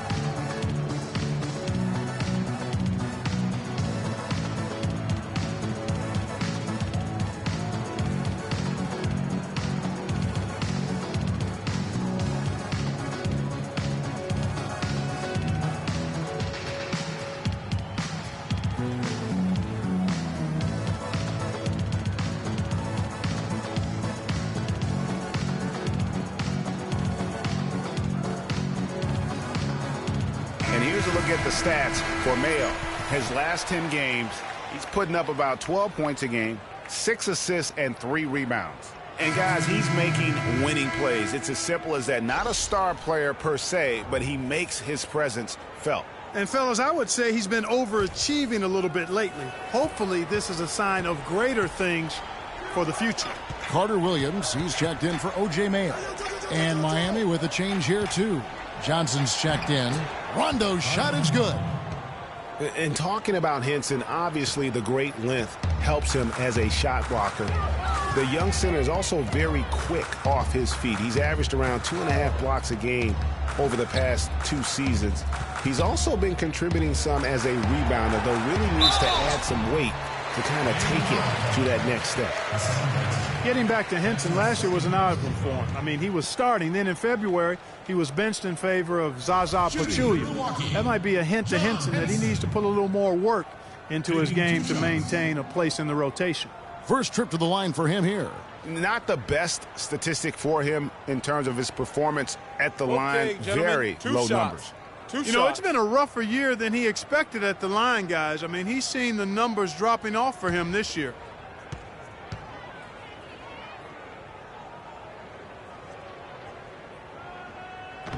And that one misses.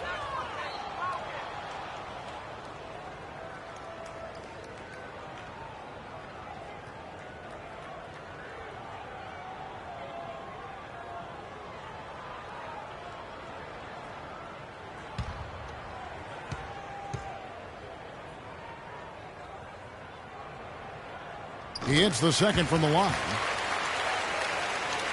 The Heat trail by 20. Rondo kicks to Richardson. Takes it into the teeth of the D and converts the layup. Richardson's got 9. And, you know, he's enjoyed the kind of day you expect in terms of shooting the basketball. He can bring them right back into this game. Parker passes to Antetokounmpo. And he was fouled on the way up. 2 free throws now for him. Right here, over these last 10 games on the Heat schedule, this is how they stack up in the league stats. 3rd in rebounding, 3rd in blocks. And they also rank right there in the top 10 in fast break points. I mean, this is a really good transition team. They love to operate in the open court. And you look at their ferocious rebounding. They're imposing their will, and you can see the results. Their physicality is yielding tremendous dividends.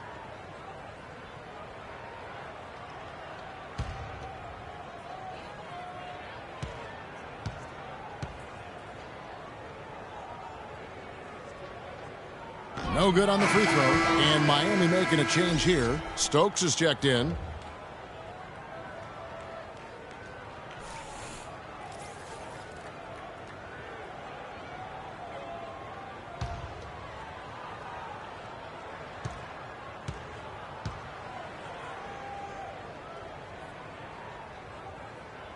Good on the second free throw. The Heat trail by 19. Johnson outside.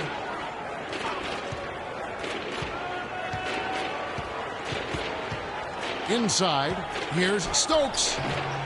Rebounded by the Bucks.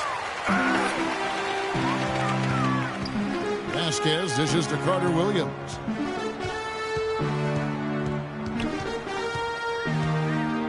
They set the pick. The 10-footer. It's hauled in by Richardson. And the D does just enough to throw off his rhythm on that shot. Outside Rondo. Bosch drives in. Back to Rondo.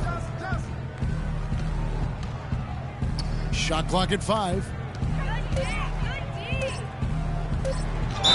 And a foul on the shot. He'll go to the stripe for 2.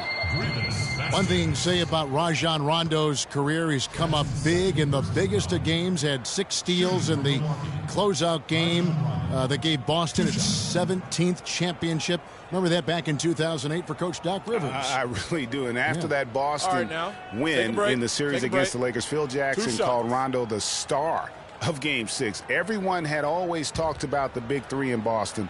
That year, it was the Big 4.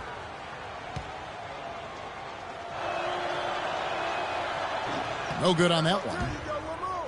And, you know, guys, on the topic of Rondo, you look at his playoff career now. I mean, in 2009, he averaged nearly a triple-double in the postseason. I mean, this guy has great instincts, but he has to have the ball to orchestrate the way he's most effective.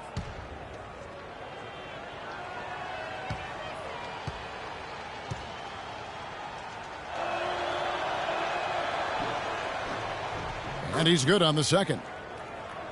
And going back to what we were saying, what you hope with Rondo is that he can get back to his full level of confidence. He tore the ACL in 13. He was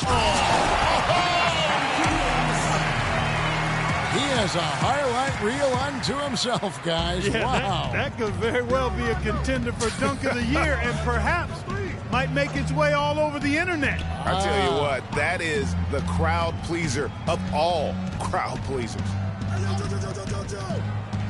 Johnson in the corner.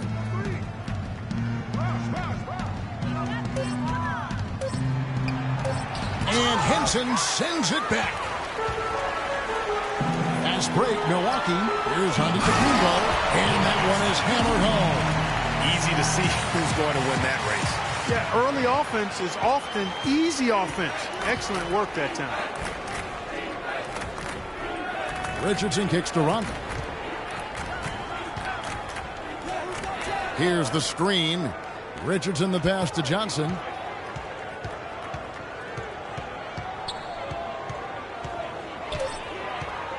Goes up on the wing. The Heat rebound. And so he earns a trip to the line. Official saw the contact and he'll shoot 2. That's his 3rd personal foul. And a chance for just a second now to check out the scoring breakdown for Milwaukee. And they haven't been pushed around in the paint at all in this game. They have been the aggressors. Something that also stands out tonight is the number of assists they have. I mean, that's a mark of a good club.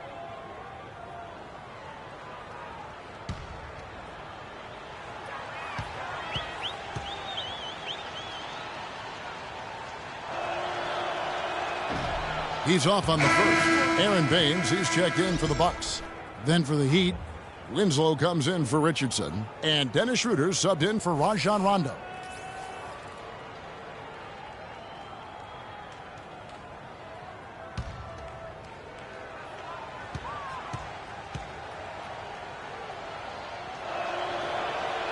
And he sinks the second. Bucks leading by 21. Passes it to Vasquez. Parker outside. The shot's good. Vasquez making the play. Vasquez has got assist number 8 here in this one already.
Now let's take a moment to see the teams that lead the league in field goal percentage. In the third spot, the Bucks. You know, this team has been outstanding in terms of shooting percentage. Any team that can shoot this well can only give themselves a much better chance to win. They share the ball, they take high-quality shots, and they're always on the same page offensively. Jared Bayless is checked in for the Bucks.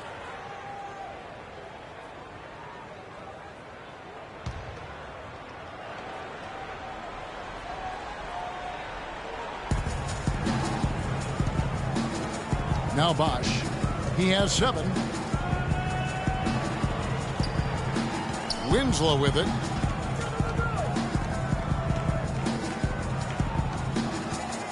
Down to 5 on the shot clock.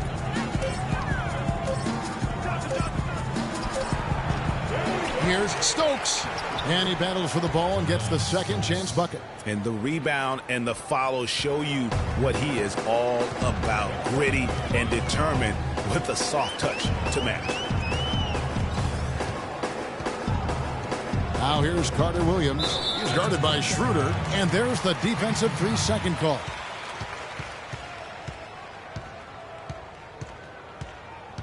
The Bucks have shot 67% from the line, going 6 of 9.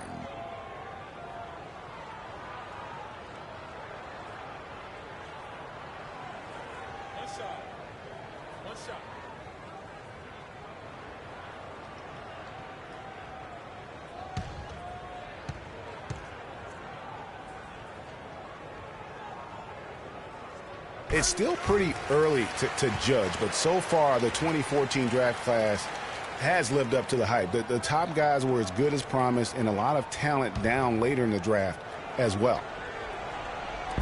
Milwaukee with the ball. Carter Williams, and it's wide right. Hits off the rim. Frozen. Guys just ice cold, unable to contribute offensively. Now here's Schroeder. He's guarded closely. In the corner, Winslow with it. Shot clock at 6. He dishes it to Schroeder. Puts up a 3. It's tipped.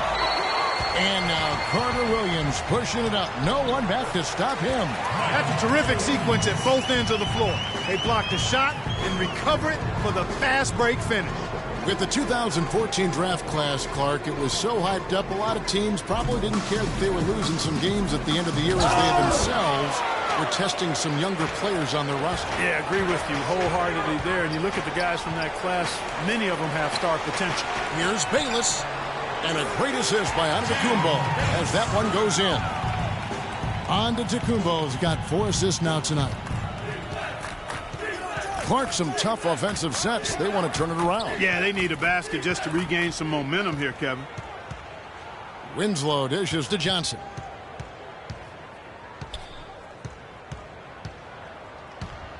The 19-foot shot.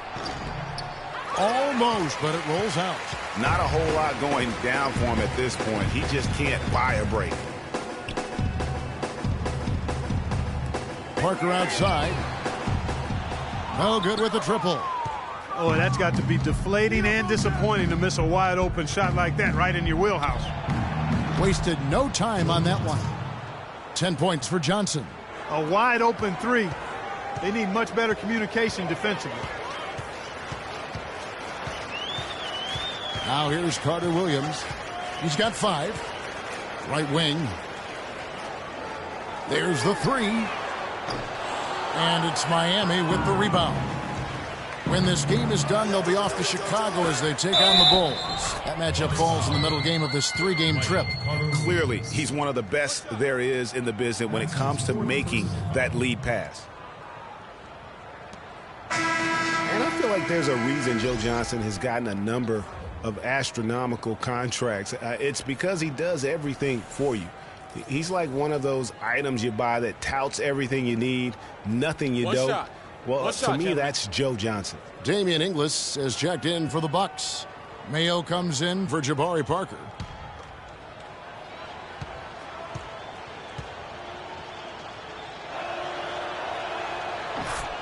Clark, when you take a look at Joe Johnson, if you were on a good team, a team that was contending for a championship, where ideally would you like him to be? Where would you slot him? I'd put him in that first or second scoring role because he's so good and scores so effortlessly. And at some point, I think he's going to hoist that Larry O'Brien trophy. A lot of space right there to get that shot off. Not a very good job of the defender getting over the top of that screen in that particular play. And when it comes to Michael Carter-Williams, guys, I feel like people either love him or they don't buy him at all. I mean, he has the size, he's a good athlete, he plays hard, but he's also had some injuries, and he's been very inconsistent at times.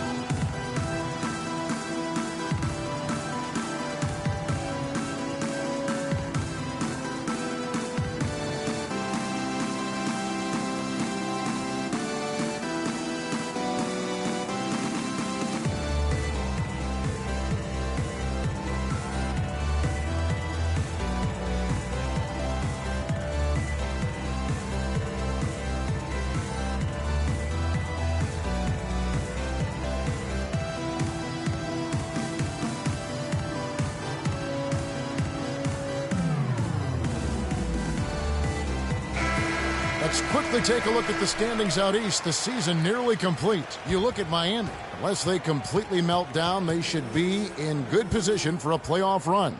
And, of course, Milwaukee, just a few spots below there. And when you look at Miami, they must have reached every goal they set for themselves this season. For them to be this high in the standings this late in the season, what an accomplishment. And I know it took a long time for people around the league to trust their success, but I don't think there's anybody left out there who doesn't think they're for real at this point. Now here's Schroeder. Carter-Williams covering, and the shot is good. Schroeder's got 13. Here's Carter-Williams. He's got 5. Kicks to Baines. And off the front iron, and in it goes. That's their third straight make off an assist. Great ball movement. Schroeder passes to Johnson. There's Winslow. He's been patient so far, nothing yet on the scoreboard. Back to Johnson. Tang with the screen for Johnson. Down to 5 on the shot clock. Got a piece of it. And here is Carter-Williams. They set the pick. The dish to Mayo. This one for 3. Miami grabs the miss. Tang's got 4 rebounds now tonight. Well, you know, they're in the lead, but he's still been frustrated from an offensive standpoint. Now here's Schroeder. Carter-Williams covering, and that one's good. Schroeder. They are just killing them on the interior. Yeah, you can't say that with enough emphasis. I mean, the defenders are just not being aggressive enough down low. You got to play with some physicality in the paint. Mayo kicks to Ingles.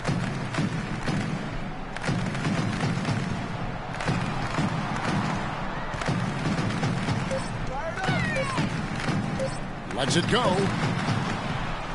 Will not go. This is off the front iron. Schroeder with the ball. Now defended by Carter-Williams. Launches a 3.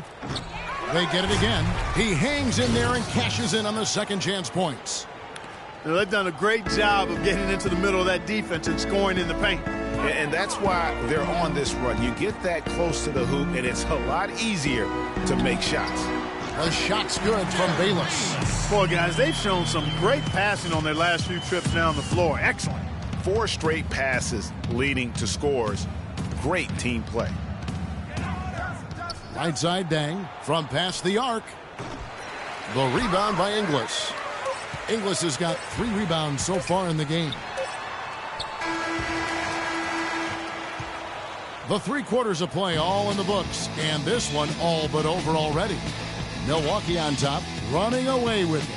And coming up as soon as we return from break, the 4th quarter gets underway.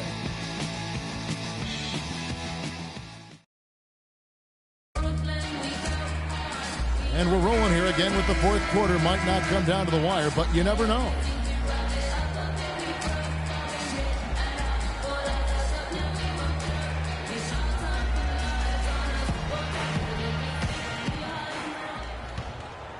Here's Rondo. On the floor for Miami, starting the fourth. Deng and Vaj, your small and power forwards. Rajon Rondo is out there with Richardson. And it's Whiteside in at the 5 down low. There's the bucket. Good. He's so tough to guard. He can fake you one way and then just spin right by you. Milwaukee leading by 18.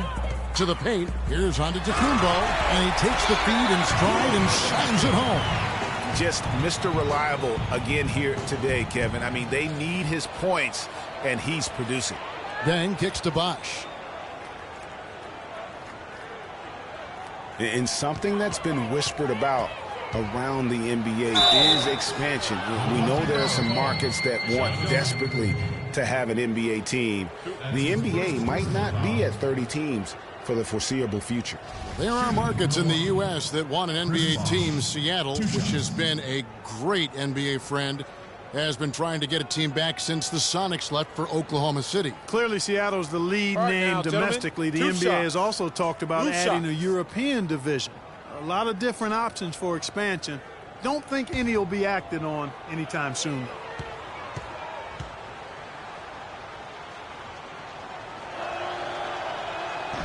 And he can't get the first one.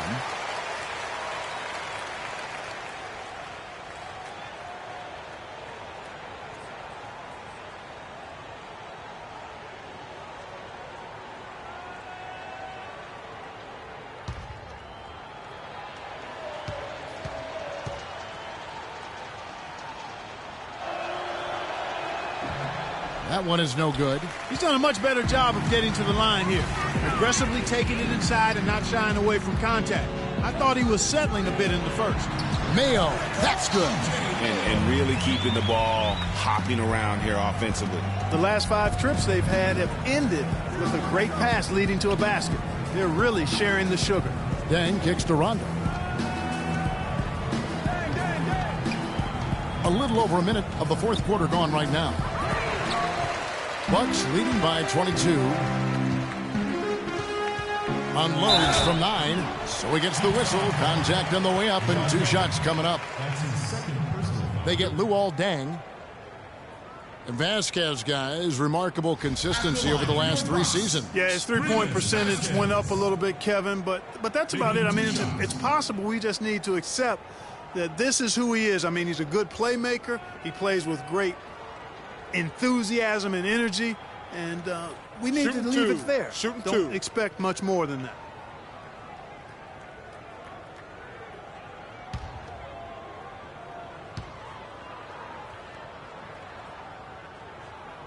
And he knocks down the first one. And talking about Vasquez, guys, good size for a point guard. Solid ball handler and playmaker when he's put in that role. But he needs the ball to be truly effective. And last season, the ball belonged to Kyle Lowry. Milwaukee making a switch here. Parker's checked in, and he makes both free throws. And for Vasquez, he doesn't have the foot speed to track opposing point guards. He tries to compensate with good use of angles, but he did do a solid job defending the pick and roll last season, using his superior size and anticipation in that area. Well, it seems like this is something we've said quite a bit the last few years, but now we really feel like we're in a golden age for point guards. So many point guards on so many teams are the leaders and best players on their teams. You can name a dozen all-star level point guards in the league right now. All right, now, gentlemen, 2 shots. 2 shots.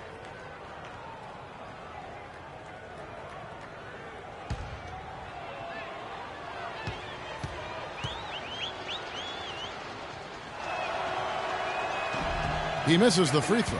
To illustrate just how strong the point guard position is right now, Greg, in the NBA, just take a look at the point guards who did not make the All-Star team a season ago. Wow. You know, in both conferences, it's almost as if we're in the midst of a point guard renaissance for the NBA. I mean, MVP Steph Curry, Russell Westbrook, CP3 out west, John Wall, Kyrie Irving in the East. Boy, I could go on and on with the great players at that position. We're just over a minute and a half now into the fourth. Mayo, and that's for 2. And again, the Bucks miss. Heat shooting just 39% from the field, struggling to find that net. Rondo on top, guarded by Vasquez. Rondo drives in. Rebound by Vasquez. Bucks leading by 23. Well, we all know how loud NBA arenas can get. I mean, last season there were some accusations thrown around that it wasn't all organic. I mean, some players felt as if some of the NBA crowd noise was artificial. Rondo on top, guarded by Vasquez. Here's Deng. Hits the outside fadeaway. And I'm not really sure that's the time for the fadeaway, but he sure can make it count. For Milwaukee, they've gone 3 of 4 in field goal attempts since getting things started here in the fourth. Some heavy accusations about artificial noise being pumped in last year. We've seen the issue in the NFL, talked about now in the NBA. Seeing it in other sports, there's a case that maybe the NBA's got to deal with this. Oh, there's no doubt about it. I know some stadiums, it might feel like there is extra noise being pumped in. And listen, there are a lot of fan bases that we have are just flat out loud. I mean, it can be electric. But having said that, I don't think we want to have the artificial noise being pumped in. I think it does the game a disservice.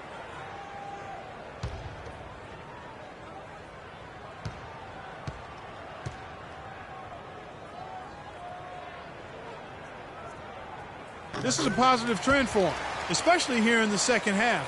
Shooting just above 80% right now. That's more than respectable. That's good free throw shooting.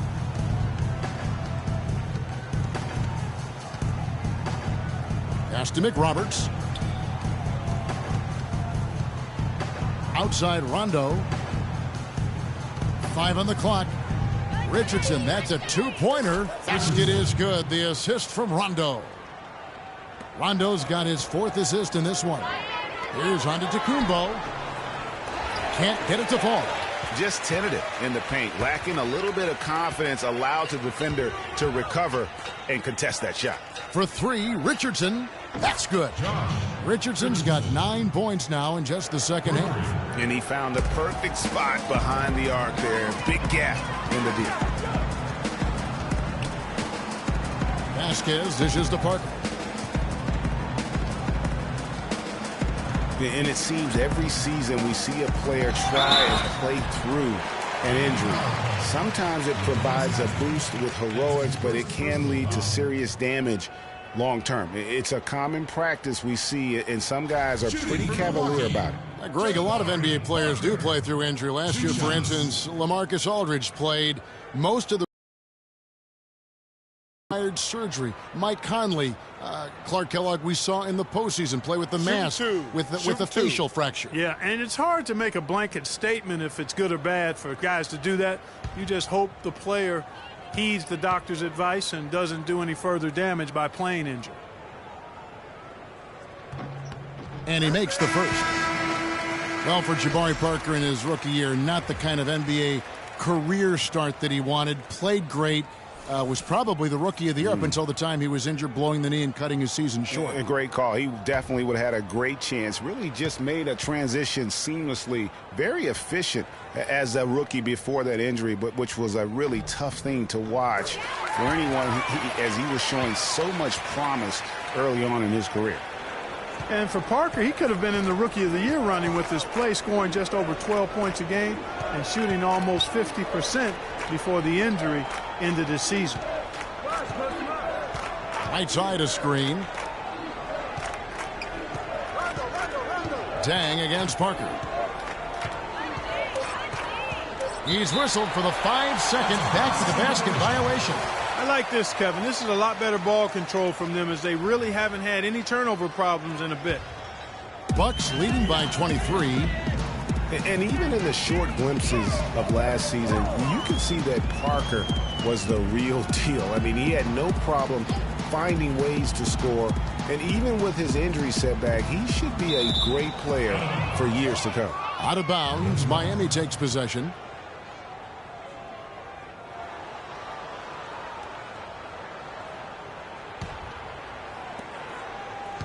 For Miami, they've gotten 4 of their 6 shots to fall so far here in the fourth. A Pretty nice efficiency there. And it's Rondo penetrating. The rebound by the Bucks. Well, I like that move, but it took him right into the place where the defender was. Now Vasquez. And one record that is going to be very hard for any player to ever match is the Iron Man streak. That record's held by AC Green as he played in 1,192 consecutive games. That kind of durability is going to be hard to match in the modern NBA. Antetokounmpo with the ball. He's picked up by Whiteside. Out of bounds. Miami takes possession. You know, that's hard to explain, that play. I mean, I guess he thought he had more room than he did.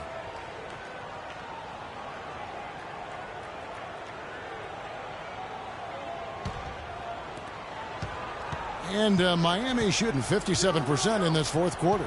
And with Iron Man streaks, it isn't just injury that can get you. It's scheduled days off and getting suspended games, too. Yeah, just for reference, last season DeAndre Jordan was the active leader, played over 300 straight games as a player. He was the leader in the league, but he wasn't even a third of the way to Green's historic mark of consecutive games. Parker drives in. It's hauled in by Luol Deng. Deng's got rebound number 5 here tonight. Rondo passes to Bosh, and he gets the bucket. And you're not going to pass up that kind of thing. Bucks leading by 21. Vasquez kicks to Mayo.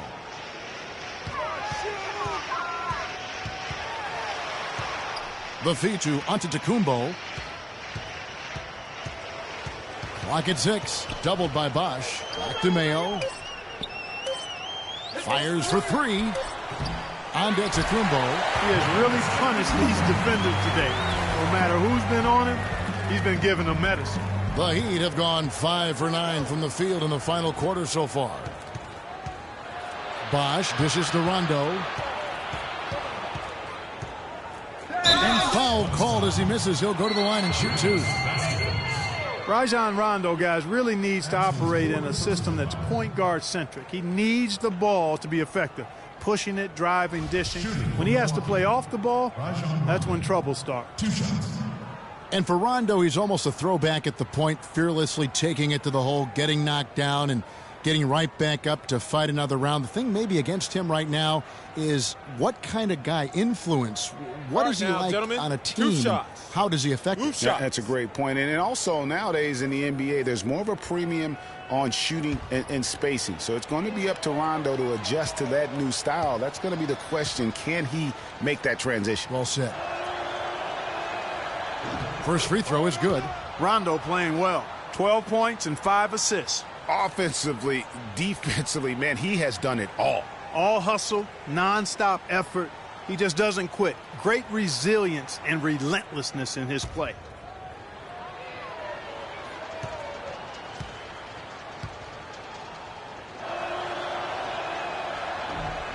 And he makes both free throws. And, you know, the NBA loves to experiment with different rules in different ways. The D-League last season used international rules for goaltending.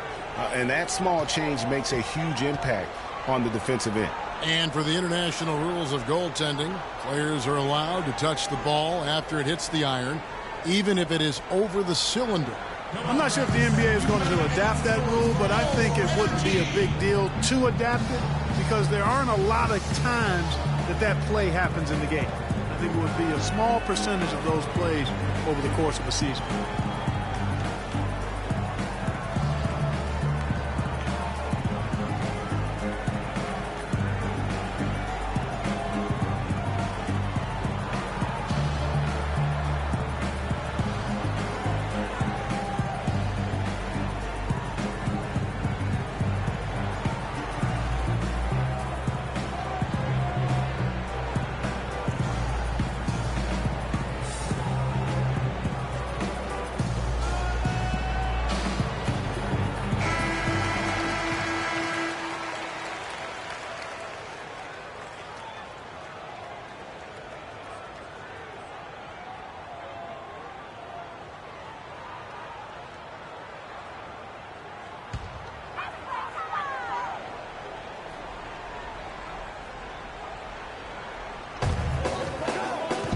Mayo, the pass to Vasquez. He feeds it to Antetokounmpo. Out to Parker. Fires the three. They get the rebound. The pass to Vasquez. Dishes it to Mayo. Pass to Vasquez.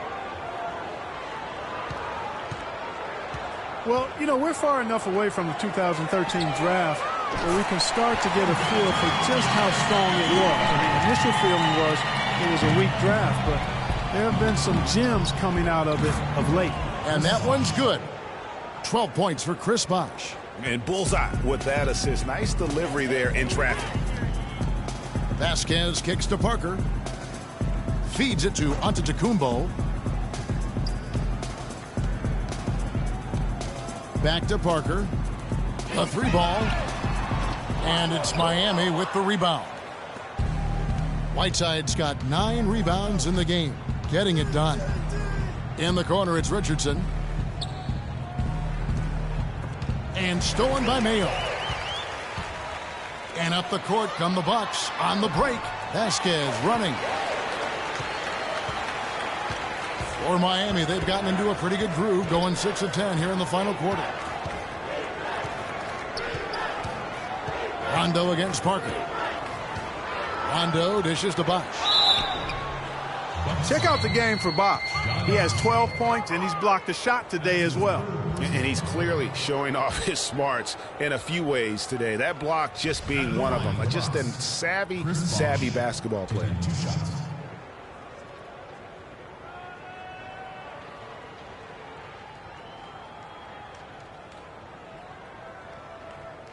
Shooting two. Shooting two.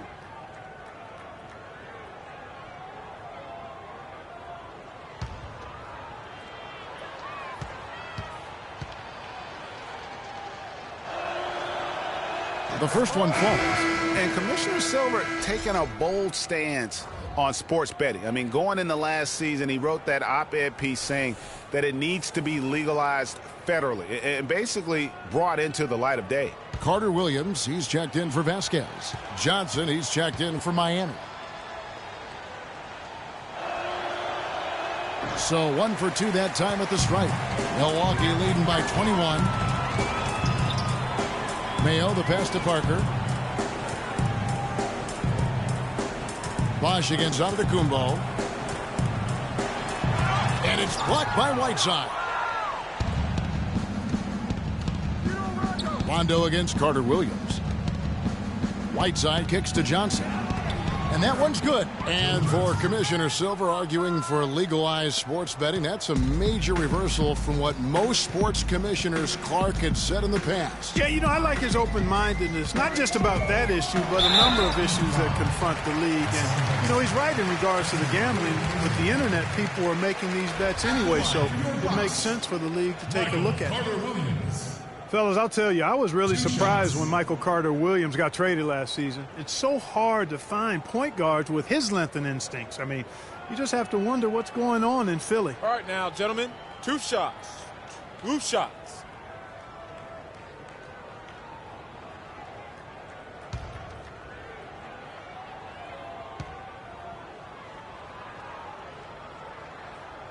The free throw drops for Carter Williams. On the subject of Michael Carter Williams, his assists went up last season. His rebounds went up last season as well. But, Greg, the one thing he can't seem to lock down is his shooting stroke. Yeah, last season hitting just 38% from the field. You expect more out of him at this stage. But remember, this is a young player, and oftentimes your field goal percentage isn't necessarily a reflection of your ability to make shots, but more so your ability to take good ones. So shot selection, I think, plays a role for him as well. And we always talk about making your teammate better. That assist was right on target. He kicks it to Henson. Passes it to Antetokounmpo. And they immediately answer back with the dunk at the other end. Flying high and throwing down the hard one-hander. One of his favorite moves right there, guys. And really, he does that one as well as anyone. Kev, you're right. That's like his signature move once he goes airborne. Here's Bosh. You know, something that's floating around in the sports world and in the NBA is reseeding after the playoffs start. And for those of you who may not understand the situation, it's simply saying that no matter what seed would play the lower seeded team, however you get to those numbers.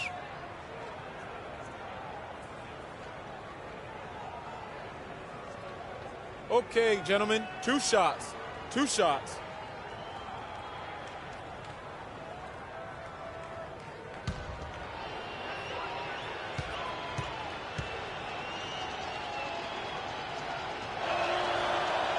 That free throw good from Bosh.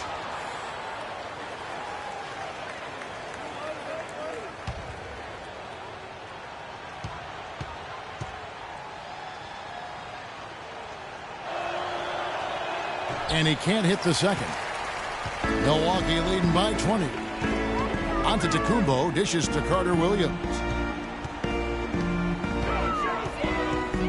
Kicks it to Parker.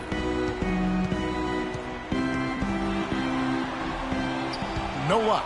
The Heat go the other way with it. And with that whole concept of playoff reseeding, so often we'll see a 2nd or 3rd seed team get a 6th or 7th seed team in the 2nd round. Meanwhile, Greg, the top seed plays the 4th seed no matter what. You know, I think in a few cases it would have made a major difference in how the playoffs would have played out. And quite frankly, I think it also puts more value on the regular season if that #1 seed could play a 7th seed, if you will, in the 2nd round. So I think that's something that the commissioner and the competition committee might want to reassess.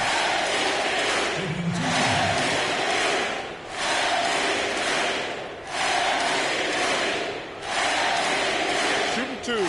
Shooting 2.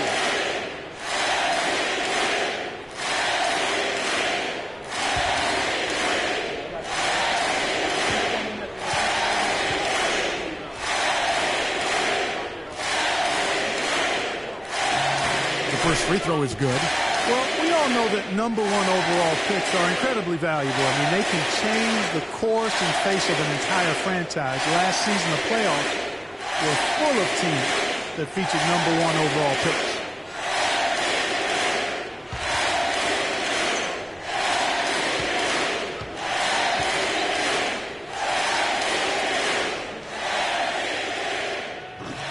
Both shots good from the stripe. And guys, teams with the #1 overall pick tend to go very deep in the playoffs, just the nature of how the NBA lottery and rebuilding structure works. Yeah, and in the playoffs last season, every team in the conference semis but one had a #1 overall pick on their roster. So that one team was the Grizzlies. Mayo kicks to Carter Williams. Outside, Antetokounmpo. Doubled by Bosh. Antetokounmpo passes to Henson. Antetokounmpo with the ball. 5 to shoot. That's good from Mayo on the assist from Antetokounmpo. And that's 13 points for O.J. Mayo. Rondo drives in, and Henson sends it back. Bosh sets the pick for Johnson.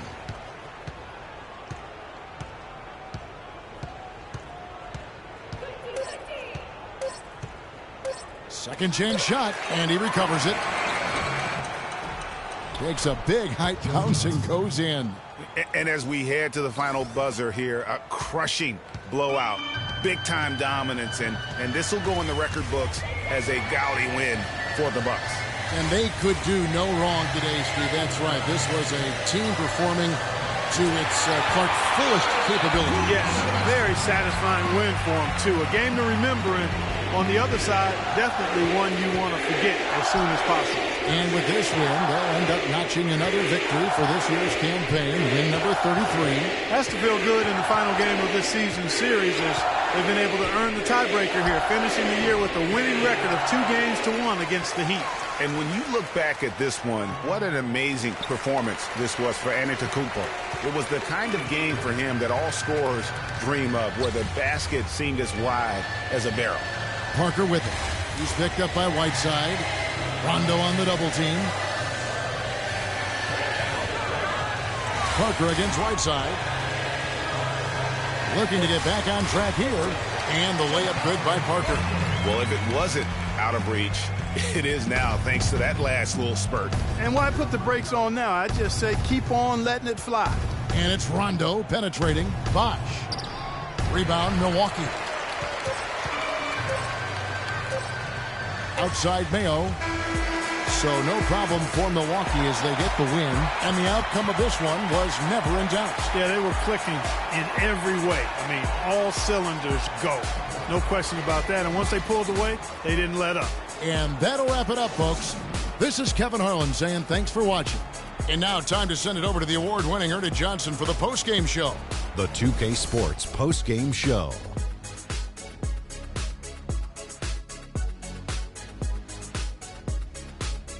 Ernie Johnson here again with Shaquille O'Neal and Kenny Smith. Without further ado, let's present to you our Jordan player of the game, Giannis Antetokounmpo. He found his rhythm in the second half, and there was no stopping him then. He was locked and loaded. His accuracy from the field was pretty eye-catching. I mean, if he was shooting the ball, it was going in. You rarely see a performance like this with this crazy high shooting percentage. Wow. What a special night for him offensively. Anytime you can get a player who's scoring up in the 40s, you know he was feeling it. And once he got rolling, his teammates were getting him the ball and just getting out his way.